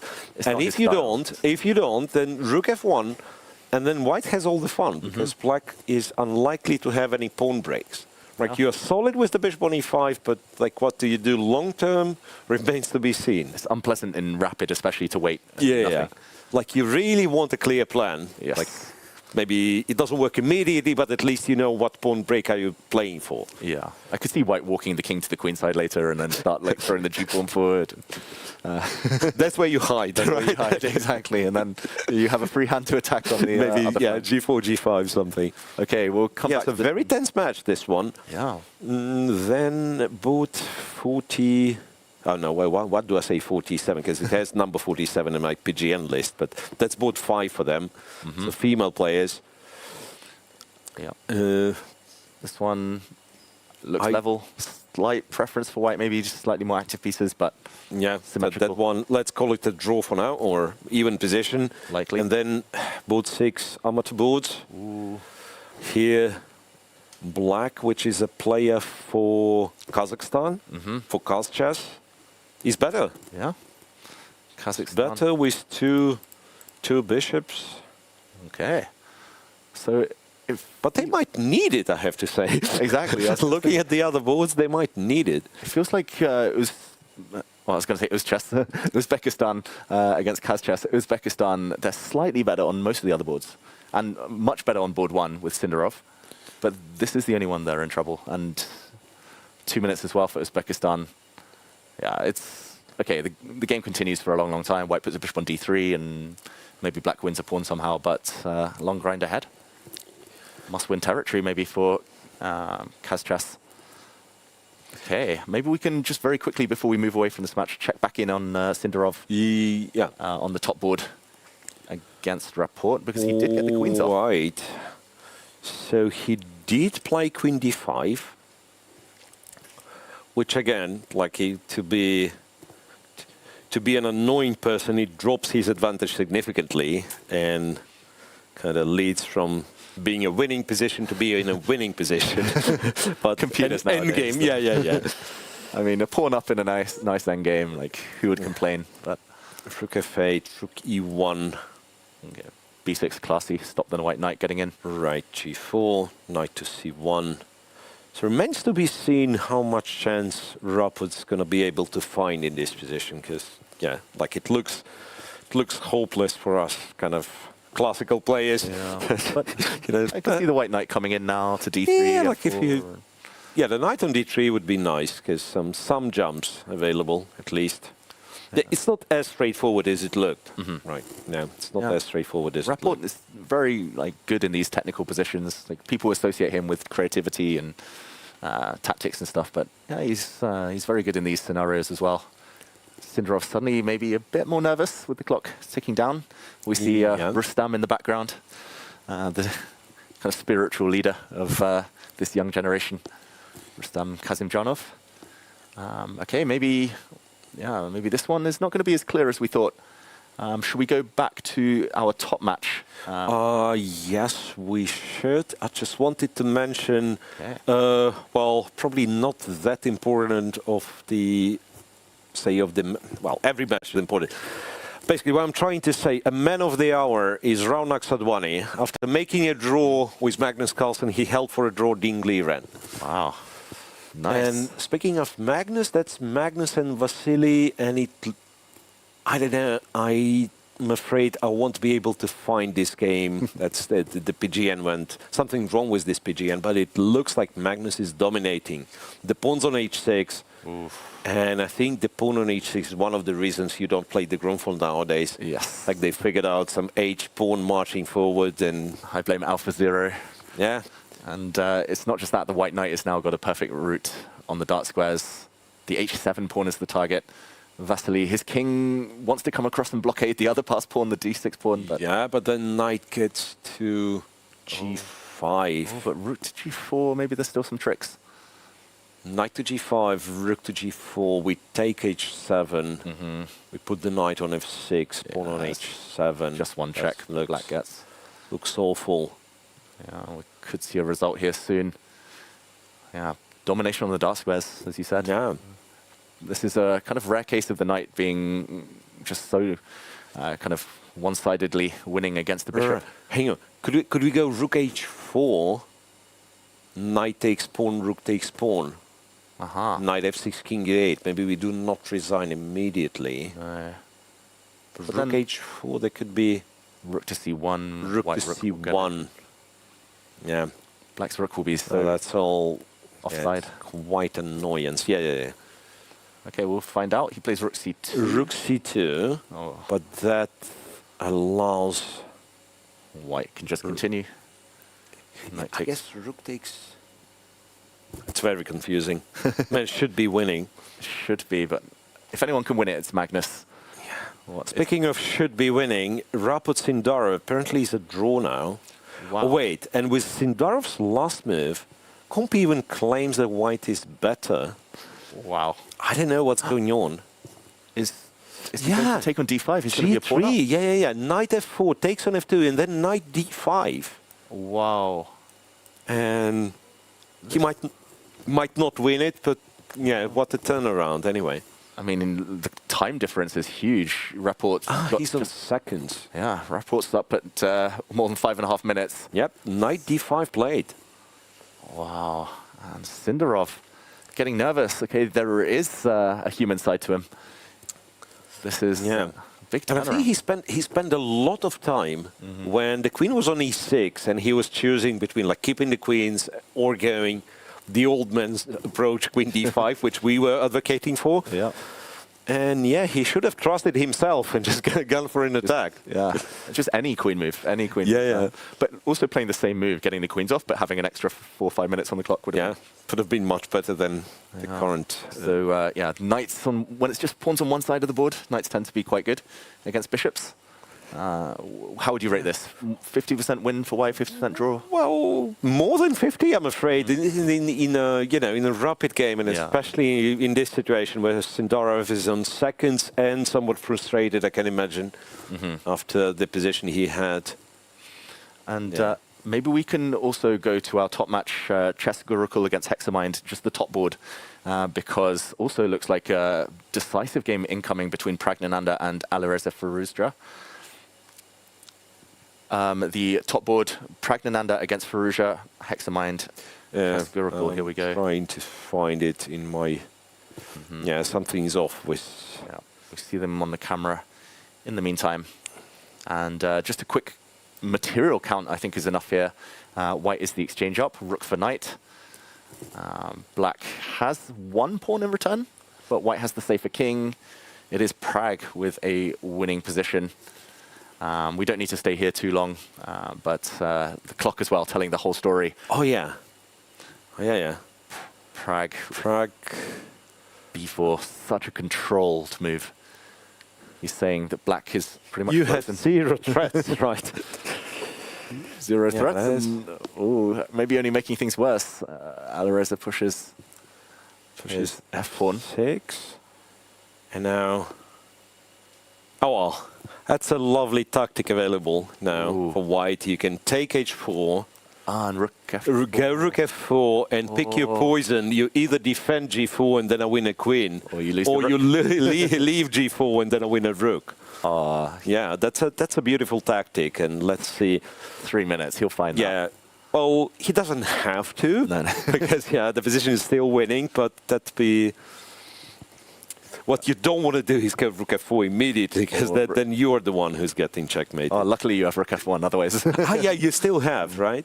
Oh, we just saw a handshake on board 2. Levon Aronian has just won his game. And Pranesh, the rook f6 exchange sacrifice. Beautiful model game. Anyone wanting to check that out, I definitely recommend. Beautiful game, positional sacrifice from Levon Aronian. Remember, everyone, that you also can watch individual streams, so you can follow games with your favorite players or teams more closely. The top boards are mentioned in the description of our broadcast just below. And okay, it looks like advantage Hexamind in that case. They're up now 1.5 to half after a draw on board 3. And okay. Yeah, so Muzin Aravind was a draw, yeah. Here, wait, if Pragg wins, that means what? That means scores even, right? I'm confusing the teams now. Pragg is on Chess Gurukul team, so that would level the scores. He didn't find the tactic though. Yeah, he went b5, c takes b5. Quite surprising. And queen b2, which seems decent, but did you really need b5 for that? Yeah, maybe he's going to take b5 now with his rook, but yeah, a bit surprising that he's looking at that side of the board when I guess if you don't see rook takes h4, then yeah, you want to open some files here, right? But somehow, right, like if you didn't find that, if black pieces remain this way, you're somehow still tied down to this g2, so say rook b5, b6, and I don't question the computer evaluation why it's completely winning, but you still have to demonstrate. You have to show how exactly do you win. And against Alireza, you want to win when you have the chance, because if it comes down to 10 seconds each, it's very random. I mean, he's a very, very dangerous tactician, of course. Yeah, rook takes b6. Okay. So if, say, I do this, queen e3, wow, and yeah, somehow black is back in the business. Level material. Okay, I like the white queen on e2 somehow, just controlling everything, defending everything. Right, but if we go back to e2, knight f3 was flashing knight f3. I have no clue what it is. Wow. But apparently it doesn't work because Compi was flashing knight f3 and then it changed its mind. Check here f5 and something's going. Well, this check. Of course. And then if you go to the h file, it's queen h2. If you go to f7, it's check and rook b2 and then rook defense. No, we don't want any of that. And okay, Pragg didn't want any of that. He played queen to c2. Queen to c2, rook d3 was Alireza's answer. Okay. But still, again, doesn't matter what the engine says, says +4, whatever. You still have to find moves. And we are getting closer and closer to this dangerous situation where it's going to be a move in 10 seconds, a move in 10 seconds. And that's where I would fear Alireza a lot. Exactly. Easy to lose control, easy to get nervous. And okay, we have another move. Rook b4. Wow. And now there's knight f5 available for black, which messes up things quite a bit. Walks everywhere now. White doesn't have any checks. Yeah, so the trick with knight f5 is that if you take, it's queen e1, queen b4. That is so tricky. He plays f5 instead. More human move, but that gives white a bit of time now to get active. Rook c4 and now, yeah, let's not forget this king is also not the safest king ever. Yeah, that might be his downfall, Alireza. It's not the clock, it might just be his king and how open it is. At some point, rook c8 will come behind. And king h6 now. Rook c8 seems nice. Or a check first. And yeah, check just to see where the king's going. Alireza. Rook c5 is not the move for sure. It's just a glitch of the matrix. Yep. No. So, yeah, rook c6 check. Yes, that's what we saw. Alireza played that with barely any time on his clock, moving his king there. 2 seconds left. 2 seconds. King h5. There is also a check on e2. Remember, we liked the queen on e2, so maybe now that's what we can do. And then go to b2. So now that's a threat. Wow, that probably ends it. That looks over. Yeah, it probably ends a threat as well. Yeah, and queen e2 is played. King g5 only move, of course, and queen b2 on the board. Pragg. And Pragg. Oh, yeah. Levon Aronian there turned away, looking disgusted, looking disappointed. Might have seemed like Pragg was losing control, but not really. All right, so what's the solution now? Rook d6. So if we went here, knight g6, rook takes, queen takes, and h4. I don't know if you need h4, but Compi tells me that this is the best. That's a very nice checkmate if black plays king takes h4, queen h6.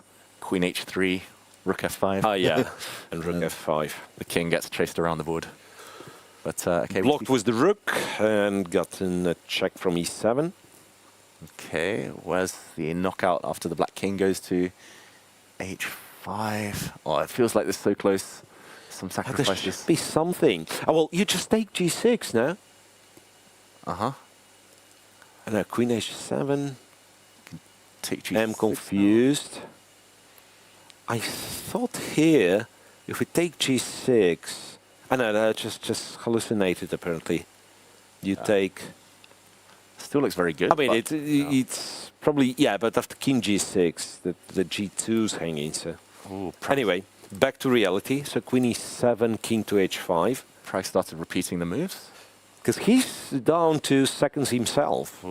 Will nerves get the better of Pragg? Oh. Is that the... No, that's just... That's the second time. That's the second time. Let's try something different now.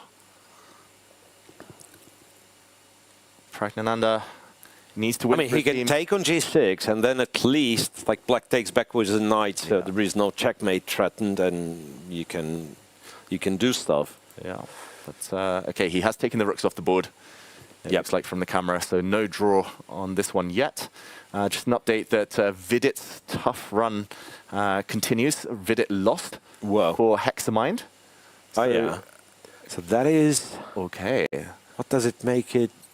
It scores even, and then this one is of utmost importance.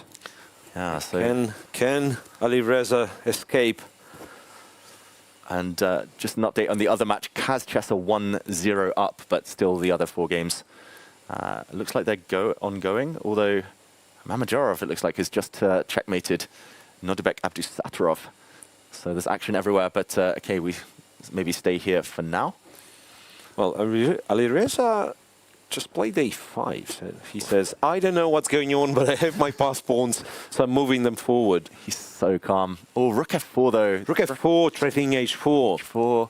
And Queen takes E3, you still play H4. Wow. That is one tactic, right? King takes Queen H6. King takes Queen H6. Beautiful. Handshake. Pragg gets the win. This is it. Beautiful from Pragnananda, getting an all-important win for Chess Gurukul against Hexamind. They take the lead in this match. Do they? It does look like games have just finished elsewhere at the same time. We see in the background people setting up boards. Wow, a quick count. So Vaishali has lost to Divya.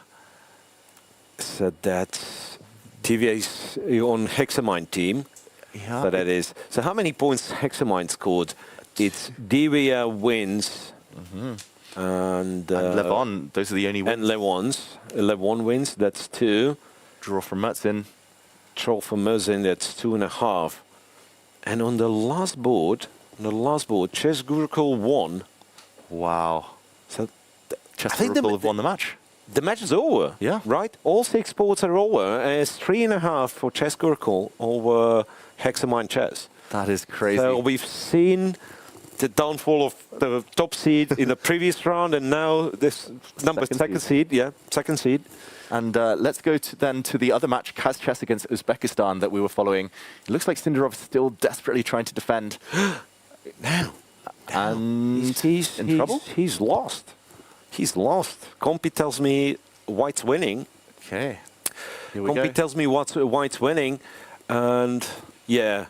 Bishop b2, but it doesn't help you because knight goes to d4, knight goes to c6. And then the white king. Cements everything, and then I guess the king goes all the way to like knight d4. And as you said, Richard is very good in this like technical engage, but which, by the way, I think a lot of people have misconception, but like, okay, this guy is tactical, and then you check the best endgames of Alexei Shirov, for example, or Richard Rapport for this matter. Exactly. The best tacticians, they use tactics to get them a position that they enjoy, and they use their calculation skills to kill the opponent's counterplay, and then they, they grind you down. That's every time I've played Rapport, that's the same story. I try to kill the tactics, it doesn't work. He finds ideas. King to b7, king goes to e4. King's coming. King c8, king f5, let's say. And then if you want to meet me here, how do we... wow, that's a lovely remaneuvering. And knight on d3 blocks the bishop entirely, and then we go all the way back and chop the bishop. Oh my gosh. So that is... No, I thought like, we go with the king, but what if Black puts the king on d7? And that allows... actually the sort of tactic Rapport would see in an instant. And I think Sindarov's seen it, that's why he hasn't brought his king nearer. That means the white king is getting close. But if the white king gets to e6, you just push the d-pawn. You just go with the d-pawn. Bang, bang, bang. Precisely. So bishop c1, king e6 is not played yet, but it will be. And next move, d6. Yeah. Should be it. Some positions you even just go knight a7 check, win the b5 pawn, depending where black puts his bishop. This looks like Sindarov is about to fall to a defeat. What an upset this must be. Yeah. But they're still in the business because Madaminov defeated Wang Hao. So far, what happened was board 6 was won by Kaz Chess. Then Madaminov leveled the score and 4 games running. Yeah, I think one game has also finished. Mamedyarov did win. Did win. Yeah, so it's currently Kaz Chess who look like they're about to take a 3-1 lead. Hang on, so that was a check, king a6.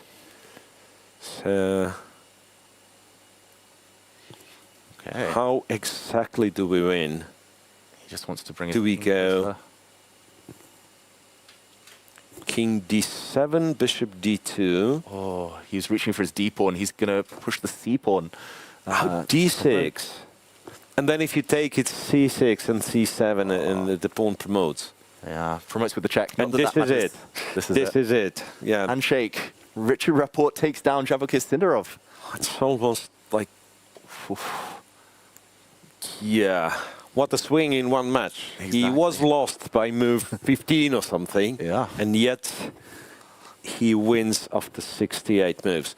So Mamedyarov, you're telling me the game's over? Well, it does say, yeah, in the PG, and it still shows like a live game, but it's checkmate in 5 for Mamedyarov. So we assume it's over. That means it's what? Now Rapport wins, Mamedyarov wins. Yeah. So Uzbek team is in trouble. Okay. Yeah, we'll try and figure out the final scores in a moment. I'm wondering elsewhere whether we have any other big clashes. There we see the team captain for Kazchess watching on, Shakira Mamedyarov watching on. Great win for him with black. They got the business done at the top end of the table and on the recreational board. Yeah, so what's in progress is Krishuk's game. And board 5, the ladies are still playing. Ooh, it looks like... What's happening on board 5? Well, Hamdamova is winning for Uzchess. Okay, her position's winning, and seems like she has everything under control. So if Uzchess wins both games, they tie the match. They tie the match, yeah. And this one is winning. I mean, if the White King were on G3, totally different story. But the White King... White King is way too far. Yeah. Knight G2. It's almost like you feel there could be some decisive 6-1. Exactly. Right, because White King also is cut off on the 4th rank, cannot really go because of a checkmate in 1. The Knight is tied down defending its pawns. And H5. And then I imagine Knight E3, maybe you get some style points for going G5. Yes, please. Even though you shouldn't. You probably shouldn't. Like, objectively, you probably shouldn't, right? But it's the move that artists play. So takes, F4. Oh, rook E4 is dominant. Rook E4 is something that I really want to play. Yeah. And then the Black King can do anything at once. Yeah, but look, I think we just win immediately because after F5 it's a check. King B4 and this, and we just trap the knight. Nice. Yeah. And same if King A6, still go Rook E2. And, okay, we're going to see something similar maybe. Rook E4, just domination. She's going to do it a different way though. She's gonna... Well, that is like, there is probably no wrong way at that point with King on B7. You can bring the King all the way here. Okay, so this one is really hanging in the balance right now. I don't know if we can get the cameras back on the Kazchess Uzbekistan match. Elsewhere, it does look like Dragon Chilling has defeated the WR Chess Slayers. Chestnut Nova losing. There we can see Grishuk. I don't think we can jump in because the PGN is lagging a bit behind, but it's all important, these two boards. Grishuk there needs to hold. Yeah, one of the two they need to hold this with this ladies game. No, Grishuk, I'm sure the PGN got stuck entirely. It's the position that we've seen 20 moves or 20 minutes ago. Looked very must have been even more. Which already was very promising for black, so that one is... Oh, there we go. Shout out to our producers, though, for doing some magic. And, ooh, zooming in, it looks like Grishuk is up might be. Yeah. He's actually in control, right? I don't know how he's done it. He can't lose. Is he up a pawn or 2 pawns? I think he's just up the B2 pawn. Black has a pawn behind behind Nodebek's hand on F7. Yeah. No, but White has 4 pawns on the king side, right? And I thought Black has like F7, H4, and F4. And G5. Is G5? Yeah, G5's on the board as well. So 5 versus 4 in terms of pawns. Grishuk is up 1 and only needs a draw for his team to win. All right. So Uzbekistan in trouble. Yeah, so this position has nothing to do. The position on the analysis board has nothing to do with the real position on the screen. Okay, right. so elsewhere, yeah, we just got confirmation also in this match that Uzbekistan did take that rook versus knight endgame. No surprise there, but it won't change the outcome of the match. Right. And what's with Magnus's result? Because I've seen Magnus on this BGN and now I can't find him. Yeah, it's a bit messed up. Yeah, Magnus did take the win in the end. It looks like against Ivanchuk. Yeah, after some twists and turns, but Magnus did get the job done. And okay, yeah, this is the biggest game so far. I mean, to see all the top seeds drop is one thing, but Kazchess, actually Uzbekistan were my big dark horses, and yeah, it looks like they will be pegged back as early as round 3 as well. There's not going to be many teams left on 100% after this round. Well, Dragon chilling is there, right? Yeah. They won 3. They've been chilling. They've been chilling so far. Yeah, and watch them cook. Where are the crocodiles? Are they schnapping? Oh, I don't know what goes on with this PGN thing. Yeah. This time we'll get a lot of like messed results. We'll get some updates with the team results shortly. But Arjun Aragaisi's team, MGD1, who were the leaders on tiebreak, have also lost Theme International Trading. Well, Theme International Trading is actually doing really well, and thanks to efforts of Rinat Jumabayev, I think, among others, because he has won 2 games in a row. Yeah. And yeah, beating this time against Nihal Sarin. Not easy. Nihal, Speed Demon. Team Jinzhao as well. Yeah. Singaporean #1. Taking down Pranav in this round. And okay, there we go. Krishuk. King gets to B3, and the knight is somewhat useless somehow. Well, you can go to E8, and then have E5, knight E4. Yeah, that's like a human way of doing what I was trying to do. E8, F6, H7, but that is much better configuration. So king takes. Now you go knight E4, so there is no king C3. That's all right. Okay, so knight takes pawn. He will try to get his king in. Yeah. Okay, I think you're just in time with white to take on G5, knight H7, knight F6, knight H5. Win the F4 pawn. So, okay, he takes king C3, knight H7, king D4, knight F6. He already takes. B6. Oh, yeah, well, takes, but that's the draw. That's enough. Yeah, does he press hard for a win here?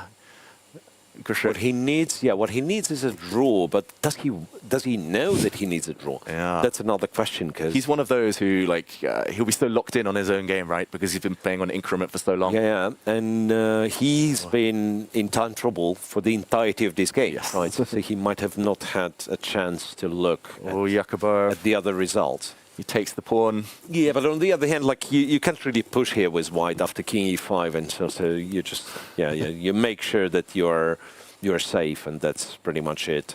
And draw agreed. That means Kazchess take down Uzbekistan, and 3.5, 2.5 by the smallest amount. Quite a nail biter, this one. Wow.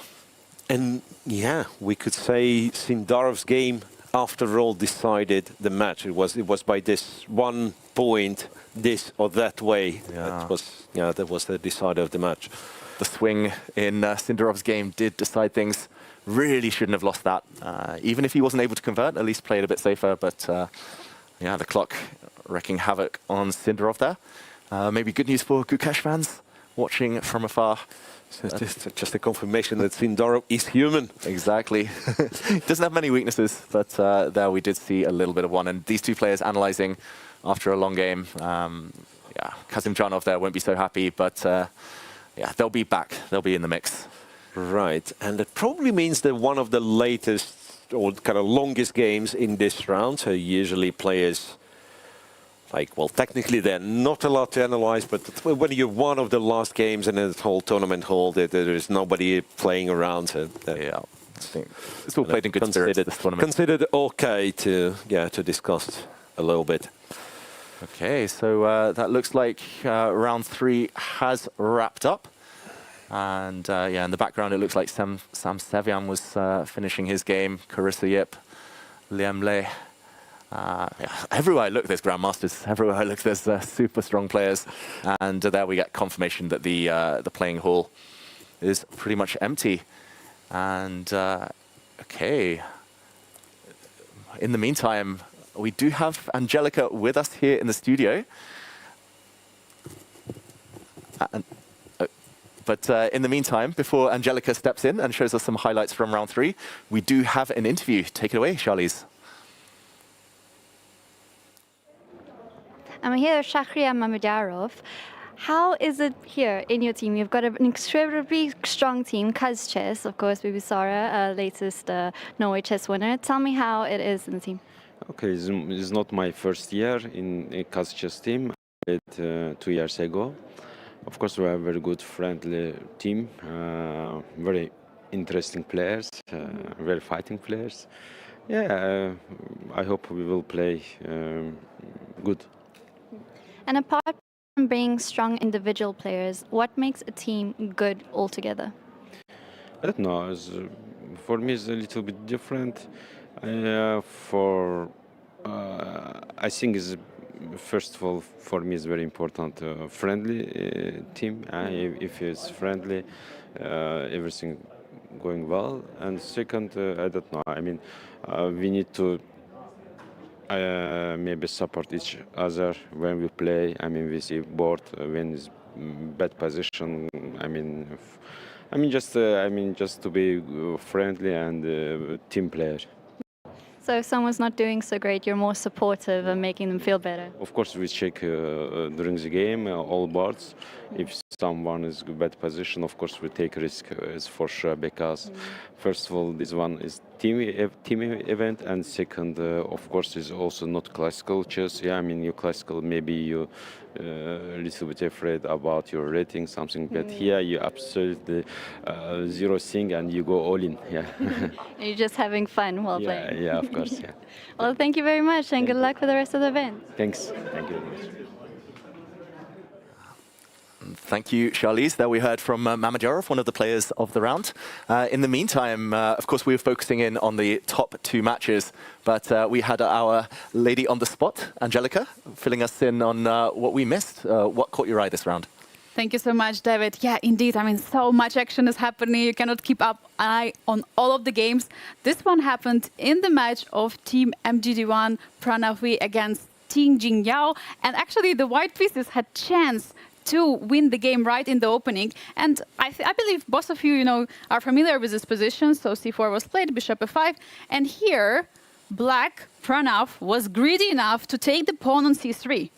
And it is a big problem because now Bishop F6, you don't really want to take with a pawn, right? You don't want to spoil the structure. And after Knight F6, in this position, what was missed is Bishop C8, Rook takes, and now Queen is coming to A4, taking the pawn. White is fully developed while Black is having issues with the king, has to step with the knight back, so we can see how great the position looks. In the game, what happened is that Queen A4 was played first, which would already shift the advantage to equality in both of the games. And here we can see, I mean, after a few moves, still everything equal. The game finished actually for the victory for Teen after some, scrambles, but it was crazy to see in the opening, such huge blunder from Pranav. What can you take from it, David? Yeah, I guess missed opportunity. It looks like he found the right idea, just the wrong order with the track.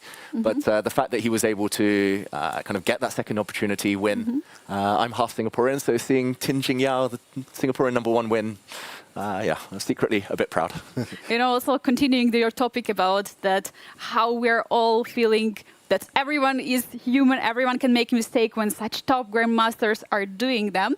Now I'd like to move on to another game which happened between Arjun Erigaisi, again in the same match, MGD1 against Team International Training. And here we had the moment with a very tense position.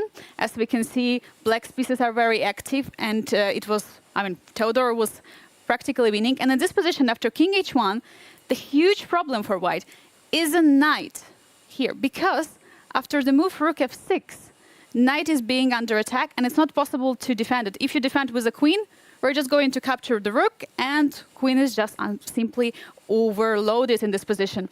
What I think was missed is that after after the rook c8, king h7, and if we compare it to the position, queen c2 would pin the queen. So after queen f5, the same happened. Rook c8, king h7, and now queen c2 is pinning the queen. So in that position, rook could take the knight on f1. But here, queen is pinned. Queen cannot give a checkmate. Huge opportunity for Teodoro, which was missed, unfortunately, and it was a draw at the end. Yeah, and some nice back rank checkmating ideas. I love that. But yeah, Arjun must be disappointed, firstly with the draw. Looked like he was on the back foot, but also his team falling to defeat. Angelica, do you have any more for us? Yeah, definitely. One more, last position, which I would like to show to you, which happened on the board. Another Indian player, actually, somehow all examples are coming from the Indian players. In this case, we have Chess Gurukul team. Arvind is playing for this one. And in this game, we had a moment a little bit earlier on, after the trades happened on the e5. So after trading the pieces, queen takes a5. Here was a moment for Murzing, who is playing for the team Hexamind, to strike and play knight g4. And the point is, it looks like both queens are missing. But after bishop d8, bishop is hanging, and after knight e5, the other bishop is hanging. So it's a double attack right now, and black is going to proceed with winning at least one piece. So what could have continued, and probably what was also calculated, queen f4, and after f6, bishop h4, and now g5. It's all looking a bit messy. Now queen has to step away. Now knight e5, bishop g5. So it's like engine light. I mean, what do you think? I mean, how are the players calculating it under seconds, in such positions? Yeah, difficult calculations, but Mertzin probably could have found that, should have found that, and that would have saved Hexamind from that match defeat. Thank you, Angelica, for showing us some of those highlights. In the meantime, we have an interview with Vladislav Artemiev.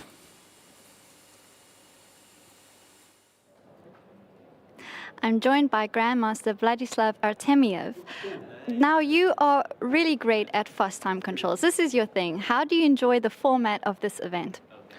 I think that this format is very good because it's a mix of professional players and amateur board. I support this format, and especially Rapid and Blitz I very like. Should be a very exciting tournament with a big number of strong teams. And I think that very unpredictable who will win event finally. I think that maybe at least 10 teams have very good chance, and we'll see what will be. Right now, my team won 2 matches and 1 match make draw, so not bad start.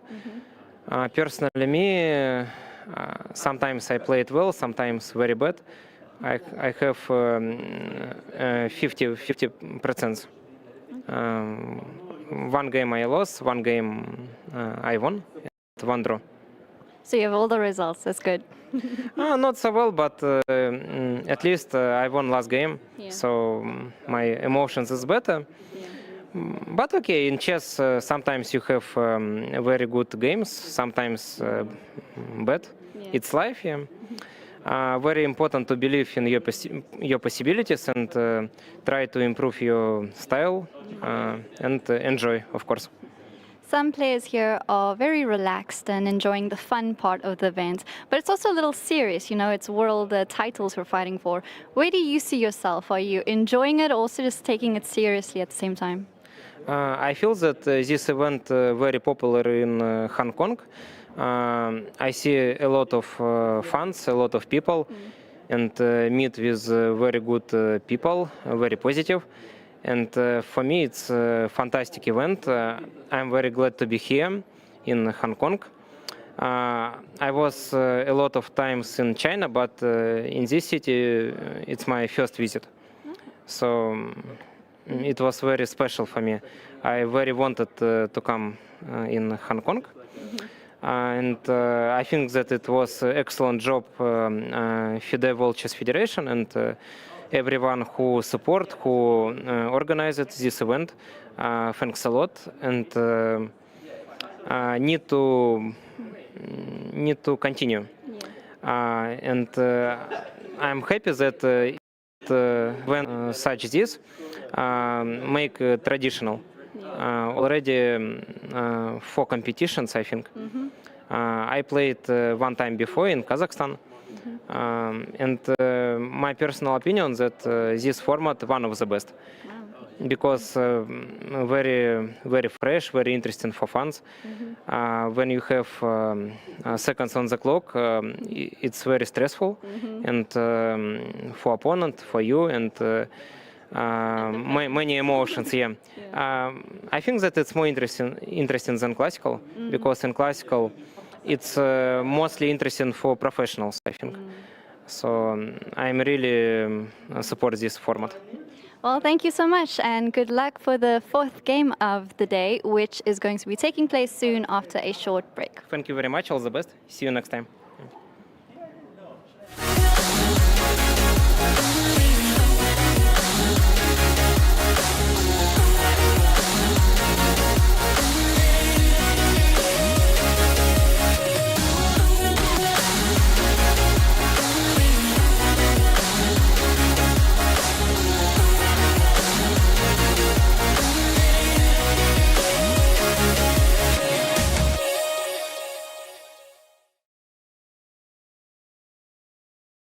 I'm very excited to be here with Grandmaster Ding Liren. It's amazing seeing you back on the international stage. How does it feel to be back?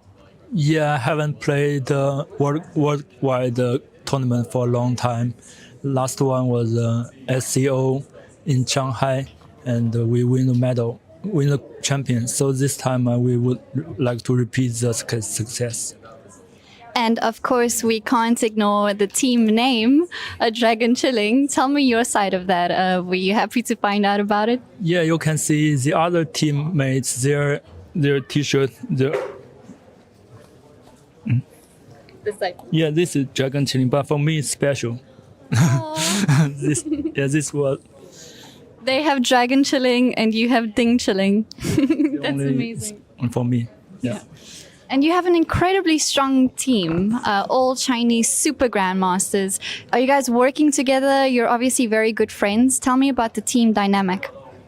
Yes, we trained together before this tournament, and we played a lot of rapid and blitz games to warm up.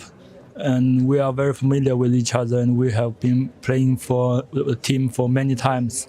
So I think our team spirit can bring us some success. It's a bit of an Olympia type of team, right? Other teams have from all around the world. You guys are strong China.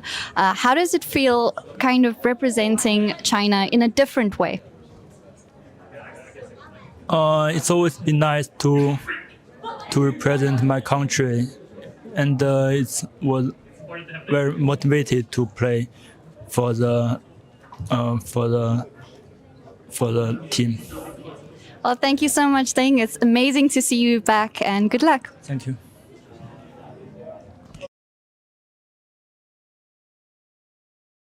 Freedom begins with a choice. In 2008, we made ours. Freedom knows no borders. Step by step, we became part of the global financial system. In 2019, we went public on NASDAQ. In 2024, we built a digital ecosystem. Fintech, lifestyle, telecom, everything comes together in one unified digital space. Today, freedom is a system that shapes markets. $2 billion in annual revenue, $9.3 billion market capitalization, 11 million customers, 11,300 plus employees, 230 offices worldwide. Freedom begins with a choice, and every day we make it again. Freedom Holding Corp. One ecosystem, many possibilities. Every year, Hong Kong plays host to spectacular international sports events. Our elite athletes compete for honors with other leading sports stars from all over the world. Join us in supporting our athletes.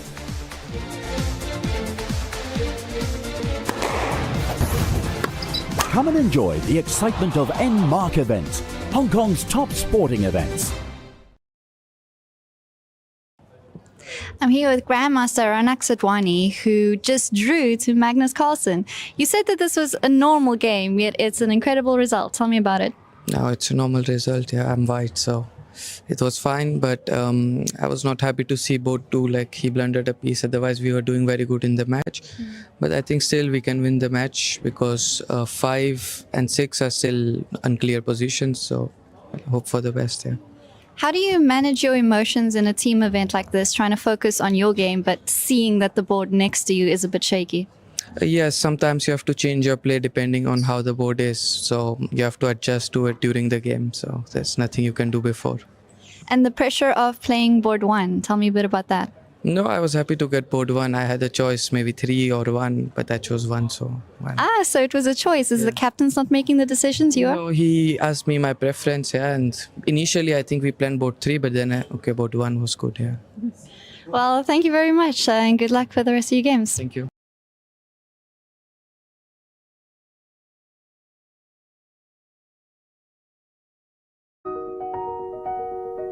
Welcome to the FIDE Online Chess Museum.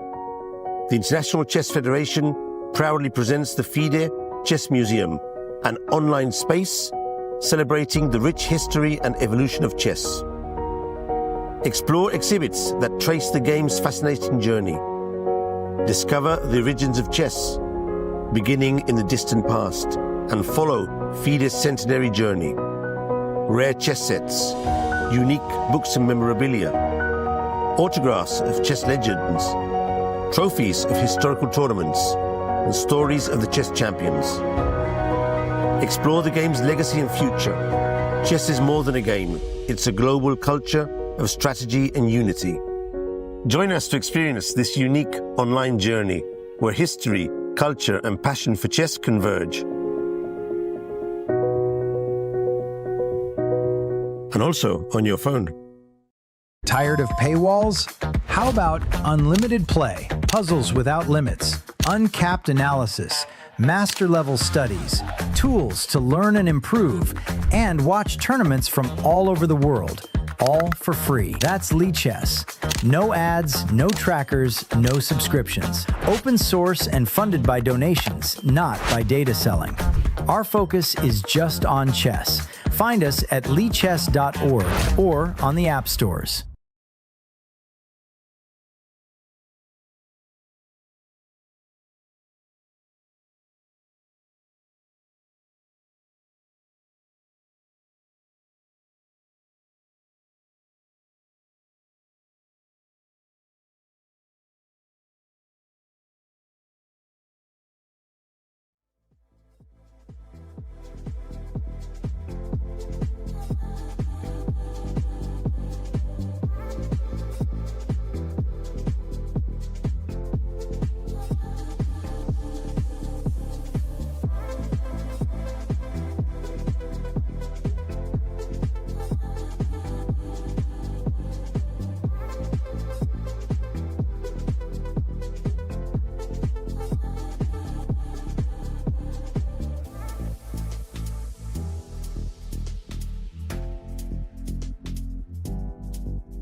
welcome back, everyone, to the FIDE World Rapid and Blitz Team Championship here in Hong Kong. We've now seen 3 rounds of action.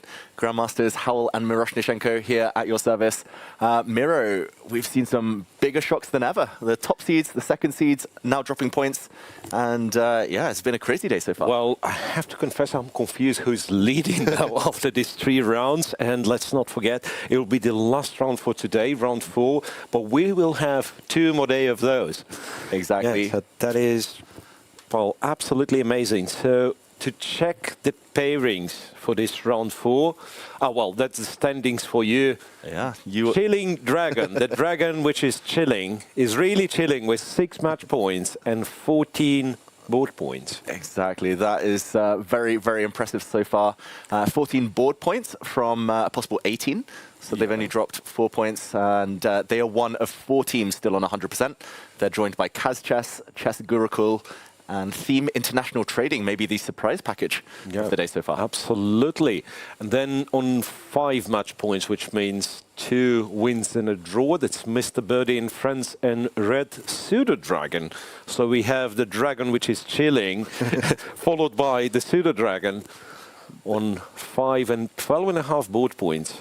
Yeah, they should be forced to play the Sicilian Dragon on at least half of their boards every round. Yeah, and the big guns, Hexamind Chess, Uzbekistan, Endgame AI, Team MGD1, as well as WR Chess, the top seeds, are on 4 out of 6.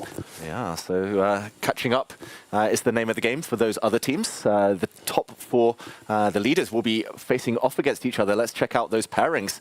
Chess Gurukul coming off a very big win. They are facing Kaz Chess, who just took down Uzbekistan. Theme International Trading will face off against Dragon Chilling.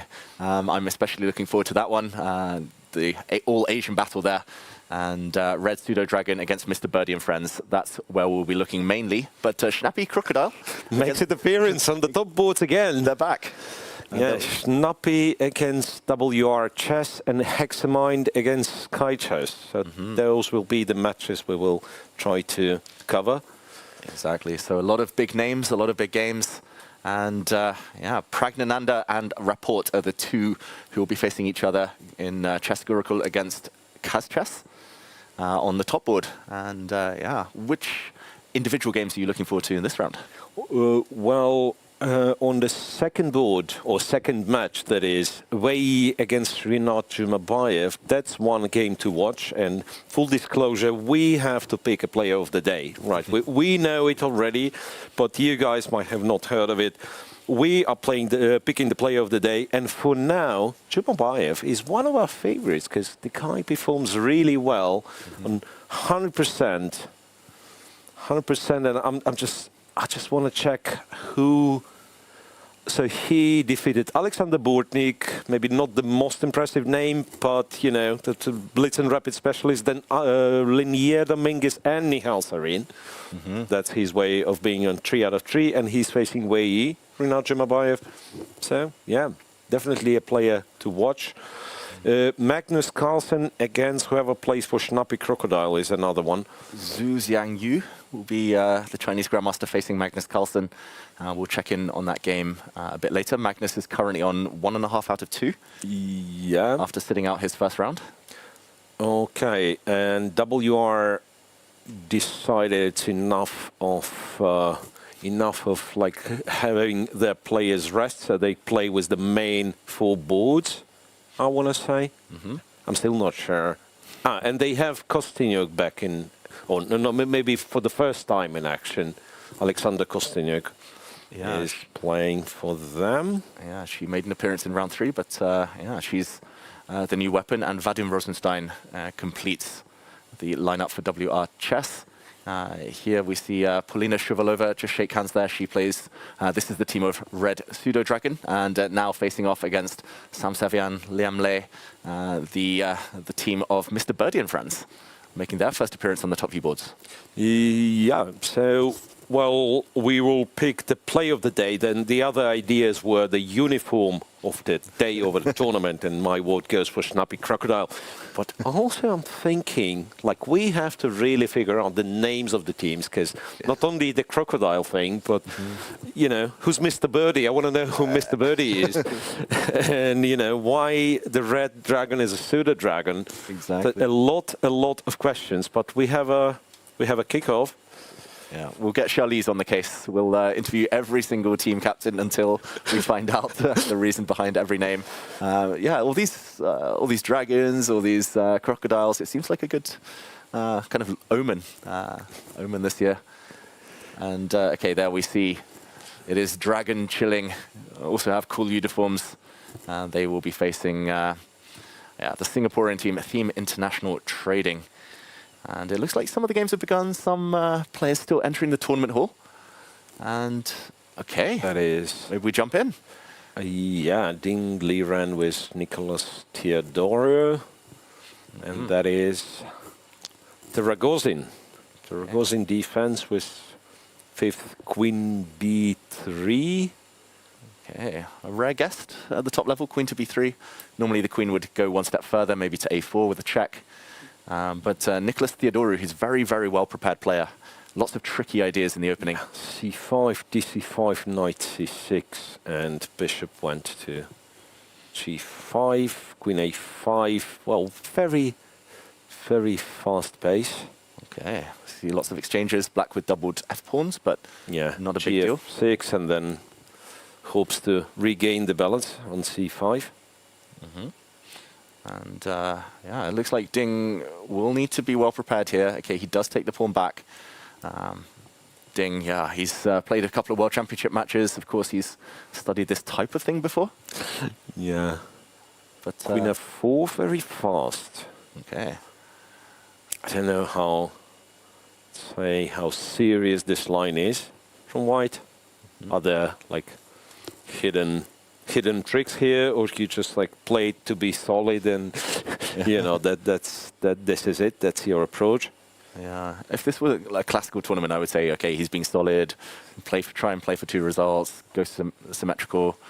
But yeah, firstly, I know Theodoru's games quite well. We play on the same German Bundesliga team, but yeah, also I think because it's rapid, he will try play something with a bit more venom. Yeah, and this King E7 thing, I understand it's probably the best move in the position, but like for the rapid chess, you know, Bishop G2 castle, I don't necessarily like my king inside there for a rapid game.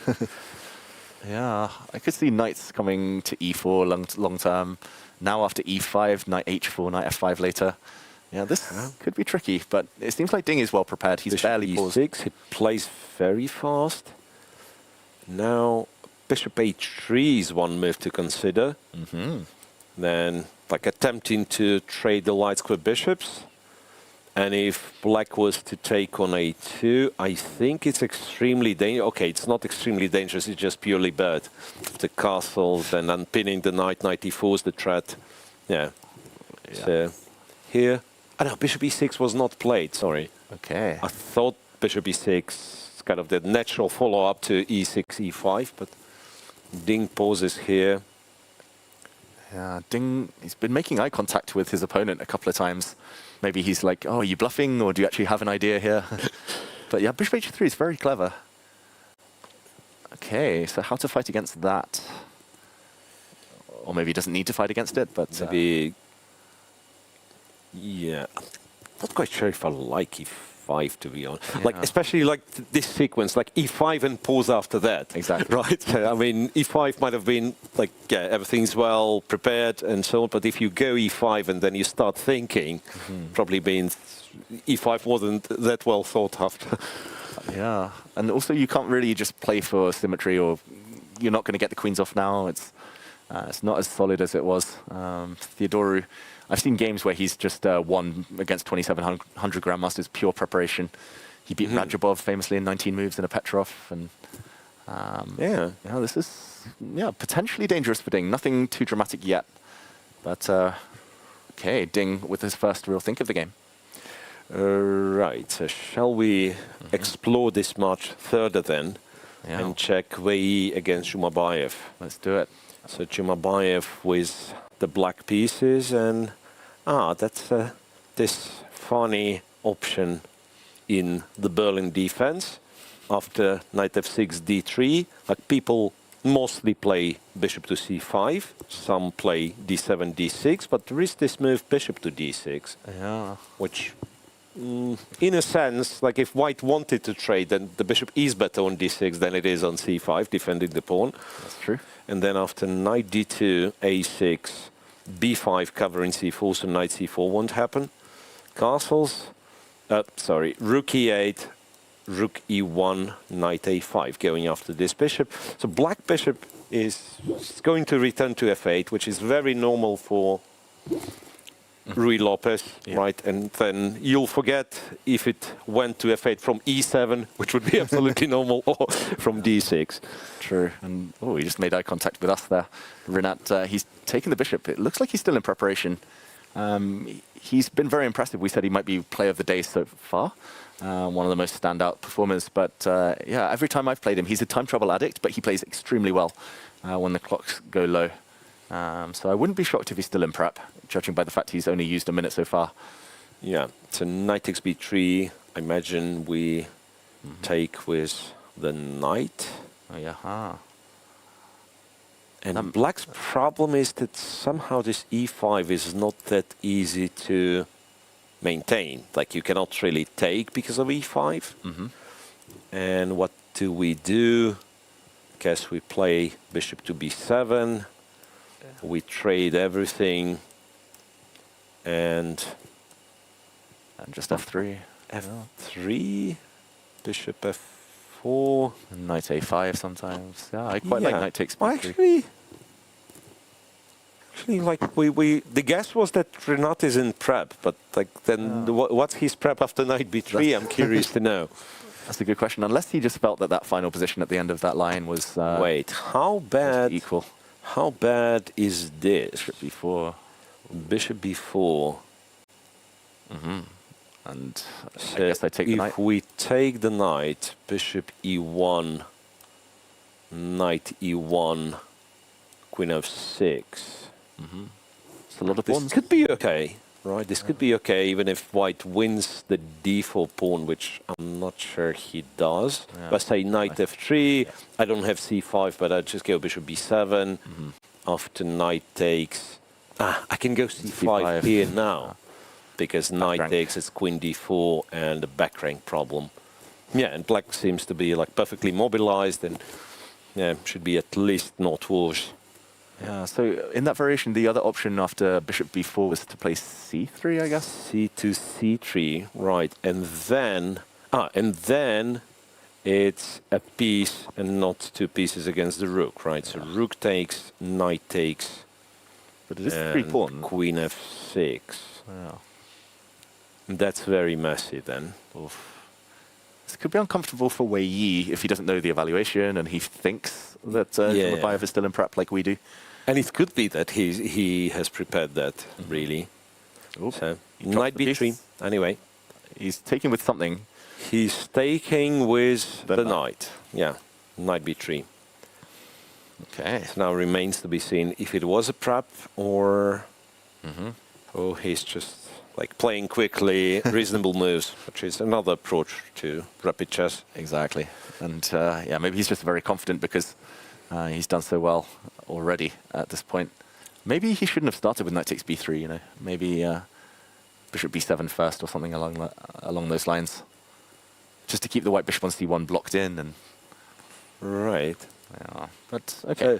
He could have gone bishop f8 first here. I guess like knight a5 is a very ambitious move because it wants to trade the bishop, but then after d4 he kind of has to commit to this knight b3 and some tactical line. Okay, so yeah, maybe we come back when Jumabayev has decided on a plan. It does look like he's out of prep. And okay, there's lots of very high-performing players so far. On board 3, we have Yu Yangyi against Lei Min. And Yu Yangyi is also on 100% today, although against lower-rated opposition. Okay, this looks like it probably came from a semi-Slav. Yeah, that's precisely semi-Slav, so-called Moscow variation, H6, and for a long time the debate whether it would be bishop H4, DC4, and all those sharp lines. Bishop after fashion, though. Yeah. And again, there is no refutation as far as I know. It's just like you have to hold such a wide perimeter with black. Like white has a few attempts and you have to be super precise, and then why not play Queen's Gambit? Exactly. Yeah. So bishop f6, queen f6, and after queen b3, a5 used to be one move. People would, like almost on every move you can play knight d7, it's acceptable. So queen d8 is something I'm not sure I've seen. And then check on a5, so spending some time, but at the same time, yeah, the long-term values of black's position is pair of bishops and black being very solid, right? Castles, rook will go to d8. Black hopes to develop one day and prove two bishops are worth something. Yeah, and this is how Yu Yang plays. He's quite provocative, or he likes to take a bit of chances, but he likes these kind of long-term small pluses. So bishop pair. Looks like Lehman moves his rook. A to d1. Yep. And now, yeah, probably, there we go. Development begins on the queen side. Yeah, so this one is not looking as exciting just yet. Like basically players building up their positions. Yep. Knight to d7 and so on. So which allows us to move even further, where on board 4 we have one more player on 100% for Singaporean team. Yeah, Tin Jing Yao is on 100%. He's beaten some very strong grandmasters. And yeah, I think in general he's just in very good form the last year or two. But yeah, I see the evaluation bars on white's side. I don't think you're supposed to fianchetto when white has this nice pawn chain in the center.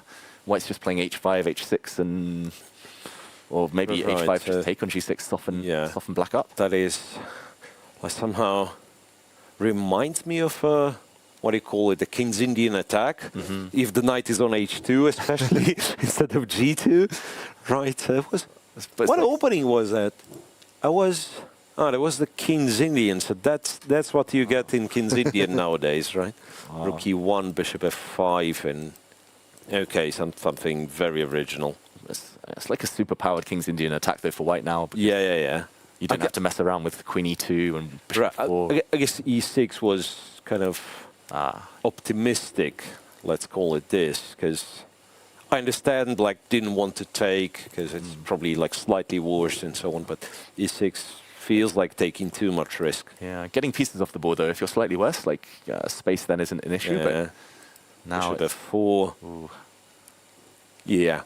Black needs to be quick before white gets like h5, knight e3, knight g4, queen d2. And even though he needs to be quick, like the options for counterplay are quite limited.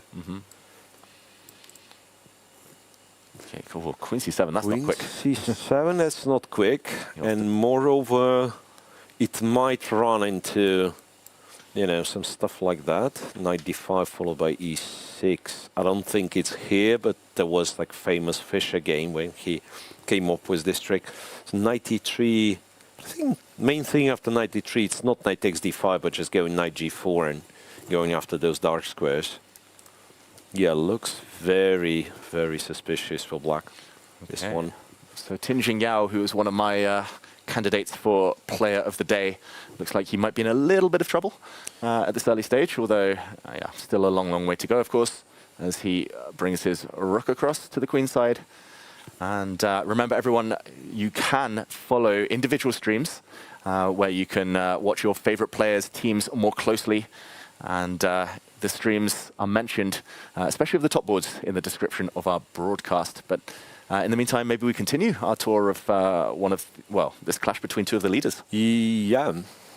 So what then? On board 5. Yeah, that's women's board. Lieting Jie for Dragon Chilling against Theodora Inets. Yeah, I recognize this position. I think I've even looked at it before. It came from a Fianchetto King's Indian, just like the previous. Right. That one was bishop f5, and then after rook e1, they go knight e4, where white voluntarily accepts the double pawns, but b7's hanging, and that is how white gets e4 played. Big center. Yeah. This e4, h3, bishop takes. And I mean, visually, it looks quite nice for white pawns, bishops. Absolutely. The c4 pawn is not as weak as in some Nimzo versions of the same structure.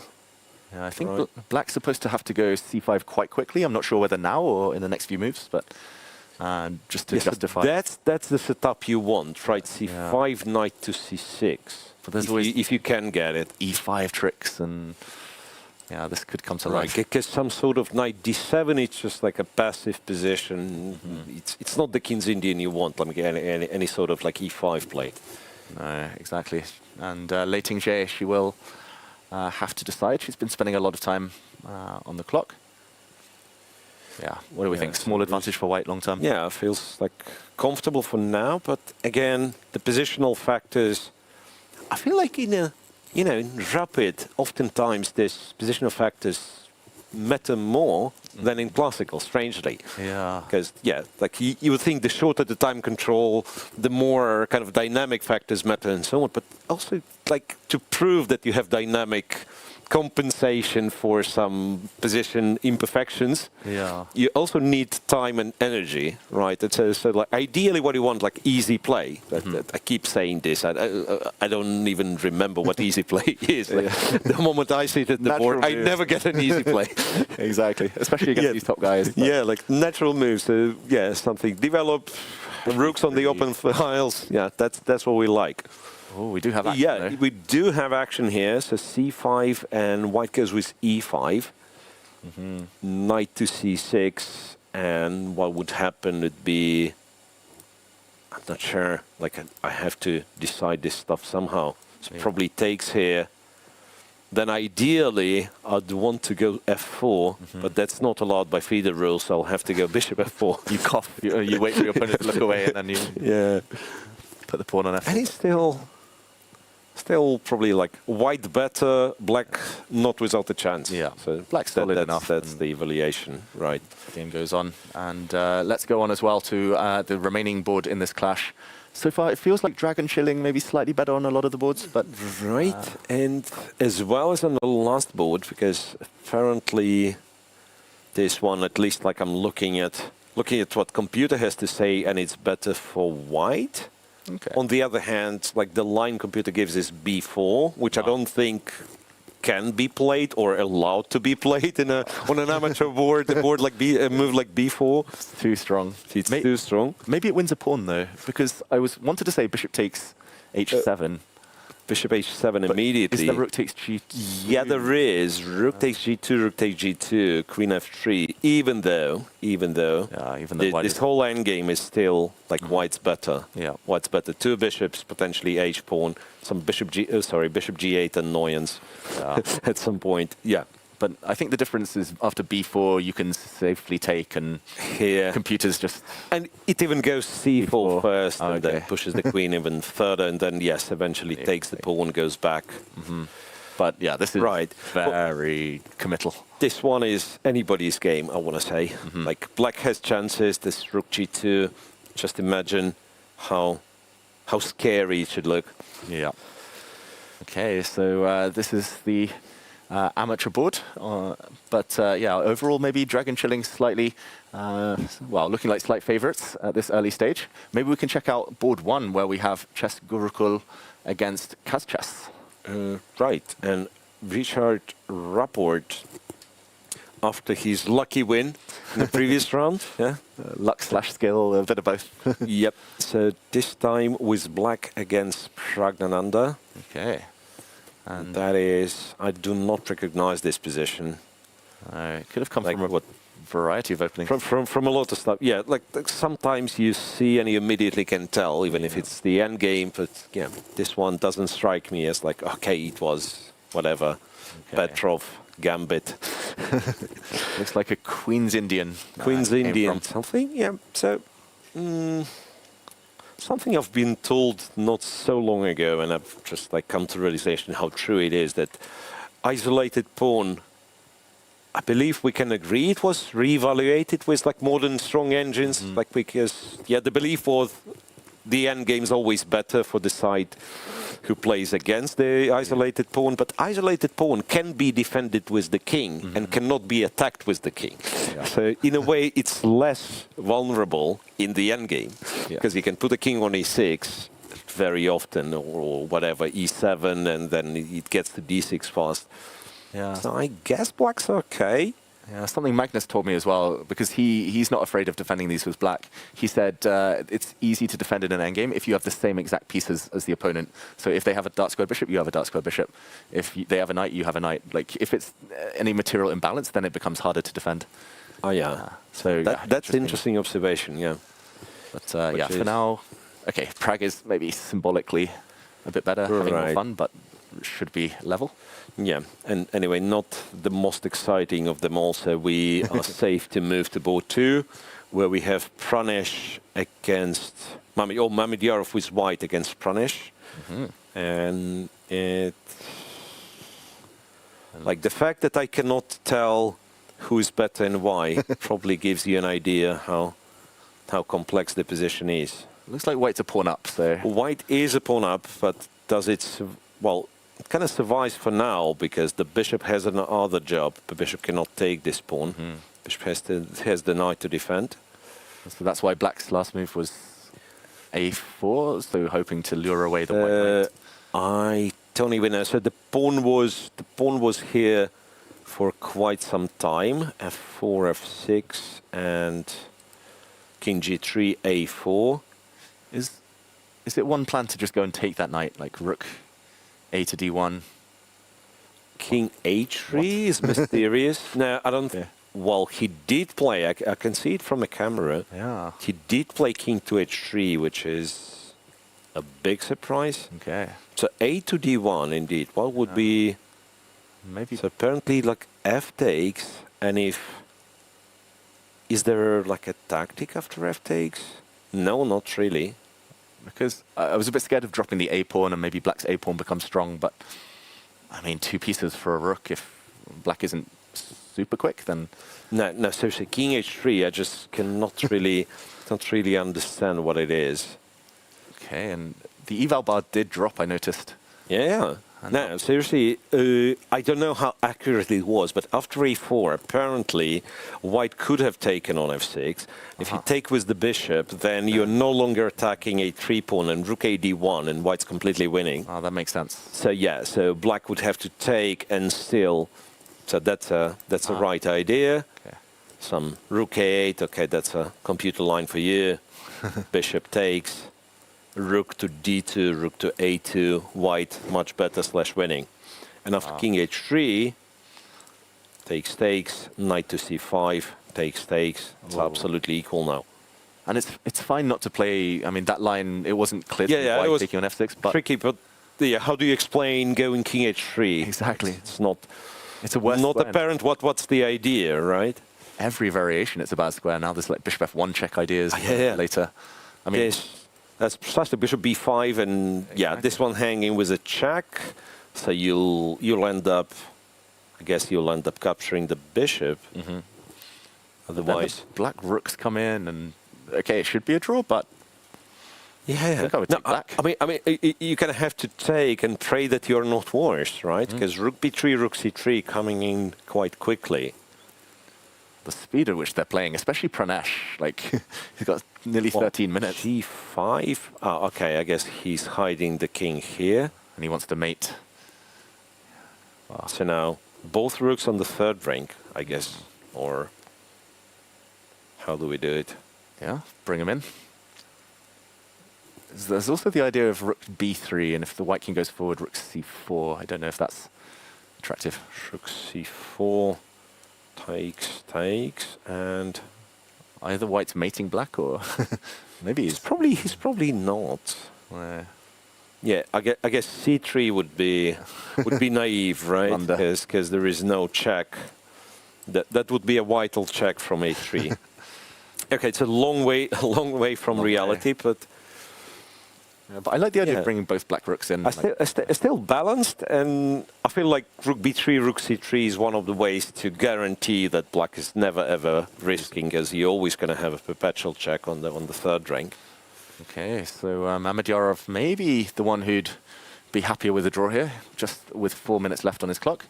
Yeah. But Pranesh not experiencing any trouble. Let's go to the next one because, wow, it's the Sicilian Dragon. This should have been in the other match, Dragon Chilling. Yeah. It's Grishuk playing or the at least in Pseudo Dragon, right? Exactly. Because it wasn't the Pseudo or accelerated run. It was the Dragon, the straightforward Dragon variation with d5 and everything. And apparently, I have no idea who surprised him. So d5 here, knight takes. Hang on. Yeah, is that the line? Yeah. E takes, knight takes, then you take. Yeah. So knight takes, b takes, bishop c4, e6. I think I've seen it. This was played by Vaishali in the last round of the candidates. Right. And she went on to win and qualify. Queen f2. But anyway, we've gotten to this position, which computer is happy for black after rook a to c8. Yeah. It's crazy. But for a crazy reason. So after bishop a7, the move is knight to g4. And then, I guess, pawn takes, you'd take h1, and then you continue here. So rook takes here, black takes on c3, threatens to take on b3. b2 is always a target, or f3 for this matter. If you take here, queen c3, black just wins. There is no stopping to queen a1. Wow, and that's crazy. Why was knight g4 so important? Why was knight g4 needed, right? Because bishop to d4 at the end. Could I take here? No, the pawn takes, queen takes, yeah, this bishop d4, this bishop d4. Don't think you can... That's easy to miss. I mean, sometimes, you know, switching the move order works, but not in here because rook h8. Yeah. It's easy to miss when playing bishop takes a7 if that happens from Aravind. That knight to g4 might land. There we see Grishuk maybe secretly hoping that white plays bishop takes a7. Yeah, but I guess... But what else? I guess Aravind spotted it because like you either take a7 immediately... Or bishop d4 is the only other logical move I could come up with. d4, yeah, you could go bishop d4, some queen f5, and then just sort of play this on. But I imagine knight g4 is still somewhere in the air. Yeah, as long as we don't blunder rook h8, mate, then knight g4 is always a threat. h2 is hanging. And after queen h2, knight h5 is a must, but probably enough, right? Cemento. And we can get Cemento, precisely. Famous Cemento by Peter Lecker. Exactly. Knight and h5 holds everything. I did just see Wang Hao shaking his head at his board.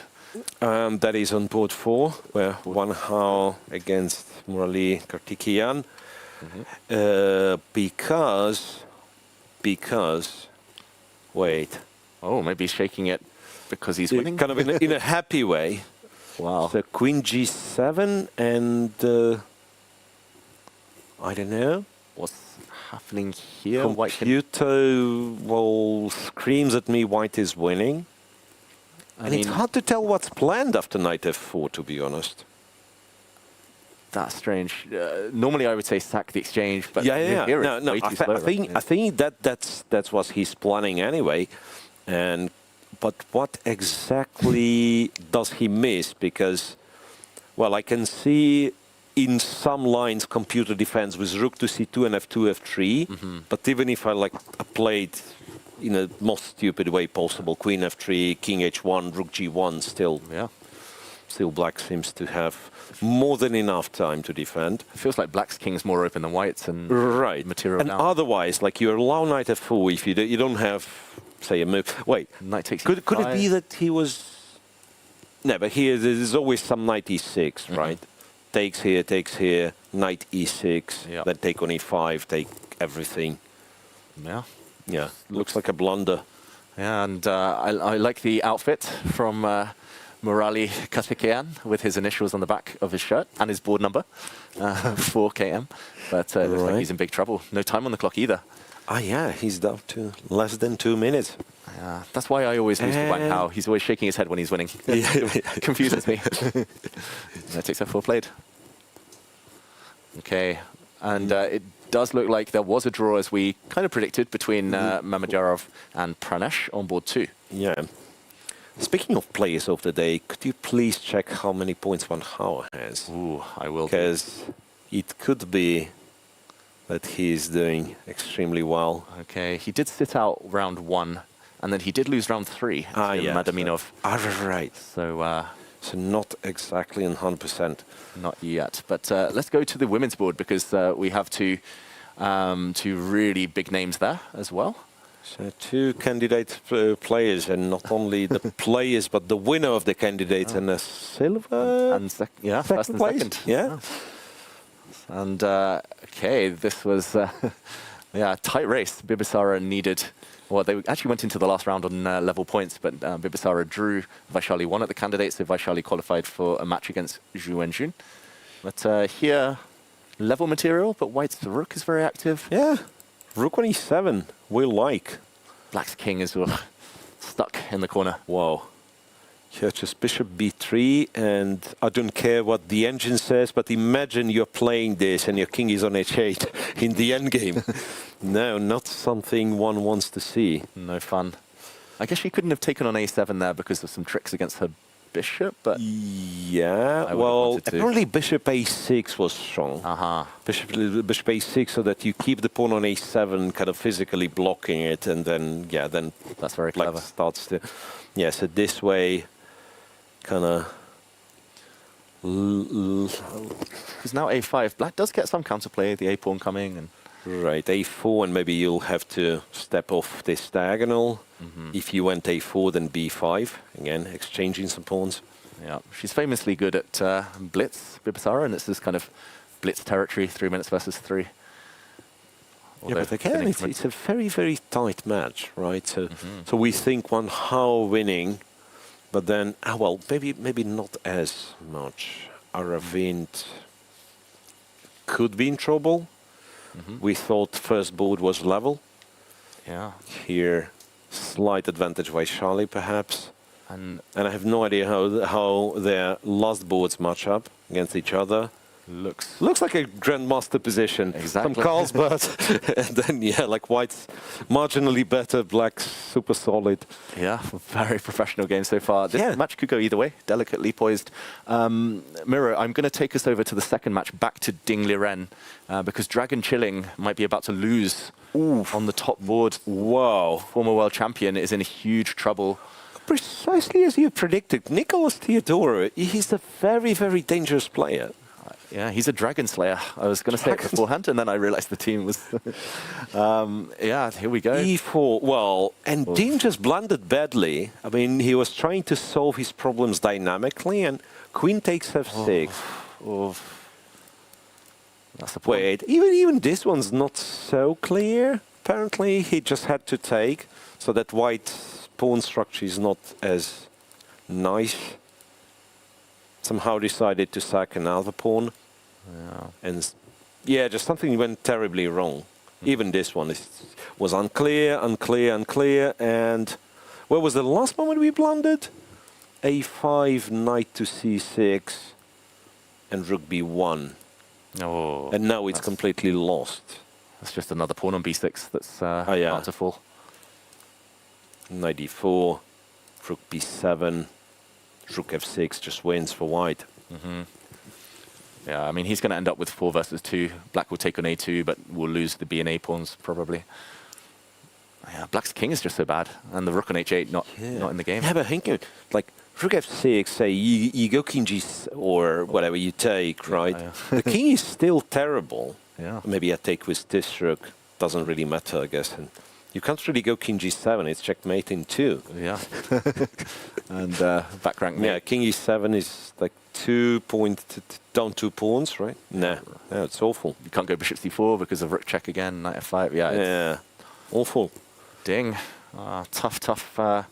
And down to his last minute. Yeah, Theodorou. Yeah, he's quite impressive. Impressive. He lost his first 2 games of the day against Shimanov and Hans Niemann, but bouncing back. Wow. Yeah, speaking of players of the day, I've been told Hans Niemann is on 3 out of 3 himself. Okay. So even though his team is not on 100%, but Hans so far causing havoc. Yeah, leading on the first board. leading by example. Okay, so okay, where do we go next? It looks like both matches on the top 2 boards quite close. Maybe we can check in on our other candidate for Player of the Day, Rinat Zhumabayev, on board 2. Yeah. So, well, but he's in huge trouble against Wei. So apparently it wasn't the preparation. Now, I don't even know how it happened. I don't want to go back. It doesn't look nice. Yeah. Like, if after what White just played, which was knight c6, if your best move is b4, that's all the information I want from the engine. I cannot take this pawn, I cannot take that pawn. I'm supposed to find b4 and b only, that's kind of in a position which is only +2 for White. Wow. After me finding b4, that means it's an awful position. And knight c4 I thought was my misclick, but it in fact was the move that was played. Oh, it's ugly. And now e f7, king, or I don't know, if queen takes, apparently f6 is very strong. I don't know why. Do we need f6? Do we have to be flashy? Not so obvious. So some b3. b3 is good enough, to be honest. Yeah. It's very natural as well. b3's, yeah, just kick this knight away. And or maybe an immediate b3 even. No, I cannot go in immediate b3. They want to trade the queens. Yeah, I mean, even trading the queens looks very strong at this point. Yeah, like if I wanted to. Okay. So we've done it once, though, for Sindarov. Yeah. And he kept the advantage, but eventually he went on to lose this game. Yeah, so don't trade queens when you're attacking is the idea. Yeah, yeah. Yep. So knight c4, ef7 was taken. And not recaptured, but I don't see what he's taken with. Looks like the queen. He took with the queen, and f6 was played. Wow. f6 was played. Way. So strong, f6. He's just blowing open the black king. Knight e7 check is a big threat, rook e7. Yeah. So what do you even do at this point? Like, I guess try to take and pretend we are not getting checkmated, which is hard to pretend, I have to say, in this position. So after queen c6, how exactly, I guess, like, take that and some rook f1? So check. I don't know if I need this one. Yeah, I guess, yeah, like bishop h4 immediately looks more than sufficient. Yeah. Awful. Yeah, bishop g4. Big wins potentially. It does look like Dragon Chilling actually going to potentially win this quite heavily. It looks like they have big advantages on a couple of other boards as well. So this win from Wei will compensate for potential loss from Ding Liren, right? But then they have an advantage on board 3, Yu Yang Yi. I think board 6 as well, it looks like. Oh, this is interesting. That's Yu Yang Yi on board 3, right? Okay. That last move, King G1. Oh, where's the mate? Maybe there isn't one. Yeah, I'm tempted to say that there should be. Hang on. If I just move this guy, and then e5 can, well, which was played. It's also on the live board now.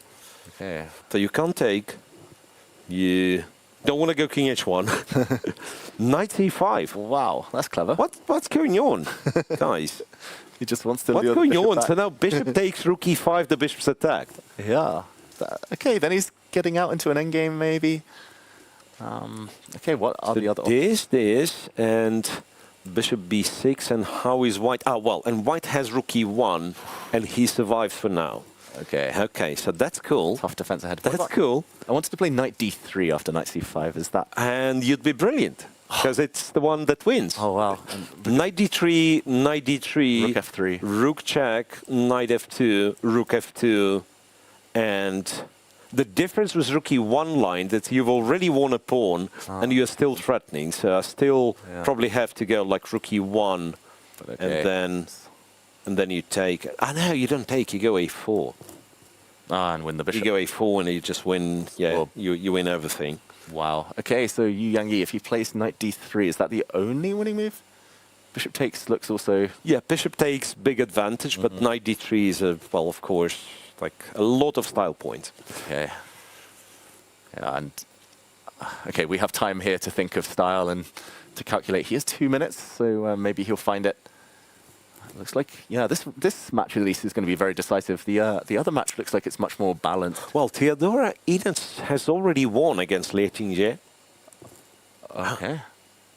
So that makes it +1 for Singapore for now. Oh, okay. And then if Theodora wins, it's +2, back to +1 if Wei wins. Yeah. That's a very tight match. Yes, Theodora and Theodora are both Theodora and Theodora, right? Iniach, yeah, they're both winning. And okay, actually, yeah, I thought that they were winning on at least 3 boards. Ding chilling, dragon chilling, but yeah, it could be. But Ding is not chilling in this game. I mean, that's the problem for the team. He's not chilling a slightest bit. Okay. So now it was bishop takes c5, rook e5, bishop b6, rook e1. Which is okay, but the presence of this f-pawn kind of eliminates the idea of a4, rook f4 check winning the bishop. So that was the kind of an important difference, right? You're still better, of course, by just doing this, coming back to f2. And it's a pawn, still very active rook, bad king on h1, but yeah, the game goes requires a lot of technique. Yeah, it looks like Wei Yi is about to deliver some kind of mate. On Zhumabayev. Zhumabayev. Oof. Queen g7, queen h6, Rook e8, wow. That is one of the moves. I don't know if it was needed, but rook e8, look. And it's amazing though, because the threat in this position, okay, I mean, there is like a threat of queen g7, but also technically a rook takes e8 is a threat. And how often it is that you move the queen away and rook still goes there. Yeah, he pre-moved rook e8. yeah, pretty much pre-moved rook e8. Wow, right. What a finish. Yeah, beautiful. That is absolutely beautiful. And checkmate, or the queen dropping next move. Yeah, bishop takes, queen takes, which delays checkmate, but not for long. Okay, I'm glad we jumped back there. And so that's an equalizer for the chilling dragon. So that is 1-1 for now. Dingley ran against Nicholas Theodorou. Well, I don't want to see the numbers computer giving me. Yeah. It was +6 or something. Yeah, but it's just like nothing to see here. Absolutely winning rook endgame. Yeah, White can probably even give away the e-pawn if he wants, but he also can just defend and then start pushing. King d3. Okay, and something that we did not check, which is board 4. Bai Jinshi against Ting Jinchao. Yeah, we haven't checked since the opening. Yeah, but Black survived. Black survived the onslaught with this h-pawn marching and so on. It will, at least compete tells me it's equal for now. Okay, maybe it's just kind of a fortress, like Black's defending the f6 square, Black's defending a5. Black can wait with his bishop, with his king. Yeah, just shuffle with the bishop. Well, d4... Play for more? That's the question. Is it a play for more or just shuffling with the king on d5, c5? Maybe that's true. That's the idea. Say bishop d2, king d5, and... It's also like White doesn't have that many moves, right? He moved the knight away. Black can go f5 maybe. Yeah, I like it. Yeah, so far bishop d2 and king d5 was played. And so both plays under a minute. That's usually where all the good stuff happens, like when they're in the time trouble. Oh, time trouble everywhere. It looks like the other match between Cheska Rukul and Kazchess very much in the balance. Just this 1-1 right now. Yeah, 2 draws by Charlie Bibisara and Mamedyarov Pranesh. Yeah, looks like Wang Hao is the only one with an advantage on any of those boards, so we'll go back there a bit later. But yeah, here it feels like if we do a bit of counting, it could end up 3-3 easily. All decisive games. Yeah. Okay, the guys are repeating on this board. Knight after knight f2, bishop f8 was played, and it's very good argument. I'm just like attacking your pawn. Knight g4, bishop e7. Knight e4. Oh, well, knight went to e4. Still bishop e7. And it's still bishop e7. You don't want to experiment with any of that bishop h6 stuff. So you just go bishop e7, and that's kind of solid. Okay, and maybe we can go to the amateur board just very quickly on this match. Yep. Dragon Chilling against Theme International Trading, because that is wild. And Wait, could see a result. Although it's not over yet. Like I thought. And just one move ago, I saw the bar went back to 0. Oh, now White's just... okay, so that was equal just a couple of moves ago. Rook takes b3. Wow. Rook takes, check. So now White is winning. King c1, back to 0 after bishop a4. Queen a1, check. Rook b1, check here, check. And the king is just running away. e2, f1, g2. Oh, that feels like not quite a self-destruct, but yeah, an unnecessary giveaway towards Right, I just realized why White is so much better, because he's not only up an exchange, but also a rook. Yeah. And he's got the passed h-pawn, which is going to queen. Yeah. Okay, point incoming for Dragon Chilling then. So that would be 2-1. Okay, 2-2 if Ding does fall to defeat. So it's all about games 3 and 4. Boards 3 and 4 here. Wow. Yeah, that is... Just an update for everyone that Magnus Carlsen did win a rook endgame. Against Snappy Crocodile. Yeah, nothing new under the sun, although it looked like it would be a draw for a while. So it looks like...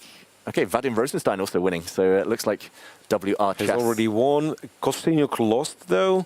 It wasn't an easy match against the Crocodile Snappy, but yeah, Carlsen won, Wesley Saw won, and Rosenstein to make it 4-2 final score.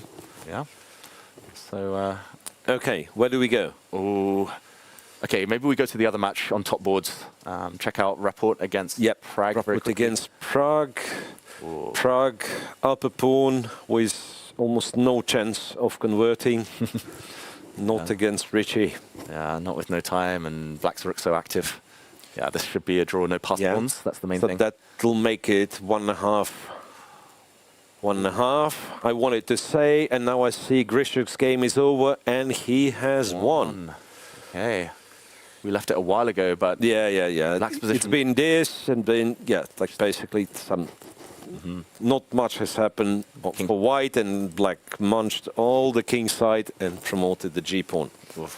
It did feel like it was easier for Black to play. Yeah. We kind of concluded. So that is a lead for Kazchas. Last one for Kazchas, and the games that are left are the amateur board, which we are not touching for now, and Wang Hao. And Wang Hao Kartikian. And Wang Hao is winning for Kazchas, which is going to make it +2, and then they're free on the amateur board. Yeah. So how do we win? We just go after this pawn, right? Bishop, don't know, d2, f4, or e1, g3. For a second, I didn't realize there was an h2 pawn because there's like some reflection on the screen. I was like, wait, why is Black still playing on? But there we go. Yeah, he's going to pick it up. Yeah, no way to really mess this one right. You can even... So you don't really need to touch anything else. Like the bishop alone stops both pawns, and White's just winning. Bishop's too strong. Yeah. Oh, and it looks like if we go to the amateur board quickly, White has just tricked Black. So Kazchas about to deliver a checkmate or win the queen. Yeah, so White is... Yeah, it was... Wait. A few minutes. What was it? Oh. No, White was winning. White was winning. Okay. So Queen b5, he didn't need to, but he found... found Knight e6, followed by Rook c7, followed by Queen f4. Nice. Yeah, after Queen g5, also, I think he had mate if Queen f8, but he wanted to prolong the game. Yeah. Okay, so Kazchas are going to win. Yeah, it'll be the kind of the final score. That could be a huge one, right? So that's all the way up to +3 if Richard Rapport holds, which he should do. Now 2 pawns versus 2 pawns on that one. Ding has finally resigned against Nicholas Theodoru. So that's even score with all the games being decisive, and only two are still played. Yu Yang-gi on board 3 and Tin Jin-ha on board 4. These are the ones. Yeah, maybe we can go to that because we know Kaz will win on top board now against Chess Gurukul. Yep. So Yu Yang-gi, okay.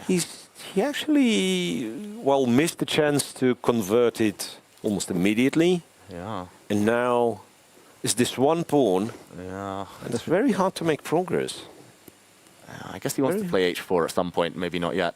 There we see Grishuk congratulating his last board. Yeah, maybe Black can play like King h6, h4, King h5. Yeah, Black is still trying, of course, but yeah, it could be from, say, we went from White having some chances of surviving to position being objectively a draw where Black just tries to find something, which is, of course, huge, huge way. Yeah, King h6, exactly, King h6, h4. Yeah, maybe we can go to the other board that's still remaining in this match between the leaders, because Bai Jinshi is going to ensure that Dragon Chilling will not lose the match at least. Oof. And that's the one that we said. Yeah, go bishop e7. Don't let anything funny happen. What did he do? He allowed that, and apparently King e4 is very important. Knight d7 mate. There's a bit of a trick here. There's a bit of a trick. So he had to step back. Knight takes, and now if you wanted to go to c5, it's again back to f6. No, and he actually did. Yeah, knight f6. You have to go to b6. So basically, you drop the pawn and the tempo and everything. Yeah, and now the Black King is just so poorly placed. The White King comes around. Now, King used to be on d5, and now it's on c7. Anyway, so that's a live position where White's e-pawn holds both black pawns, and White essentially has two connected pass pawns to decide the game. Yeah, that's a very good lesson. Kind of not to get carried away. Sometimes repeating, just standing your ground is important. That could cost Theme International Trading. Yeah, it's probably going to cost them dearly. Yeah. Okay, so the miracle here is that you somehow trade off all the white pawns, give up a piece. But a long, long way away. Okay, I mean, he's done the first step. So f6, knight takes. So now you somehow... Well, there is a potential of these two not winning. So you have, but again, it's a fantasy variation because I have to trade. So basically, Black needs to trade all of his army for the knight and the b5 pawn, and then get the king in a corner. But it's not realistic, really. Exactly. You can get the b pawn off for a piece, but no way you ever get the knight to trade itself. And yeah, it does look like Dragon Chilling then better on both remaining boards. Yeah, it should be them joining Kaz in the lead heading into tomorrow. Yeah, and what else do we... and this Mr. Birdie match, what happens there? Because these are... So the winner of that match will be clear third going into tomorrow. True. Right, so we had two pairs of teams on 100%, both teams to finish decisively. And Mr. Birdie and friends won 5-1 against Red Pseudo Dragon. Naiditch holding Artemiev to a draw on board 1. Amateur board drawn, but yeah, Mr. Birdie and friends winning everything between. So Sam Sevian, Artemiev, Liemle, Awanda Liang on 4 out of 4. Oh, well. Yeah, looks like good day for them. So we're just looking at this one and some technical lessons from Bai Jinshi, right? So knight to... What do we do? I guess can go to c5 and just push through. b7, a6. King coming in. I'm being told, by the way, I'm just going to tease everyone at home that we're going to be joined by a very special guest after this round concludes, so don't go anywhere. We might even be doing some singing here in the studio, if that's a hint for everyone. That's not me. Certainly not me. But yeah, in the meantime, still some big, big games ongoing. Some who will be celebrating here. Some birthdays need to be celebrated, that's for sure. But now the Black King, we see all the way in the corner. Black King 8. Tinjing Yao is about to have to resign, I think. Yeah, I'm just trying to understand, like, is there any line? Say we go here, King B8. What can I possibly fall for? No, I just don't see it. Like 95. Yeah. I know he went 95 immediately. Just as good.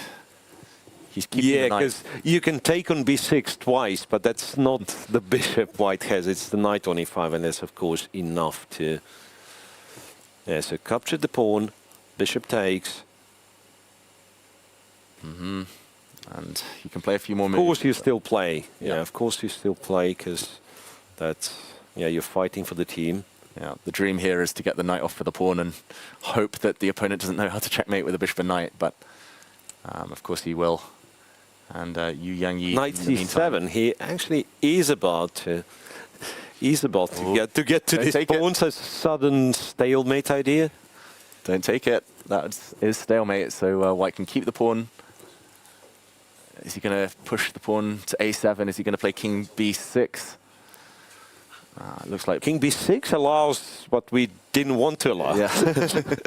But yeah, sometimes you got to do what you got to do.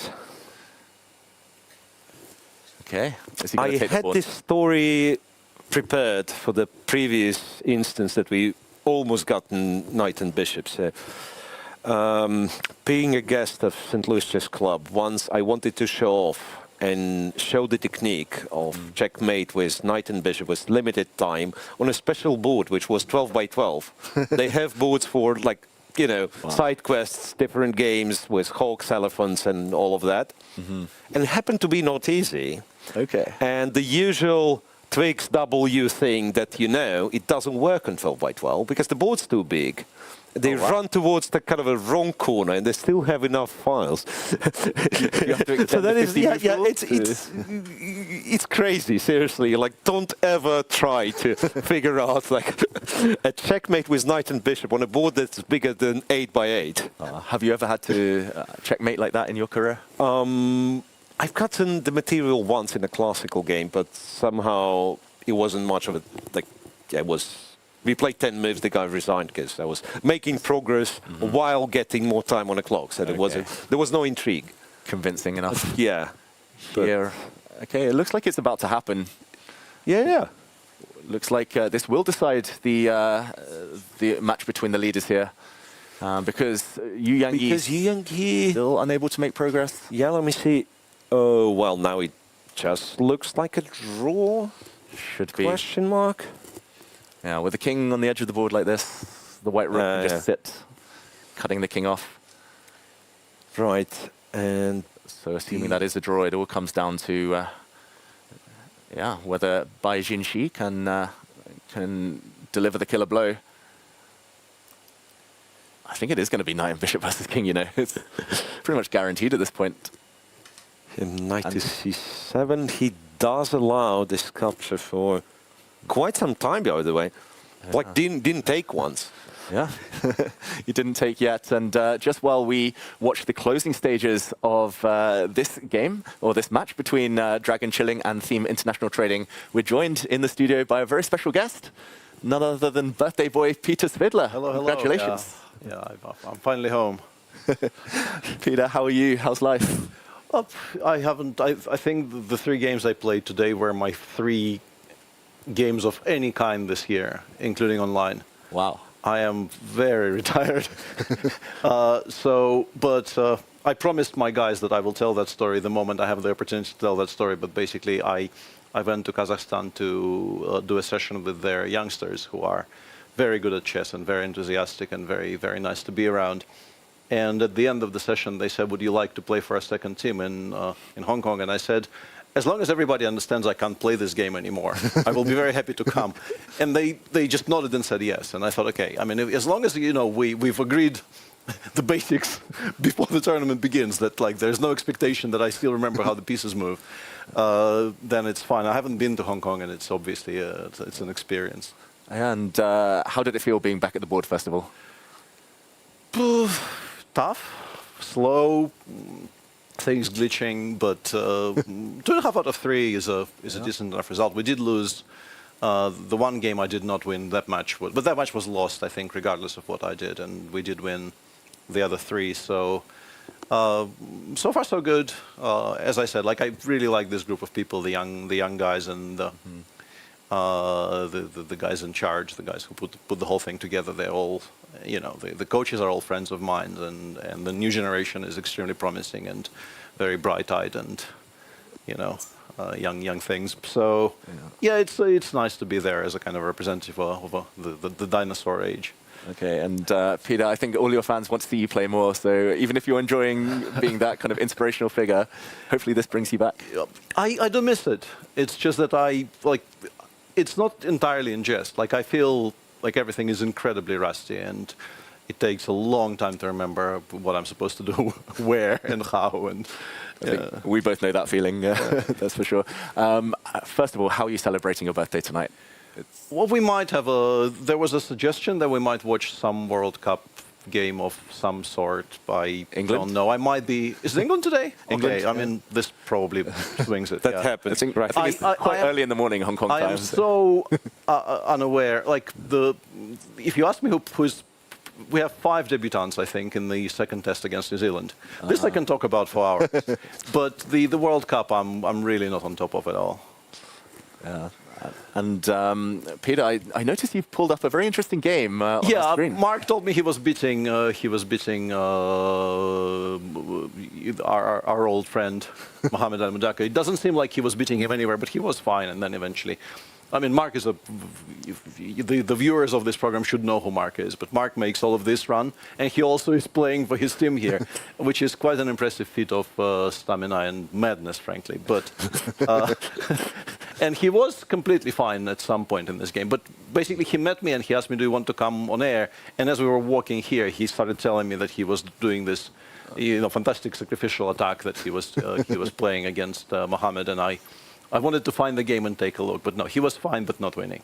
Oh, wow. And yeah, we'd never hear the end of it if he won this game. Like, we wouldn't have to show every move in great detail. Understandably and sort of correctly so. I think had he actually won it, it would have been a story he would have been eating out on for ages and ages. Yeah, we were told that we would get the sack if we showed any of his games, so I'm glad you did it rather than us. Right, so that's a kind of a controversial information. We're not supposed to show anything, but yet we got tempted at some point. We showed a great position here. That was enough. Yeah.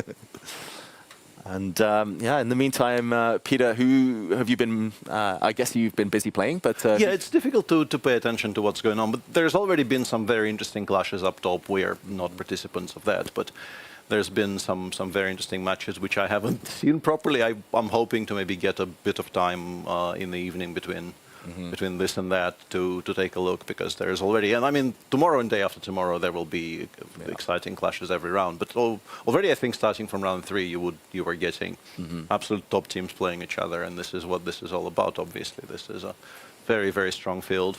Yeah, and if you had to make a prediction, the Rapid and the Blitz, which teams do you think might make it? I'm just going to go with the rating list. I mean, anything with Magnus on it seems good, but there is decent competition to that team, and they already were in some trouble. I mean, they're sort of skating by for now, but they're not entirely unscaled. Like, they lost some points, I think, right? Yeah, they lost in round 2. They lost a match. Yeah, round 2. So yeah, I mean, it's not going to be easy for anybody. And like the very, very top teams, you look at those lineups and you think, wow, you know, how are they ever going to lose a match? But they're at some point playing each other. So. Yeah. And Peter, I feel guilty keeping you from your birthday celebration. So yeah, there's some cake still alive from that ceremony. That was. Okay.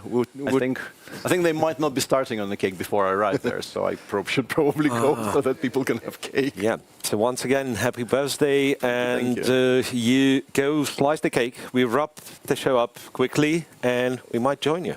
Yeah. Sure. Thank you very much. Some cake for a drink, maybe. Okay. Happy birthday, Peter. Thank you. Thanks for joining us. And Mira, it looks like most of the games have wrapped up in the meantime. There's still one ongoing endgame.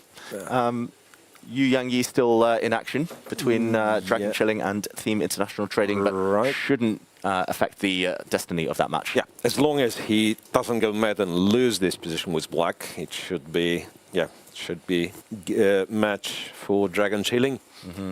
And I wanted to bring us back here mainly to ask you, like, Yu Yang, he's better, no risk. He can probably just force a draw or offer a draw, but he still plays. Like, at what point do you think the team captain is just kind of interfering? Exactly, desperate to tell him, just take the draw, just take the draw. Yeah, like my experience, I've seen it once, and it was European Club Cup ages ago, say mid-2000s.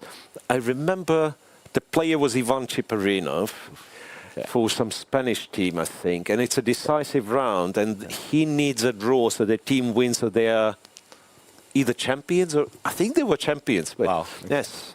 And after the time control, it's a messy position where he clearly has a perpetual check. Okay. And all the team is looking at him, and he's thinking for 10 minutes. Okay. And the team starts to look at him somewhat, you know. And then the guy goes, like, plays some forced line, checkmates the opponent. And everybody's like congratulating the team, but some team members were still angry with him, and they said, like, you know, like, you should go for perpetual check in these cases.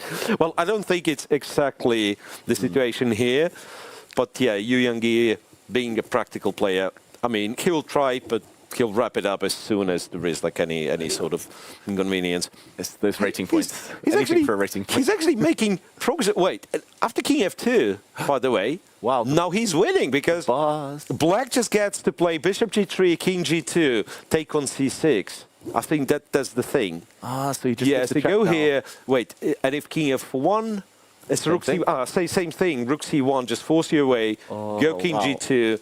After Bishop C6, just take on G6, or takes on C6, go H2, go H1. Have the right pawn or the right bishop, you control the A1 square. Wow, he's going for something else. He's going for checkmate. He's going for? He's going for mate. Rook E3. That's a mating. Well, there's Rook E6. There's Rook E6 and Rook F3. What do we do? He's driving the king further away before going king to G1, perhaps? Well, there's also... no. I was about to get checkmated myself with Rook D3. That would be embarrassing. Okay, so check here, Rook F7. Okay. Right. And if bishop goes to C6, you still have King G1. King G1, although...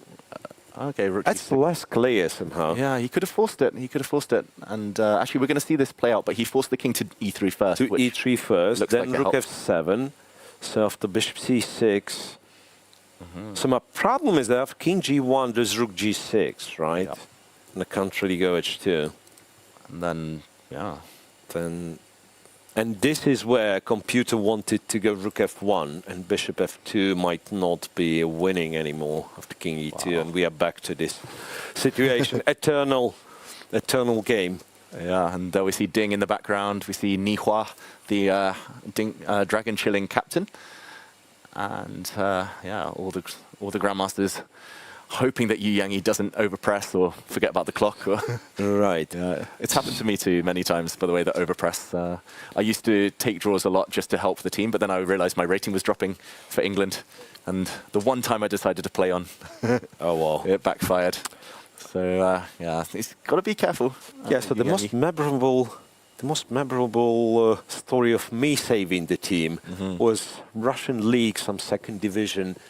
I'm playing board 1. And it's kind of a fighting position. I'm looking at my teammates, like everything's in progress, but we are worse on like 3 boards or something. So I decide to play. Needless to say, it's 5 draws and me losing. That's the way, so we've lost the match because of me. Yeah. I have some teammates nowadays, like for England, for kind of league teams, who just, they will do anything to finish first, so they don't have the responsibility. Yeah, you don't have to make a decision. Yeah, they'll either have a quick draw, or they'll just blitz the whole game, for better or worse, and they're just out of the equation. Yeah, that's the best thing. So you're not forced to make a decision. So what happens in Hans's match? I'm trying to understand, because there is still one game going on. Hans won, and Hans is on 4 out of 4. Yeah. And considering that Jumabayev has lost, if we're talking about player of the day, yeah, I think this will be it. That might be it. I think this might be it. So Hans has won. Sarana lost. Lazovic won. Zhuzhiner draw. Yeah. I think they're winning. Hans's team is winning, and they have one game going still. Where Mamedov, or maybe it's... Yeah, I'm sorry, I'll just click on it quickly. Looks like I think Mamedov has won, and it's just like, yeah, it's just a glitch. It doesn't have the final result, but Mamedov has won. But 3.5 to endgame AI anyway. Yeah, so we should go back to this game. Yep. And it's back to black being winning again. Oof. I was going to say, at least we shouldn't have rook and bishop versus rook because the a-pawns exist. Otherwise, we would be here all night. We'd miss the birthday cake. We'd miss everything. But okay, he's getting closer. Check here. So after, well, rook f2, king e1, right? Or rook f7, and if I go king e2, though. Yeah, then what next? You can chase the bishop. You can give some checks.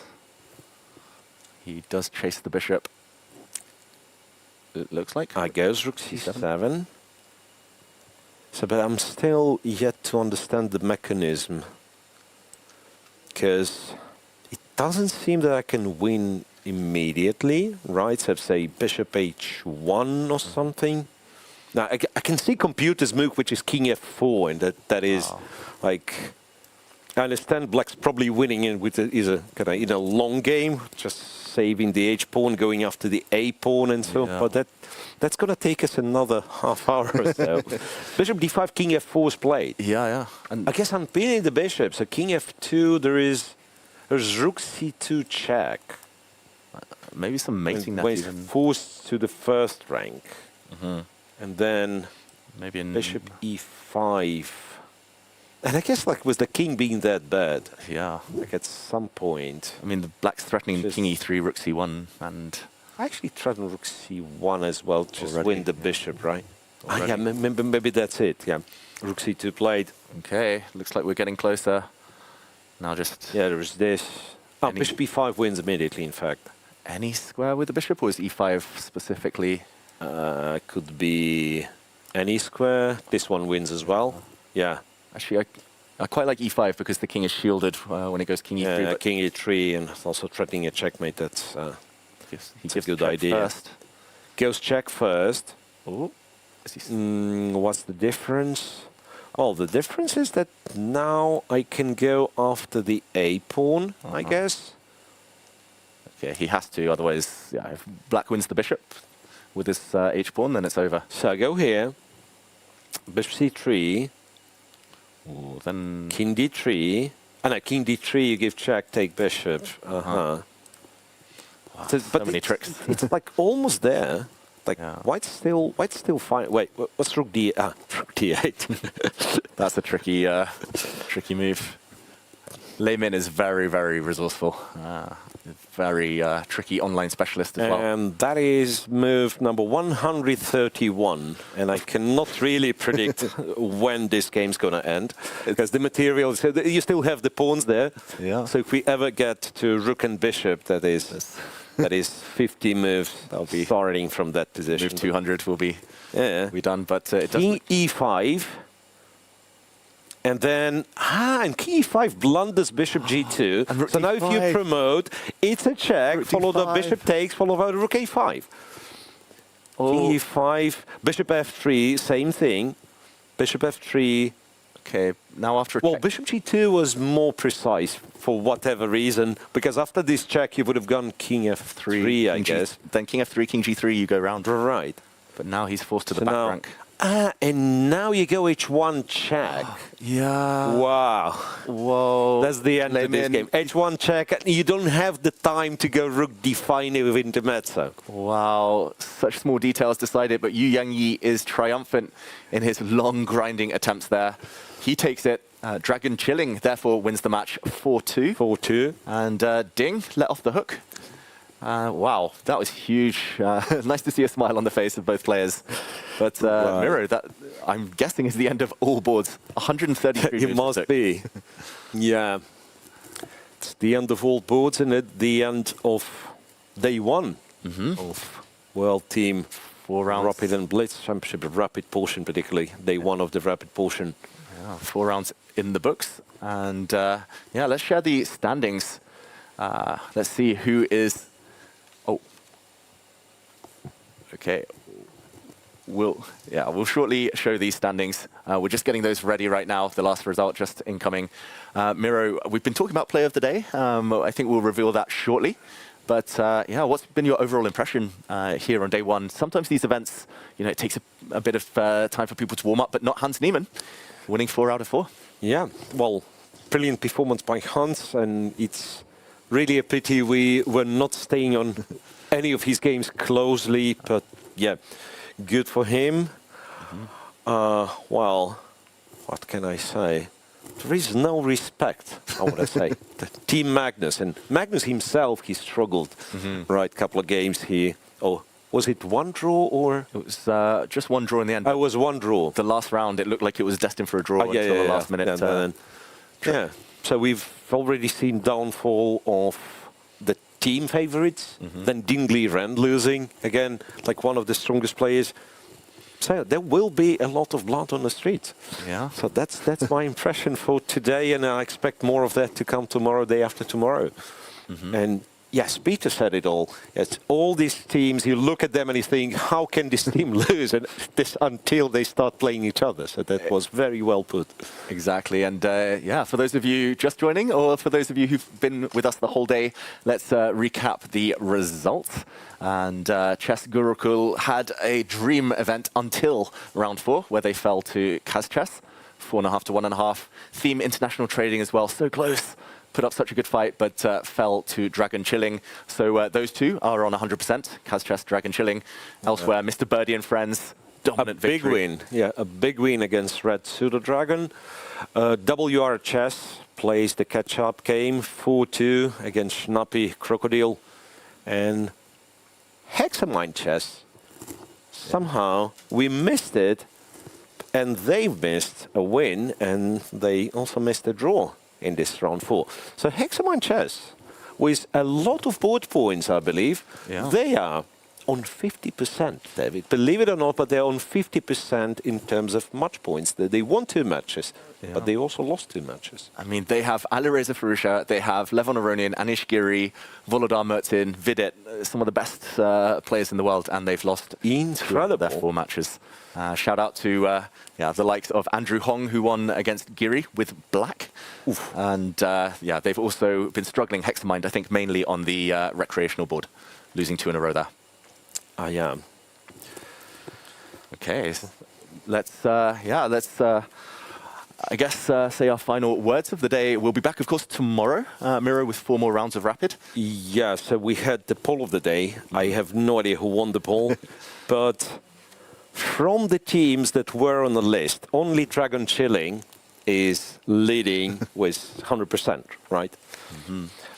We've said about individual streams. We've said about the player of the day, which is Hans Niemann. So before wrapping up, we have to say one more thing, David, and that is we have to extend our gratitude to all the co-organizers, sponsors and partners of this event whose support made FIDE World Team Rapid and Blitz Championship 2026 edition possible. And we thank Hong Kong China Chess Federation, the Major Sport Events Committee and the Culture, Sports and Tourism Bureau of Hong Kong for their dedication and leadership, as well as our long-term partner Freedom Holding Corp for the commitment to promote chess in the region and worldwide. And on that note, we will be wrapping up day 1. Thank you to everyone for watching. Thank you to everyone that Miro just mentioned. It's been a fantastic event so far. Stay tuned for an interview with Hans Niemann. And from us now, it is goodbye. See you tomorrow, same time, same place. I'm joined by Grandmaster Hans Niemann, who's had a spectacular day, winning all 4 games here at the FIDE Team World Rapid and Blitz Championships. Hans, how do you assess your whole team's performance of today? Yeah, the second round loss was unfortunate, but then that same team went on to win again, and I don't know how they're doing in this round, so I guess it wasn't the worst. I mean, they were certainly an underdog. I actually had said to my team that I predict an upset on board 1, But then it turns out that I was wishing for the wrong results because they were upset and we were as well. So obviously this match probably should not have been as close, but thankfully I came in clutch and the team did well, and hopefully we found a rhythm and won't have any scares. You've had a few big headlining individual matches lately. You know, this is a team event, completely different. How do you adapt to this big change, and what exactly are you doing differently? Yeah, chess is so difficult nowadays with all these different formats because you have to constantly adjust.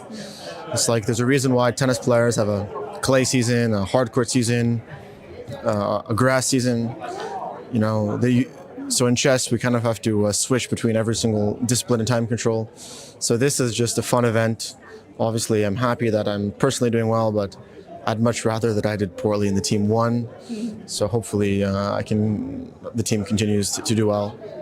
That's interesting. Do you think we should, in chess, have a classical season, a blitz season, a rapid? Yeah, I really think that there should just be a period where you play all the different disciplines, because going from training rapid and blitz and then having to play classical, and then maybe there's an online event, it's just, honest, I don't know how to train. It's like before every tournament, I'm doing a different type of training camp, and I'm struggling to adjust, and it's just so difficult switching between them, because obviously classical holds so much importance, prestige, but it's also the format that's the least fun and the most miserable and the least joyous and creative. So it's like in chess, you kind of are dedicating all your time to something you don't enjoy as much. So it's kind of you have to find the balance somehow. So I wouldn't be opposed to a more condensed chess season, because we have a bit too many tours that are all a bit scattered. Maybe they could unite for the, as FIDE has Chess United team, perhaps we should unite the tours. That would be my advice or hope and dream. You mentioned training camps before events. Did you specifically have one with the team for this event? No, I was suffering in Tashkent, so I had no time for a camp. But I'll have a great camp after this in Macau with some very serious chess training. Nice. And finally, Hans, of course, you're the founder and captain of In-Game AI. Yes. What's that like, balancing your own play and also looking out for the team? Well, thankfully, we have no reserves, because one of our reserves couldn't get a visa, or had to stay in France to get his visa. I mean, unfortunately, dropped out. So there's not much work. I ordered delivery food. I put in the lineup, and I guess I sponsored the team. So usually you see the sponsors kind of weighing down the team, where a sponsor will pay a lot of money and they'll be sort of hurting the team. I guess that's why we have the amateur, so we have someone to finance, us measly chess players. But in this case, I'm the sponsor, sort of the sponsor. My company is sponsoring, and I seem to be helping the team. So that's a rare thing, because usually when you have these pro-am type events, whoever is sponsoring is always really being carried by the sponsorees. So I suppose this is a unique exception. Actually, let's talk about the amateur board. You specifically had like a social media campaign to find yours. I scavenged all over the world. I had so many applications. I had, so many Twitter DMs. I went through everyone's online accounts, and I found a very talented player from Vietnam who had a 2,900 online Blitz rating, which is quite impressive. So, 2 years ago, we had a player who had a similar rating online. So, he's doing very well so far. He won a great game, so it's proving to be a good choice. But I think in Blitz, he'll be very dangerous, because, there are grandmasters who aren't even 2,900 online. So I'm waiting to unleash our secret weapon, against these sort of more sponsorees who are on the amateur board. Well, thank you very much, Hans. Great day today, and we'll see you tomorrow. Thank you. Let's hope it doesn't rain so I can play tennis. If the weather people are watching who do the cloud seeding, don't make it rain so I can play tennis tomorrow morning. Thank you.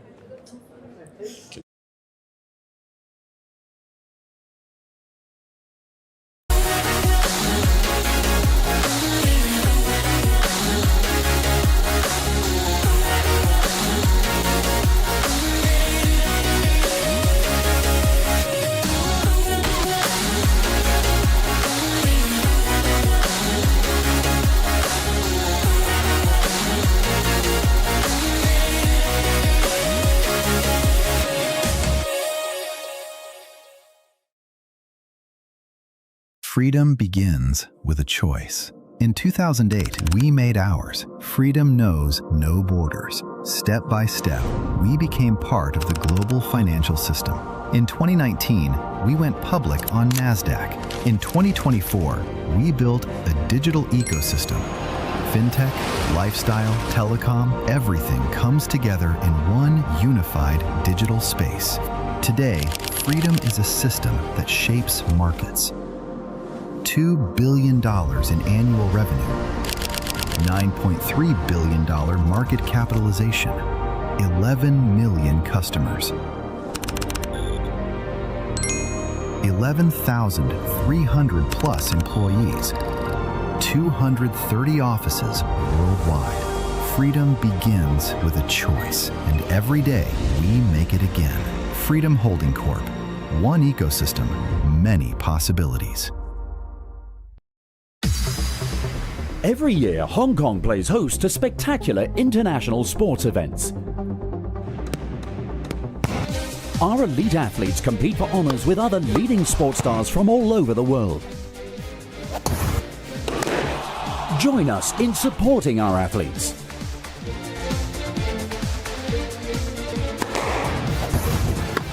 Come and enjoy the excitement of En-Mark events, Hong Kong's top sporting events.